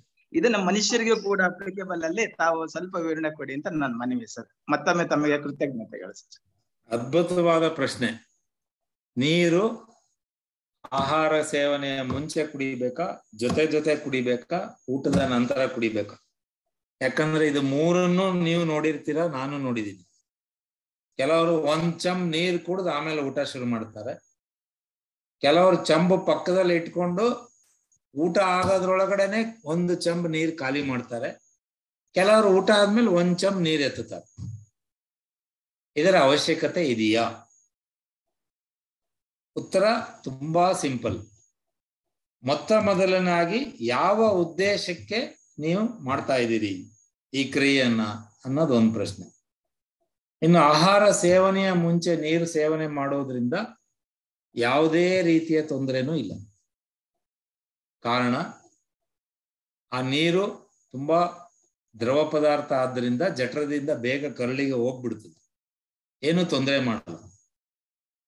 ಆದ್ರೆ ಮಿತಿ ಮೀರಿ ಕುಡಿಯುವಂತ ಅವಶ್ಯಕತೆನೇ ಇಲ್ಲ. ನಾನು ಹೇಳ್ದಂಗೆ ಪರ್ಪಸ್ ಏನು ಅನ್ನೋದೇ ನಮ್ಗೆ ಗೊತ್ತಾಗ್ತಾ ಇಲ್ಲ ಈ 3 ಜನಕ್ಕೂ. ಎರಡನೇದು, ಆಹಾರ ಸೇವನೆಯ ಸಮಯದಲ್ಲಿ ನೀರಿನ ಬಳಕೆ ಸೂಕ್ತ ಅಲ್ಲ. ಇನ್ನು ನುಂಗ್ಲಿಕ್ಕೆ ತೊಂದರೆ ಇರುವವರು ಸಿಪ್ಸ್ ಎಲ್ಲಾದ್ರೂ ಉಪಯೋಗಿಸಿದ್ರೆ ಅದೇನು ತಪ್ಪು ಅಂತ ಹೇಳಲಿಕ್ಕೆ ಆಗಲ್ಲ. ಕೆಲವ್ರು ಹೇಳ್ತಾರೆ, ಸರ್ ನನ್ ಗುಟ್ಕರ್ಸಿದ್ರೇನೆ ತುಪ್ತು ಒಳಗೆ ಹೋಗೋದು ಅಂತ. ಅವ್ರು ಫಸ್ಟ್ ನೀರ್ ಕುಡಿಯಕ್ ಮುಂಚೆ ನನ್ನ ಪ್ರಕಾರ ಟೆಸ್ಟ್ ಮಾಡಿಸ್ಕೋಬೇಕು. ಅನ್ನನಾಳದಲ್ಲಿ ಏನೋ ತಡೆ ಇದ್ರೆ ಮಾತ್ರ ಹಂಗಾಗುತ್ತೆ, ಗಂಟ್ಲಿನಲ್ಲಿ ಏನೋ ಒಂದು ತಡೆ ಇದ್ರೆ ಮಾತ್ರ ಹಾಗಾಗುತ್ತೆ. ಸೊ ಹಾಗಾಗಿ ಬರೀ ನೀರ್ ಗುಟ್ಕರ್ಸ್ಕೊಂಡು ಊಟ ಮಾಡ್ತಾನೆ ಆಯುಷ್ಯ ಕಳೆದ್ರೆ ಅಪಾಯ ಇಲ್ಲ. ಅಭ್ಯಾಸ ಬಲದಲ್ಲಿ ನೀರು ಕುಡಿಯೋದು ಊಟ ಮಾಡೋದು, ನೀರು ಕುಡಿಯೋದು ಊಟ ಮಾಡೋದು, ಇದು ವೈದ್ಯಕೀಯವಾಗಿ ಯಾವುದೇ ರೀತಿಯಿಂದ ಸ್ವೀಕಾರ ಅರ್ಹ ಅಲ್ಲ. ಕಾರಣ, ನಾನು ಹೇಳಿದಾಗೆ ನಾವು ಆಹಾರ ತಿನ್ಲಿಕ್ಕೆ ಶುರು ಮಾಡಿದ ತಕ್ಷಣ ನಮ್ಗೆ ಸಿಗ್ನಲ್ ಸ್ಟಾರ್ಟ್ ಆಗುತ್ತೆ ಜಠರದಲ್ಲಿ. ಆಹಾರ ಬರ್ತಾ ಇದೆ, ಆಸಿಡ್ ಉತ್ಪತ್ತಿ ಜಾಸ್ತಿ ಮಾಡು ಅಂತ. ನಂಬಿದ್ರೆ ನಂಬಿ, ಬಿಟ್ರೆ ಬಿಡಿ, ನಮ್ಮ ಜಠರ ದಿನಕ್ಕೆ 1 ರಿಂದ 2 ಲೀಟರ್ ಹೈಡ್ರೋಕ್ಲೋರಿಕ್ ಆಸಿಡ್ ಅಥವಾ ಗ್ಯಾಸ್ಟ್ರಿಕ್ ಜ್ಯೂಸ್ ಅನ್ನ ಉತ್ಪತ್ತಿ ಮಾಡುತ್ತೆ. ಅದ್ ನಾನು ಅವಾಗ್ಲೇ ಹೇಳಿದಾಗ, ಸುಮ್ಮನೆ ಇದ್ರು ಮಾಡುತ್ತೆ, ಊಟ ಮಾಡುವಾಗ್ಲೂ ಮಾಡುತ್ತೆ, ಊಟದ ನಂತರನೂ ಮಾಡುತ್ತೆ, ನಿದ್ರೆ ಮಾಡಿದಾಗ್ಲೂ ಬರುತ್ತೆ. ಸೊ ನೀವು ಊಟದ ಸಮಯದಲ್ಲಿ ನೀರು ಕುಡಿಯೋ ಅಭ್ಯಾಸ ಮಾಡಿಕೊಂಡ್ರೆ ಆ ಹೈಡ್ರೋಕ್ಲೋರಿಕ್ ಆಸಿಡ್ ಡೈಲ್ಯೂಟ್ ಆಗುತ್ತೆ. ಅಂದ್ರೆ ಜಠರದ ಪಚನ ಕ್ರಿಯೆಯಲ್ಲಿ ತೊಂದರೆ ಬರ್ಬೋದು. ಅದರಿಂದ ಆ ಅಭ್ಯಾಸ ಇರುವವರು ಇವತ್ತು ರಾತ್ರಿಯಿಂದನೇ ಬಿಡಿ ಅಂತ ನಾನು ಹೇಳಲ್ಲ, ನಿಧಾನವಾಗಿ ಕಡಿಮೆ ಮಾಡಿ, ಒಂದೋ ಊಟಕ್ಕಿಂತ ಮುಂಚೆ ಇಲ್ಲ ಊಟ ಆಗಿ ಸ್ವಲ್ಪ ಸಮಯದ ನಂತರ ಕುಡಿ. ಉದಾಹರಣೆಗೆ ನೀರು ಕುಡಿಯೋ ಅವಶ್ಯಕತೆ ಏನು? ನಮ್ಮ ಬಾಯಾರಿಕೆಯನ್ನ ತಣಿಸ್ಲಿಕ್ಕೆ, ನಂಬರ್ 1. ನಂಬರ್ 2, ನಮ್ಮ ದೇಹಕ್ಕೆ ಬೇಕಾಗಿರುವುದು ಯಾವುದೇ ಕಾಯಿಲೆ ಇಲ್ಲದ ಒಬ್ಬ ಆರೋಗ್ಯವಂತ ಮನುಷ್ಯ, ಈಗ ನನಗೆ ಅಂತ ಇಟ್ಕೊಳ್ಳಿ, ದಿನಕ್ಕೆ ಬೇಸಿಗೆಯಲ್ಲಿ 2.5 ರಿಂದ 3 ಲೀಟರ್ ನೀರು, ಬೇಸಿಗೆ ಅಲ್ಲದ ಮಳೆಗಾಲದ ಚಳಿಗಾಲದಲ್ಲಿ ಬೇಕಾಗುವುದು 1.5 ರಿಂದ 2 ಲೀಟರ್. ಇದನ್ನ ಡಿವೈಡ್ ಮಾಡಿ ತಗೋಬೇಕು. ಹೇಗೂ ನಮ್ಗೆ ಬೇಕಾಗೋದು 2 ಲೀಟರ್ ಅಂತ ಒಂದೇ ಸಲಕ್ಕೆ 2 ಲೀಟರ್ ಎತ್ಕೊಂಡು ಹೋಗ್ಬಿಡೋದಲ್ಲ, ಇಲ್ಲಿಯೂ ತಪ್ಪಿದೆ. ಹಾಗಾಗಿ ನೀರಿನ ಬಳಕೆಯ ಪ್ರಮಾಣ, ಸಮಯ ಮತ್ತು ಆಹಾರದ ಸಮಯದಲ್ಲಿ ಬಳಸುವ ಬಗ್ಗೆ ಇಂಥ ಒಂದು ನಿಖರವಾದ ಮಾಹಿತಿನ ಇಟ್ಕೋಬೇಕು. ತುಂಬಾ ಒಳ್ಳೆ ಪ್ರಶ್ನೆ ಕೇಳಿದ್ದೀರಾ. ಹಾಗಾಗಿ ಊಟಕ್ಕಿಂತ ಮುಂಚೆ ಕುಡಿಯೋದ್ರಲ್ಲಿ ತಪ್ಪಿಲ್ಲ. ಊಟ ಮಾಡುವಾಗ ಕುಡಿಯುವಂತ ಅಭ್ಯಾಸವನ್ನ ನಿಧಾನವಾಗಿ ತೆಗೆದು ನಿವಾರಿಸಿಕೊಳ್ಳುವುದು ಒಳ್ಳೆಯದು. ಊಟದ ನಂತರ ಕುಡಿಯುವ ಅಭ್ಯಾಸ ಇದ್ರೆ 1 ಗಂಟೆ ಕಾಲ ಅವಕಾಶ ಕೊಟ್ಟು, ಯಾಕಂದ್ರೆ ನಾನು ಹೇಳಿದ್ನಲ್ಲ, ಆಸಿಡ್ ಡೈಲ್ಯೂಟ್ ಆಗ್ಬಾರ್ದು. 1 ಗಂಟೆ ನಂತರ ಆಸಿಡ್ ಸೆಕ್ರೇಷನಿನ ಪ್ರಮಾಣ ಕಡಿಮೆ ಆಗುತ್ತೆ. ಅಷ್ಟೊತ್ತಿಗೆ ಜಠರದಿಂದ ಕರುಳಿಗೆ ಆಹಾರ ಹೋಗ್ಲಿಕ್ಕೆ ಸ್ಟಾರ್ಟ್ ಆಗ್ತದೆ. ನಿಮ್ ಬಾಯಾರಿಕೆಗೋಸ್ಕರ ಬೇಕು ಅಂತಂದ್ರೆ ಊಟ ಆದ ತಕ್ಷಣ ಕುಡಿಲೇಬೇಕು ಸರ್, ಇಲ್ಲಾಂದ್ರೆ ತುಂಬಾ ಕಷ್ಟ ಆಗುತ್ತೆ ಅಂದ್ರೆ 1-2 ಔನ್ಸ್ ಕುಡೀರಿ, 100 ml ಕುಡೀರಿ, ಬೇಡ 1 ಲೋಟ ಕುಡೀರಿ ಸಾಕು. ಬಾಕಿ ನೀರನ್ನ 2 ಆಹಾರದ ಮಧ್ಯೆ ಬರುವಂತ ಮಾಡ್ಕೊಂಡ್ರೆ ಪಚನ ಕ್ರಿಯೆಗೆ ಅನುಕೂಲ ಅಂತ ನನ್ನ ನಂಬಿಕೆ. ಸರಿಯಾ ತಪ್ಪ ನೀವೇ ಹೇಳ್ಬೇಕು. ಥ್ಯಾಂಕ್ ಯು ಸರ್, ಬಹಳ ಚೆನ್ನಾಗಿ ವಿವರಣೆ ಕೊಟ್ಟು. Thank you sir. ನಮಸ್ತೆ ಸರ್, ರವಿಕುಮಾರ್ ಅಂತ ದಾವಣಗೆರೆಯಿಂದ. ಹ್ಮ್ ಸರ್, ಹಸಿ ತರಕಾರಿ ತಿನ್ನೋದ್ರ ಬಗ್ಗೆ ಸರ್, ಯೂಶಲಿ ನಮ್ಮವ್ರು ಇವರು ಹೇಳ್ತಾರೆ, ಆಯುರ್ವೇದದಲ್ಲಿ ಆಗಿರ್ಬೋದು ಅಥವಾ ಬೇರೆ ಯೋಗ ಪಟುಗಳು ಅವರೆಲ್ಲ ಹೇಳೋದೇನೋ ಹಸಿ ತರಕಾರಿನ 1/3 ನಮ್ಮ ಫುಡ್ ಅಲ್ಲಿ ಇದ್ರೆ ಬಹಳ ಒಳ್ಳೇದು ಅಂತ ಹೇಳ್ತಾರೆ. ಅದ್ರ ಬಗ್ಗೆ ತಾವೇನ್ ಹೇಳ್ತೀರಾ? ಖಂಡಿತ. ಈಗ ನಾವು ಸಹಸ್ರಾರು ಶತಮಾನಗಳ ಹಿಂದೆ, ಸಹಸ್ರಾರು ವರ್ಷಗಳ ಹಿಂದೆ ಹೋದ್ರೆ ಎಲ್ಲಿತ್ತು ಪ್ರೋಸೆಸ್ಡ್ ಫುಡ್? ಇರ್ಲೇ ಇಲ್ಲ. ನಾವು ಇವತ್ತು ಹೊತ್ತು ಮುಂದಕ್ಕೆ ಬಂದಿರೋದು ಅದೇ ಜೀನ್ಸ್ ಅನ್ನು ಇಟ್ಕೊಂಡು. ಪ್ರಕೃತಿ ಸಹಜವಾದ ಆಹಾರವನ್ನೇ ಪ್ರಾರಂಭಿಸಿದ್ದು ಶಿಲಾಯುಗದ ಮನುಷ್ಯ ಅಥವಾ ಗುಹೆಯಲ್ಲಿ ವಾಸ ಮಾಡ್ತಾ ಇರುವಂತ ಮನುಷ್ಯ. ಆಮೇಲೆ ಅವನಿಗೆ ಎಲ್ಲೋ ಕಾಡಿನಲ್ಲಿ ಬಿದ್ದು ಬೆಂಕಿನಲ್ಲಿ ಯಾವುದೋ ಒಂದು ಪ್ರಾಣಿ ಸತ್ತು ಸಿಕ್ಕಿ ಆ ಮಾಂಸವನ್ನು ಬಳಸಿದಾಗ ಅವನಿಗೆ ಬೇರೆ ರುಚಿ ಕಂಡು ಅವನು ಬೆಂಕಿಯ ಅನ್ವೇಷಣೆ ಮಾಡಿ ಆಹಾರವನ್ನ ಬೇಯಿಸುವ ಸಿದ್ಧಾಂತವನ್ನ ಶುರು ಮಾಡಿದ. ಅದು ಬೇಯಿಸಿದ್ರಿಂದ ಹಿಡಿದು ಇವತ್ತು ಸಂಸ್ಕರಣೆಯ ಲೆವೆಲ್, ಅಂದ್ರೆ ಅಂಗಡಿಯಿಂದ ತಗೊಂಡು ಸೀದಾ ಬಾಣ್ಲಿಗೆ ಹಾಕಿ ಮುಚ್ಚಿ ತಿನ್ನುವಂತ ಪರಿಸ್ಥಿತಿಗೆ ನಾವು ತಂದಿಟ್ಕೊಂಡಿದ್ವಿ. ಇಲ್ಲೇ ನಾವು ಅಪಾಯವನ್ನ ನಾವಾಗಿ ಎಳ್ಕೊಂಡಿದ್ವಿ. ಸೊ ನಮ್ಮ ಜೀನ್ಸ್ ಇರೋದು ಪ್ರಕೃತಿ ಸಹಜ ಆಹಾರಗಳಿಗೆ ಸಹಸ್ರಾರು ವರ್ಷಗಳ ಹಿಂದೆ ಒಗ್ಗಿದೆ. ಆ ಜೀನ್ಸ್ನೇ ನಾವು ಹೊತ್ಕೊಂಡು ಬಂದಿರೋದು. ಅವಾಗ ಮಂಗನ್ ರೂಪ ಇದ್ದಿರ್ಬೋದು, ಈಗ ಮಂಗನ್ ರೂಪ ಹೋಗಿ ಈ ರೂಪ ಬಂದಿದೆ. ಆದರೆ ಜೀನ್ಸ್ ನಲ್ಲಿರೋದು ಎಲ್ಲ ಅವೇಯ. ಈ ಮೆಮೊರಿ ನಾವು ಮರಿಬಾರ್ದು. ಈ ಮೆಮೊರಿಯನ್ನು ಅಥವಾ ಜ್ಞಾಪಕ ಶಕ್ತಿಯನ್ನು ಮರೆತಿದ್ರಿಂದನೇ ಇವತ್ ನಾವು ಮಾಡಿದ ಎಲ್ಲಾ ಕ್ಷೇತ್ರದಲ್ಲಿ ಎಲ್ಲದೂ ಸರಿ ಅನ್ನುವ ಅಹಂಕಾರ ಮನುಷ್ಯ ಜೀವಿಗೆ ಬಂದು ಇವತ್ ನೋಡಿ ಪಕ್ಕದ 2 ರಾಷ್ಟ್ರಗಳು ತಮ್ಮನ್ನ ಅಸ್ತಿತ್ವವನ್ನೇ ಕಳೆದುಕೊಳ್ಳುವಂತ ಅಹಂಕಾರಕ್ಕೆ ಬಂದಿದ್ದಾರೆ. ನೀವು ಹೇಳಿದ ಹಾಗೆ ತಾಜಾ ತರಕಾರಿ ಯಾವತ್ತೂ ಒಳ್ಳೇದು. ಯಾವುದೇ ಪ್ರೊಸೆಸಿಂಗ್ ಇರುವುದಿಲ್ಲ. ನಾವು ಬೇಯಿಸಿದ ತಕ್ಷಣ ಆಗುವಂತಹ ವಿಟಮಿನ್ಸ್ ಬೇಯಿಸಿದ ತಕ್ಷಣನೇ ನಾಶ ಆಗ್ತವೆ. ಹಾಗಂತ 3 ಹೊತ್ತು ಬರೀ ಹಸಿ ತರಕಾರಿನೇ ಬದುಕಲಿಕ್ಕೆ ಆಗುತ್ತಾ? ಇಲ್ಲ. ನಾನು ಹೇಳಿದ್ನಲ್ಲ, ಬ್ಯಾಲೆನ್ಸ್ ಮಾಡ್ಲೇಬೇಕು. ನೀವ್ ಹೇಳ್ದ ಹಾಗೆ ಯಾವುದಾದ್ರೂ 1 ಹೊತ್ತು ಅಥವಾ 2 ಹೊತ್ತು ನಮ್ಮ ಮುಖ್ಯ ಆಹಾರದ ಮೊದಲು ಸಲಾಡ್ ತಿನ್ನೋದು ತುಂಬಾ ಒಳ್ಳೇದು. ಒಂದು, ಅದು ಸೌಮ್ಯ ಆಹಾರ. 2ನೇದು ನಾರಿನಂಶ ಚೆನ್ನಾಗಿರೋದ್ರಿಂದ ಮಲಬದ್ಧತೆ ಅನ್ನುವ ಕಾಯಿಲೆ ಹತ್ರ ಬರಲ್ಲ. ಮತ್ತೆ ಮಾನಸಿಕವಾಗಿ ನೀವು ರಾತ್ರಿ ಪ್ರಯೋಗ ಮಾಡಿ ನೋಡಿ, ಸಲಾಡ್ ಮತ್ತೆ ಹಣ್ಣು ಇಷ್ಟು ಮಾತ್ರ ತಿಂದು ಬೇರೆ ಆಹಾರವನ್ನೇ ಉಪಯೋಗಿಸದೇ ಇದ್ರೆ ಕೆಲವೊಂದು ತಿಂಗಳಲ್ಲಿ ನಿಮ್ಮ ವ್ಯಕ್ತಿತ್ವವೇ ಬದಲಾಗುವುದು ಖಂಡಿತವಾಗಿ ನನ್ನ ಅನುಭವ. ಹೌದು ಸರ್, ಅದನ್ನೇ ಹೇಳ್ತಾರೆ. ಪ್ರಯತ್ನ ಮಾಡಿ ನೋಡಬಹುದು. ಸೊ ಹಾಗಾಗಿ ತಾಜಾ ತರಕಾರಿ ಹಣ್ಣುಗಳಷ್ಟು ತಿನ್ನುವಷ್ಟು ಆರೋಗ್ಯ ಇದು ಯಾವ ವೈದ್ಯಕೀಯದಲ್ಲಿಯೂ, ಹೋಮಿಯೋಪತಿಯಲ್ಲಿಯೂ, ಆಯುರ್ವೇದದಲ್ಲಿಯೂ, ಉನಾನಿಯಲ್ಲಿಯೂ, ಪ್ರಕೃತಿ ಚಿಕಿತ್ಸೆಯಲ್ಲಂತೂ ಅದನ್ನೇ ಹೇಳೋದು. ಅದಕ್ಕೆ ಅಲ್ಲಿ ಹೋದ್ರೆ ನೀವು 3 ಹೊತ್ತು ತರಕಾರಿ ಸಲಾಡ್, ಗುಂಬಳಕಾಯಿ ಜ್ಯೂಸು, ಮೊಳಕೆ ಕಾಳು ಇಷ್ಟೇ ಕೊಡ್ತಾರೆ. ಸೊ ಹಾಗಾಗಿ ಅತ್ಯುತ್ತಮವಾದ ಆಹಾರ, ಆದ್ರೆ ಅದನ್ನೇ ತಿಂದು ಬದುಕ್ತೀನಿ ಅಂತ ಮನೆಯವರಿಗೆ ಮಾತ್ರ ಕೊಡ್ಬೇಕು. ಸರಿ ಸರ್, ಅದೇ ಪದ್ಧತಿ ನಮ್ಮ ಹಿಂದಿನ ಪದ್ಧತಿನ ಮರ್ತಿರೋದೇ ತಾವು ಹೇಳದಾಗೆ ಬಹಳ. ಅರ್ಧ ಹೊಟ್ಟೆ ಅರ್ಧ ಊಟ ಮಾಡ್ಬೇಕು, 1/4 ಭಾಗ ನೀರು ಕುಡಿಬೇಕು, 1/4 ಭಾಗ ಗಾಳಿ ಚಲನೆಗೆ ಬಿಡ್ಬೇಕು ಅಂತ ಹೇಳ ತಲಾಂತರಿಂದ ಹೇಳ್ತಾ ಇದ್ದಾರೆ. ಬೇಗ ಊಟ ಮಾಡ್ಬೇಕು ರಾತ್ರಿ ಅಂತ ಹೇಳ್ತಾರೆ. ಆಮೇಲೆ ಊಟದ ಬಗ್ಗೆ ನಾವು ಗಮನ ಕೊಡ್ಬೇಕಂದ್ರೆ ಊಟವನ್ನ ನೋಡ್ತಾ ತಿನ್ಬೇಕು. ತಾವ್ ಹೇಳಿದ್ರಲ್ಲ, ಅವಶ್ಯಕತೆ 2 ಪ್ಲೇಟ್ ನೋಡಿನೇ ಮಾಡ್ಬೇಕು. ಹೌದು, ನಾವು ಆಹಾರ ನೋಡ್ತಾ ತಿಂದ್ರೆ ಅದ್ ಏನ್ ಆಹಾರ ಅನ್ನೋದು ಒಳಗಡೆ ಬಾಡಿ ತಯಾರಾಗಿರುತ್ತೆ ಅದನ್ನ ರಿಸೀವ್ ಮಾಡೋದಕ್ಕೆ. ಈಗ ಟಿವಿ ನೋಡ್ತಾ ಕೂತ್ಕೊಂಡು ಗಮನ ಎಲ್ಲೋ ಏನ್ ತಿಂದ್ವು ಎಲ್ಲಿ ಗೊತ್ತಾಗ ಮಾಡ್ಕೊಂಡು ಅವಾಗೆ ನಾವು ಮಾಡ್ಕೊಂಡಿರೋದು ಅನ್ಸುತ್ತೆ ಸರ್ ಇದೆಲ್ಲ. ಅದಕ್ಕೆ ಅಲ್ಸರ್ಗಳು ಜಾಸ್ತಿ. ಹೌದು ಹೌದು ಹೌದು. ಸರಿ sir, thank you sir. Thank you sir. ನಮಸ್ಕಾರ, ನನ್ನ ಹೆಸರು ಪ್ರದೀಪ್ ಅಂತ ಡೆಲ್ಲಿಯಿಂದ ಮಾತಾಡ್ತಿರೋದು. ಹೇಳಿ ಸರ್. ಸರ್ ಇತ್ತೀಚೆಗೆ ಈ ಡೈಟಿಷಿಯನ್ಸ್ ಎಲ್ಲ ರೆಕಮೆಂಡ್ ಮಾಡ್ತಾರಲ್ಲ ಇಂಟರ್ಮೀಡಿಯೇಟ್ ಫಾಸ್ಟಿಂಗು ಮತ್ತೆ ಆಮೇಲೆ ಕೀಟೋ ಫಾಸ್ಟಿಂಗ್ಸ್ ಅಂತ. ಸೊ ಇದು ಇತ್ತೀಚೆಗೆ ಸ್ಟಾರ್ಟ್ ಆಗಿರೋದು. ಸೊ ಇದ್ರ ಬಗ್ಗೆ ಸ್ವಲ್ಪ ಇದ್ರ ಬಗ್ಗೆ ಖಂಡಿತವಾಗಿ ಒಂದು ದೀರ್ಘವಾದ ವೆಬಿನಾರ್, ಪೂರ್ಣ ಪ್ರಮಾಣದ ವೆಬಿನಾರ್ ಮಾಡೋಣ, ತುಂಬಾ ಅವಶ್ಯಕತೆ ಇದೆ. ಶಾರ್ಟ್ ಆಗಿ ಮಾತ್ರ ಹೇಳ್ತೀನಿ. ಇವತ್ತು ಫಾಸ್ಟಿಂಗ್ ಅನ್ನೋದು ಏನು ಹೊಸ ವೈದ್ಯಕೀಯ ಏನಲ್ಲ.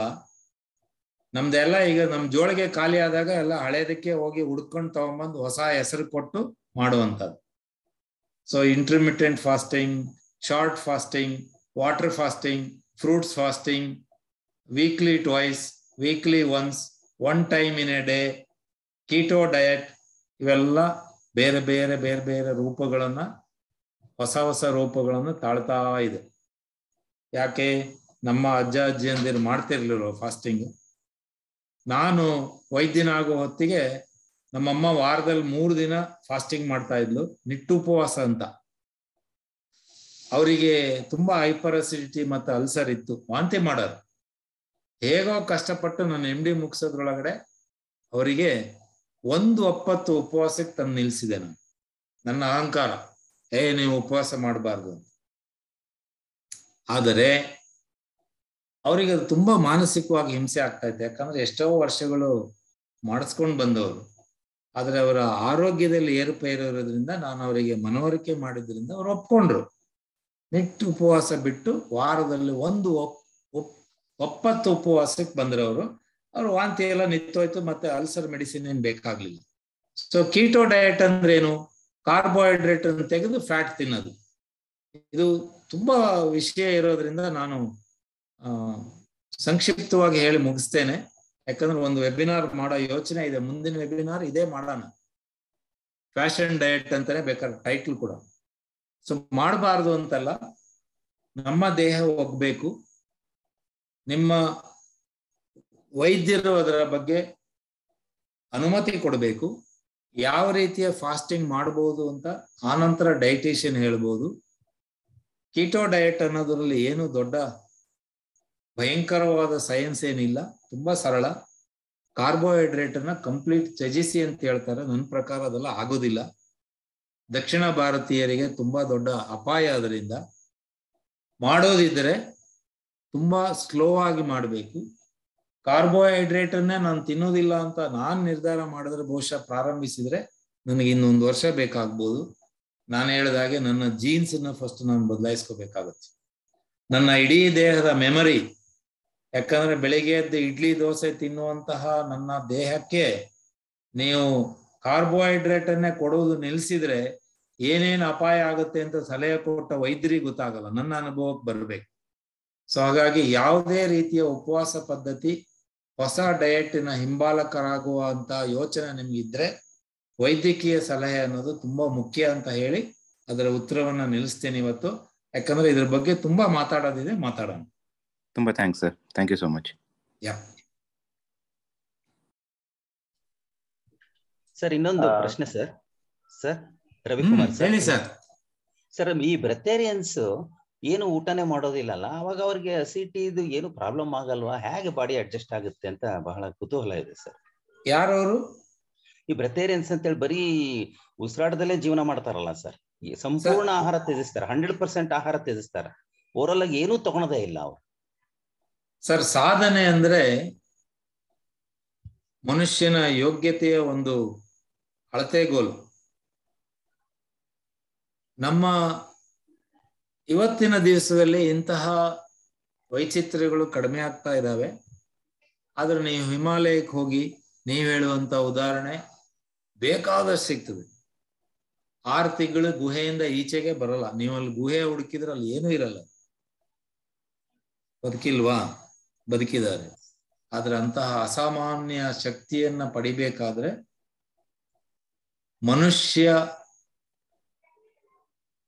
ಮನುಷ್ಯನ ಬದುಕಿನ ಅರ್ಥ ಮಾತ್ರ ಮಾಡ್ಕೊಂಡ್ರೆ ಸಾಕಾಗಲ್ಲ. ಅವರ ಸಾಮರ್ಥ್ಯವನ್ನು ಅರ್ಥ ಮಾಡ್ಕೊಳ್ಬೇಕಾದ್ರೆ ಬಹಳಷ್ಟು ನಮಗೆ ವಿಷಯ ಸಂಗ್ರಹಣೆ ಬೇಕಾಗ್ತದೆ. ಪ್ರಾಣಿ ಜಗತ್ತಿಗೆ ಹೋಗೋದಿದ್ರೆ ನೋಡಿ, ಎಲ್ಲಿ ಹಿಮ ಆಚ್ಛಾದಿತವಾಗಿರುವಂತ ಪ್ರದೇಶಗಳಲ್ಲಿ ಎಷ್ಟೋ ಪ್ರಾಣಿಗಳು ಹೈಬರ್ನೇಷನ್ ಅಂತ ಹೋಗ್ತವೆ. ಎಸ್ ಎಸ್ ಉದಾಹರಣೆಗೆ ಹಿಮಕರಡಿ. ಹ್ಮ್ ಹಿಮ ಕರಗುವ ತನಕನೂ ಪಾಪ 6 ತಿಂಗಳು 9 ತಿಂಗಳು ಆಹಾರ ಇಲ್ಲದೆ ಹಿಮದ ಗುಹೆಯೊಳಗೇ ಮಲಗಿರುತ್ತೆ. ಅದ್ರದ್ದು ಏನ್ ಮಾಡುತ್ತೆ, ಆ ಸಮಯ ಬರುವುದರೊಳಗಡೆ ಸಿಕ್ಕಾಪಟ್ಟೆ ಸಾಲ್ಮನ್ ಫಿಶ್ ಅಂದ್ರೆ ತುಂಬಾ ಕೊಬ್ಬಿರುವಂತಹ ಮೀನುಗಳನ್ನ ಟನ್ ಗಟ್ಲೆ ತಿಂತದೆ. ಒಂದು 3-4 ತಿಂಗಳಲ್ಲಿ ತಿಂದು ತಿಂದು ತಿಂದು ತಿಂದು ತನ್ನ ಮೈಯ ಕೊಬ್ಬನ್ನ ಬೆಳೆಸ್ಕೊಳುತ್ತೆ. ಯಾಕೆ, ಈ 6 ತಿಂಗಳು ಆಹಾರ ಇಲ್ಲದೆ ಇರುವಂತ ಸಮಯದಲ್ಲಿ ಎನರ್ಜಿ ಸೋರ್ಸ್ ಆಗಿ ಫ್ಯಾಟ್ ಅನ್ನ ಬೆಳೆಸ್ಕೋಬಹುದು.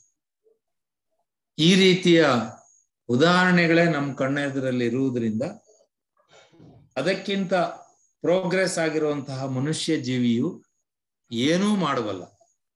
ನೀರು ಕುಡಿದೇನೋ ಇರಬಲ್ಲ, ಆಹಾರ ಸೇವನೆಯನ್ನು ಮಾಡದೇ ಇರಬಲ್ಲ. ಇಂಥ ದೃಷ್ಟಾಂತಗಳು ಇವತ್ತಿಗೂ ನಡೀತಾ ಇದೆ. ಆದರೆ ನಮಗೆ ನಿಮಗೆ ಸಾಧ್ಯನಾ ಅನ್ನೋ ಪ್ರಶ್ನೆಯನ್ನ ನಾವು ತಿಳ್ಕೋಬೇಕು. ಅವ್ರು ಯಾರೋ ಮಾಡಿದ್ದಾರೆ ಅಂತ ನಾವು ಮಾಡ್ಲಿಕ್ಕೆ ಹೋದ್ರೆ 3ನೇ ದಿವಸ ಇಂಟೆನ್ಸಿವ್ ಕೇರಿಗೆ ತಗೊಂಡೋಗಿ ಎಲ್ಲ ಗಳಿಕೆಗಳನ್ನ ಫಿಕ್ಸ್ ಮಾಡ್ತಾರೆ. ಅಲ್ಲ, ವೈಜ್ಞಾನಿಕವಾಗಿ ಏನು ವಿವರಣೆ ಏನಾದ್ರು ವೈಜ್ಞಾನಿಕವಾಗಿ ಅದೇ ಸರ್, ಹೇಗೆ ಬದುಕ್ತಾರೆ ಅವರು ಅಂತ. ಇದು ವೈಜ್ಞಾನಿಕವಾಗಿ ಮಾತ್ರ ವಿವರಣೆ ಕೊಟ್ರೆ ಉತ್ತರ ಸಿಗಲ್ಲ. ಇದಕ್ಕೆ ವೈಜ್ಞಾನಿಕವಾಗಿ ವಿವರಣೆ ಕೊಟ್ರೆ ನಾನು ನೀವು ಮಾಡಕ್ ಆಗ್ಬೇಕು ಸರ್, ಆಗಲ್ಲ. ಅದು ಸಾಧನೆಯ ವಿಷಯ.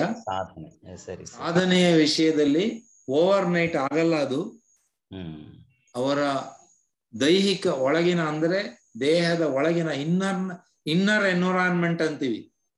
ಇನ್ನರ್ ಎನ್ವಿರಾನ್ಮೆಂಟ್ ಅನ್ನ ಬದಲಾಯಿಸಿಕೊಳ್ಳೋದು ಅಷ್ಟು ಸುಲಭ ಇಲ್ಲ. ನಾನು ಹೇಳಿದಲ್ಲ, ನನ್ ಜೀನ್ಸ್ ಬದಲಾಯಿಸಿದ್ರೆ ನಾನು ಮೋಸ್ಟ್ಲಿ ಇಡ್ಲಿ, ವಡೆ, ಬೋಂಡ, ಸೋಪು ಬಿಟ್ಟೇನೆ ಹೊರತು ನಾಳೆಯಿಂದ ನೀನ್ ತಿನ್ಬಾರ್ದು ಅಂದ್ರೆ ನಾನು ಕೇಳೋನಲ್ಲ. ಕಡಿಮೆ ಮಾಡು ಅಂತ ಹೇಳಿ 4 ಇಡ್ಲಿನಿಂದ 2 ಇಡ್ಲಿಗೆ ನಾಳೆನೆ ಬರ್ತೀನಿ, ಸಾಧ್ಯ ಇದೆ. ಆದ್ರೆ ಬಿಡು ಅಂದ್ರೆ ನನ್ಗೆ 1 ವರ್ಷ ಬೇಕು. ಹಾಗೆ ಈ ಸಾಧನಾ ಪುರುಷರಿಗೆ ನಾವು ನೀವು ಹೋಗಿ ನೇರವಾಗಿ ಸಂದರ್ಶಿಸಿ ವಿಷಯ ಸಂಗ್ರಹಣೆ ಮಾಡಿದ ಹೊರತು ಯಾವ ವೈದ್ಯಕೀಯ, ವೈಜ್ಞಾನಿಕ, ಪೌರಾಣಿಕ ವಿಷಯಗಳು ಸಹ ಸತ್ಯ ಆಗಲ್ಲ. ವಿಷಯ ಮಾತ್ರ ಆಗುತ್ತೆ. ಸರಿ ಸರ್, ಥ್ಯಾಂಕ್ ಯು ಸರ್. ಓಯ ರತ್ನಾಕರ್, ನಿಮ್ಗೆ ಇನ್ನೊಂದು ಪ್ರಶ್ನೆಗೆ ಅವಕಾಶ ಇದೆಯಾ? ಇನ್ನೂ 5 ನಿಮಿಷ ಇದೆ T20 ಮ್ಯಾಚ್ ಮಾಡಕ್ಕೆ. ಹೇಳಿ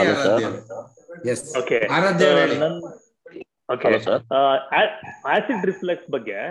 ಮತ್ತೆ ಮಕ್ಕಳು ತುಂಬಾ ಜಂಕ್ ಫುಡ್ ತಿನ್ನೋದು ಜಾಸ್ತಿ ಅಲ್ವಾ, between the age of 18 to 13, 14 time ಅಲ್ಲಿ.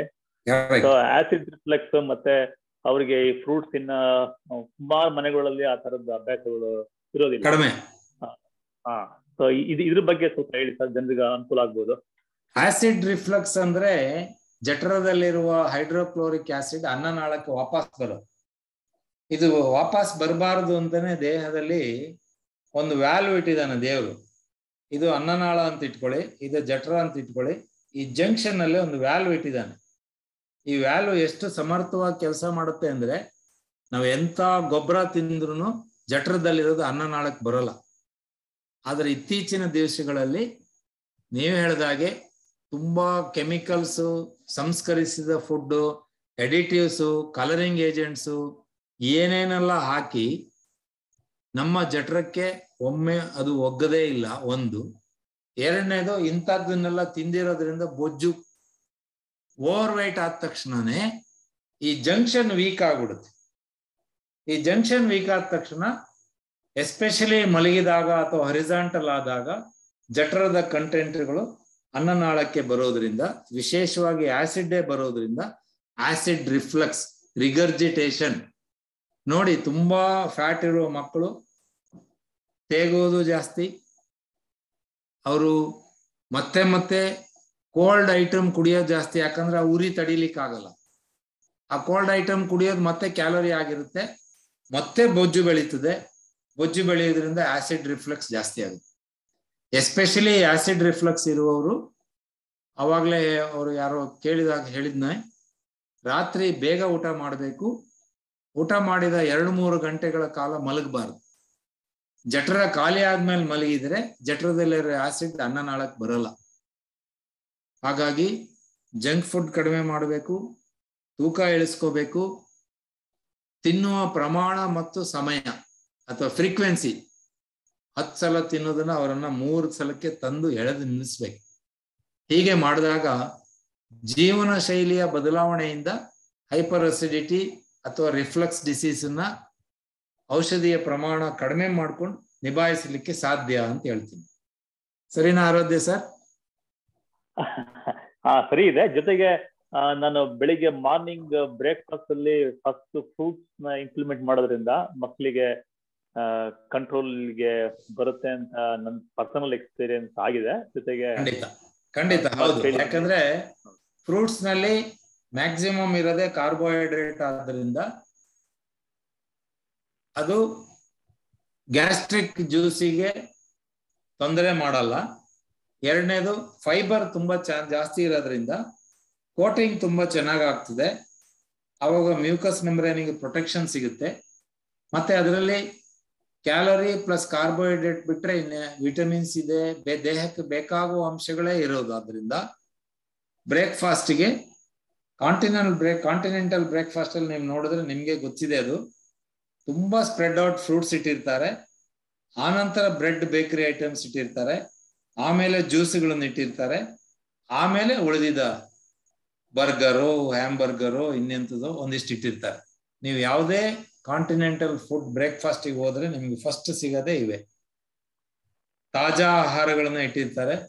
ಇನ್ವೇರಿಯಬಲ್ ಎಲ್ಲರೂ ಅದನ್ನ ಬೈಪಾಸ್ ಮಾಡಿ ಸೀದಾ ಯಾವ್ದು ಕೆಟ್ಟದಿದೆಯೋ ಅವಾಗ ಪ್ರಚಲಿತವಾಗಿರುವಂತದ್ದು. ಹೌದಾ sir? Yes sir, you are right. Thank you.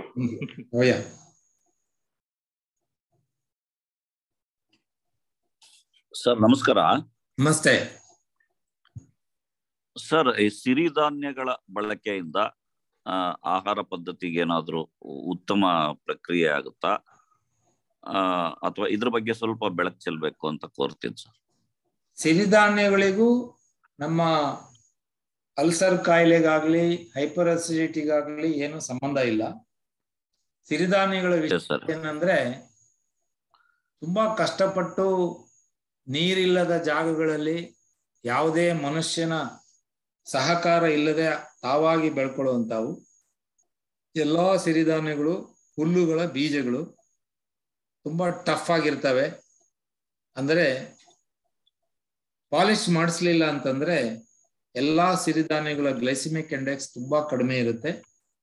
Glycaemic index ಅಂದ್ರೆ ಇನ್ನೇನಿಲ್ಲ, ನಾವು ತಿಂದ ತಕ್ಷಣನೇ ಅದು ಗ್ಲೂಕೋಸ್ ಅಥವಾ ಶುಗರ್ ಆಗಿ ಕನ್ವರ್ಟ್ ಆಗುವಂತ ವೇಗ ತುಂಬಾ slow. So low glycaemic index ಅಂದರೆ ತಿಂದ ತಕ್ಷಣ ಶುಗರ್ ಆಗಿ ಕನ್ವರ್ಟ್ ಆಗಲ್ಲ, ನಿಧಾನವಾಗಿ ಕನ್ವರ್ಟ್ ಆಗುತ್ತೆ. Because of it's tough nature, ಅದರ ಜೀರ್ಣಕ್ರಿಯೆ ತುಂಬಾ ಸ್ಲೋ ಆಗಿರೋದ್ರಿಂದ, ಜಠರದಿಂದ ಕರುಳಿಗೆ ಪಾಸ್ ಆಗೋ ಟೈಮ್ ತುಂಬಾ ಜಾಸ್ತಿ ಬೇಕಾಗೋದ್ರಿಂದ ಸಡನ್ ಆಗಿ ಗ್ಲೂಕೋಸ್ ಜಾಸ್ತಿ ಆಗಲ್ಲ ರಕ್ತದಲ್ಲಿ. ಆದ್ರಿಂದ ಮಧುಮೇಹಿಗಳಿಗೆ ಇದನ್ನ ಜಾಸ್ತಿ ರೆಕಮೆಂಡ್ ಮಾಡ್ತೀವಿ, ತಿಂದ ತಕ್ಷಣ ಶುಗರ್ ಪೀಕಿಗೆ ಹೋಗ್ಬಾರ್ದು ಅನ್ನೋ ಕಾರಣಕ್ಕೆ. ಮತ್ತೆ ಇವುಗಳ ಬಳಕೆ ಇತ್ತೀಚಿನ ದಿನಗಳಲ್ಲಿ ಫ್ಯಾಷನ್ ಆಗಿ ತಿರುಗಿಬಿಟ್ಟಿದೆ. ಅದು ತುಂಬಾ ಅಪಾಯ.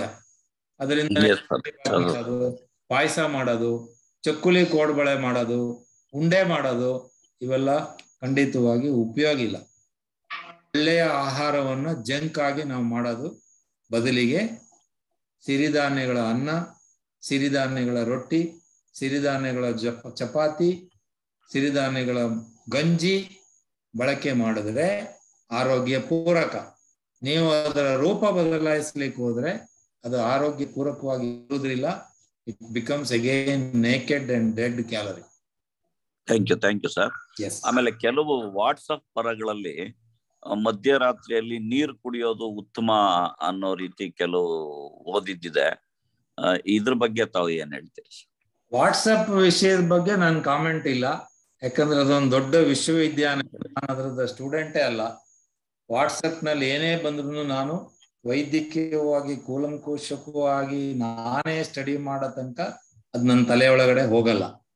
ಸೊ ಇನ್ನು ಮಧ್ಯರಾತ್ರಿ ಎದ್ದು ನೀರು ಕುಡಿಯೋದು ಒಳ್ಳೆಯದು ಅನ್ನೋದಕ್ಕೆ ಯಾವುದೇ ರೀತಿಯ ವೈದ್ಯಕೀಯವಾದ ಪೂರಕ ವ್ಯವಸ್ಥೆ ಅಥವಾ ಜ್ಞಾನ ಇಲ್ವೇ ಇಲ್ಲ. ನಿಮಗೆ ಬೆಳಗಿನ ಜಾವ ಮತ್ತೆ 1-2 ಸಲ ಎದ್ದು ಮೂತ್ರ ವಿಸರ್ಜನೆ ಮಾಡಬೇಕು ಅನ್ನುವ ಆಸಕ್ತಿ ಇದ್ರೆ ಮಧ್ಯರಾತ್ರಿ ನೀರು ಕುಡಿಯೋದ್ರಲ್ಲಿ ಅರ್ಥ ಇದೆ. ಆರೋಗ್ಯವಾಗಿ ಅದರಲ್ಲಿ ಏನೂ ಇಲ್ಲ. ಎಸ್ಪೆಷಲಿ 50 ವರ್ಷದ ನಂತರದವರು ನನ್ನ ಪ್ರಕಾರ ಸಂಜೆ 7-8 ಗಂಟೆ ನಂತರ ಸಿಕ್ಕಾಪಟ್ಟೆ ದ್ರವ ಪದಾರ್ಥಗಳದ್ದು ಜ್ಯೂಸ್ ಆಗ್ಲಿ ನೀರಾಗ್ಲಿ ಮಜ್ಜಿಗೆ ಆಗ್ಲಿ ಬಳಸಬಾರದು. ಕಾರಣ ಎಸ್ಪೆಷಲಿ ಗಂಡಸರಲ್ಲಿ ಪ್ರಾಸ್ಟೇಟ್ ಗ್ರಂಥಿಯು ದೊಡ್ಡದಾಗುವುದರಿಂದ ಮೂತ್ರ ಚೀಲದಲ್ಲಿ ಮೂತ್ರ ಸ್ಟಾಕ್ ಜಾಸ್ತಿ ಉಳಿಯೋದ್ರಿಂದ ಪದೇ ಪದೇ ಮೂತ್ರ ವಿಸರ್ಜನೆಗೆ ಹೇಳ್ಬೇಕಾಗುತ್ತೆ. ಸೊ ನಿಮ್ಗೆ 10 ಲೀಟರ್ ನೀರು ಕುಡಿಯೋ ಆಸೆ ಇದೆಯಾ, ಸಾಯಂಕಾಲ 7 ಗಂಟೆ ಒಳಗೆ ಮುಗಿಸ್ಕೋಬೇಕು.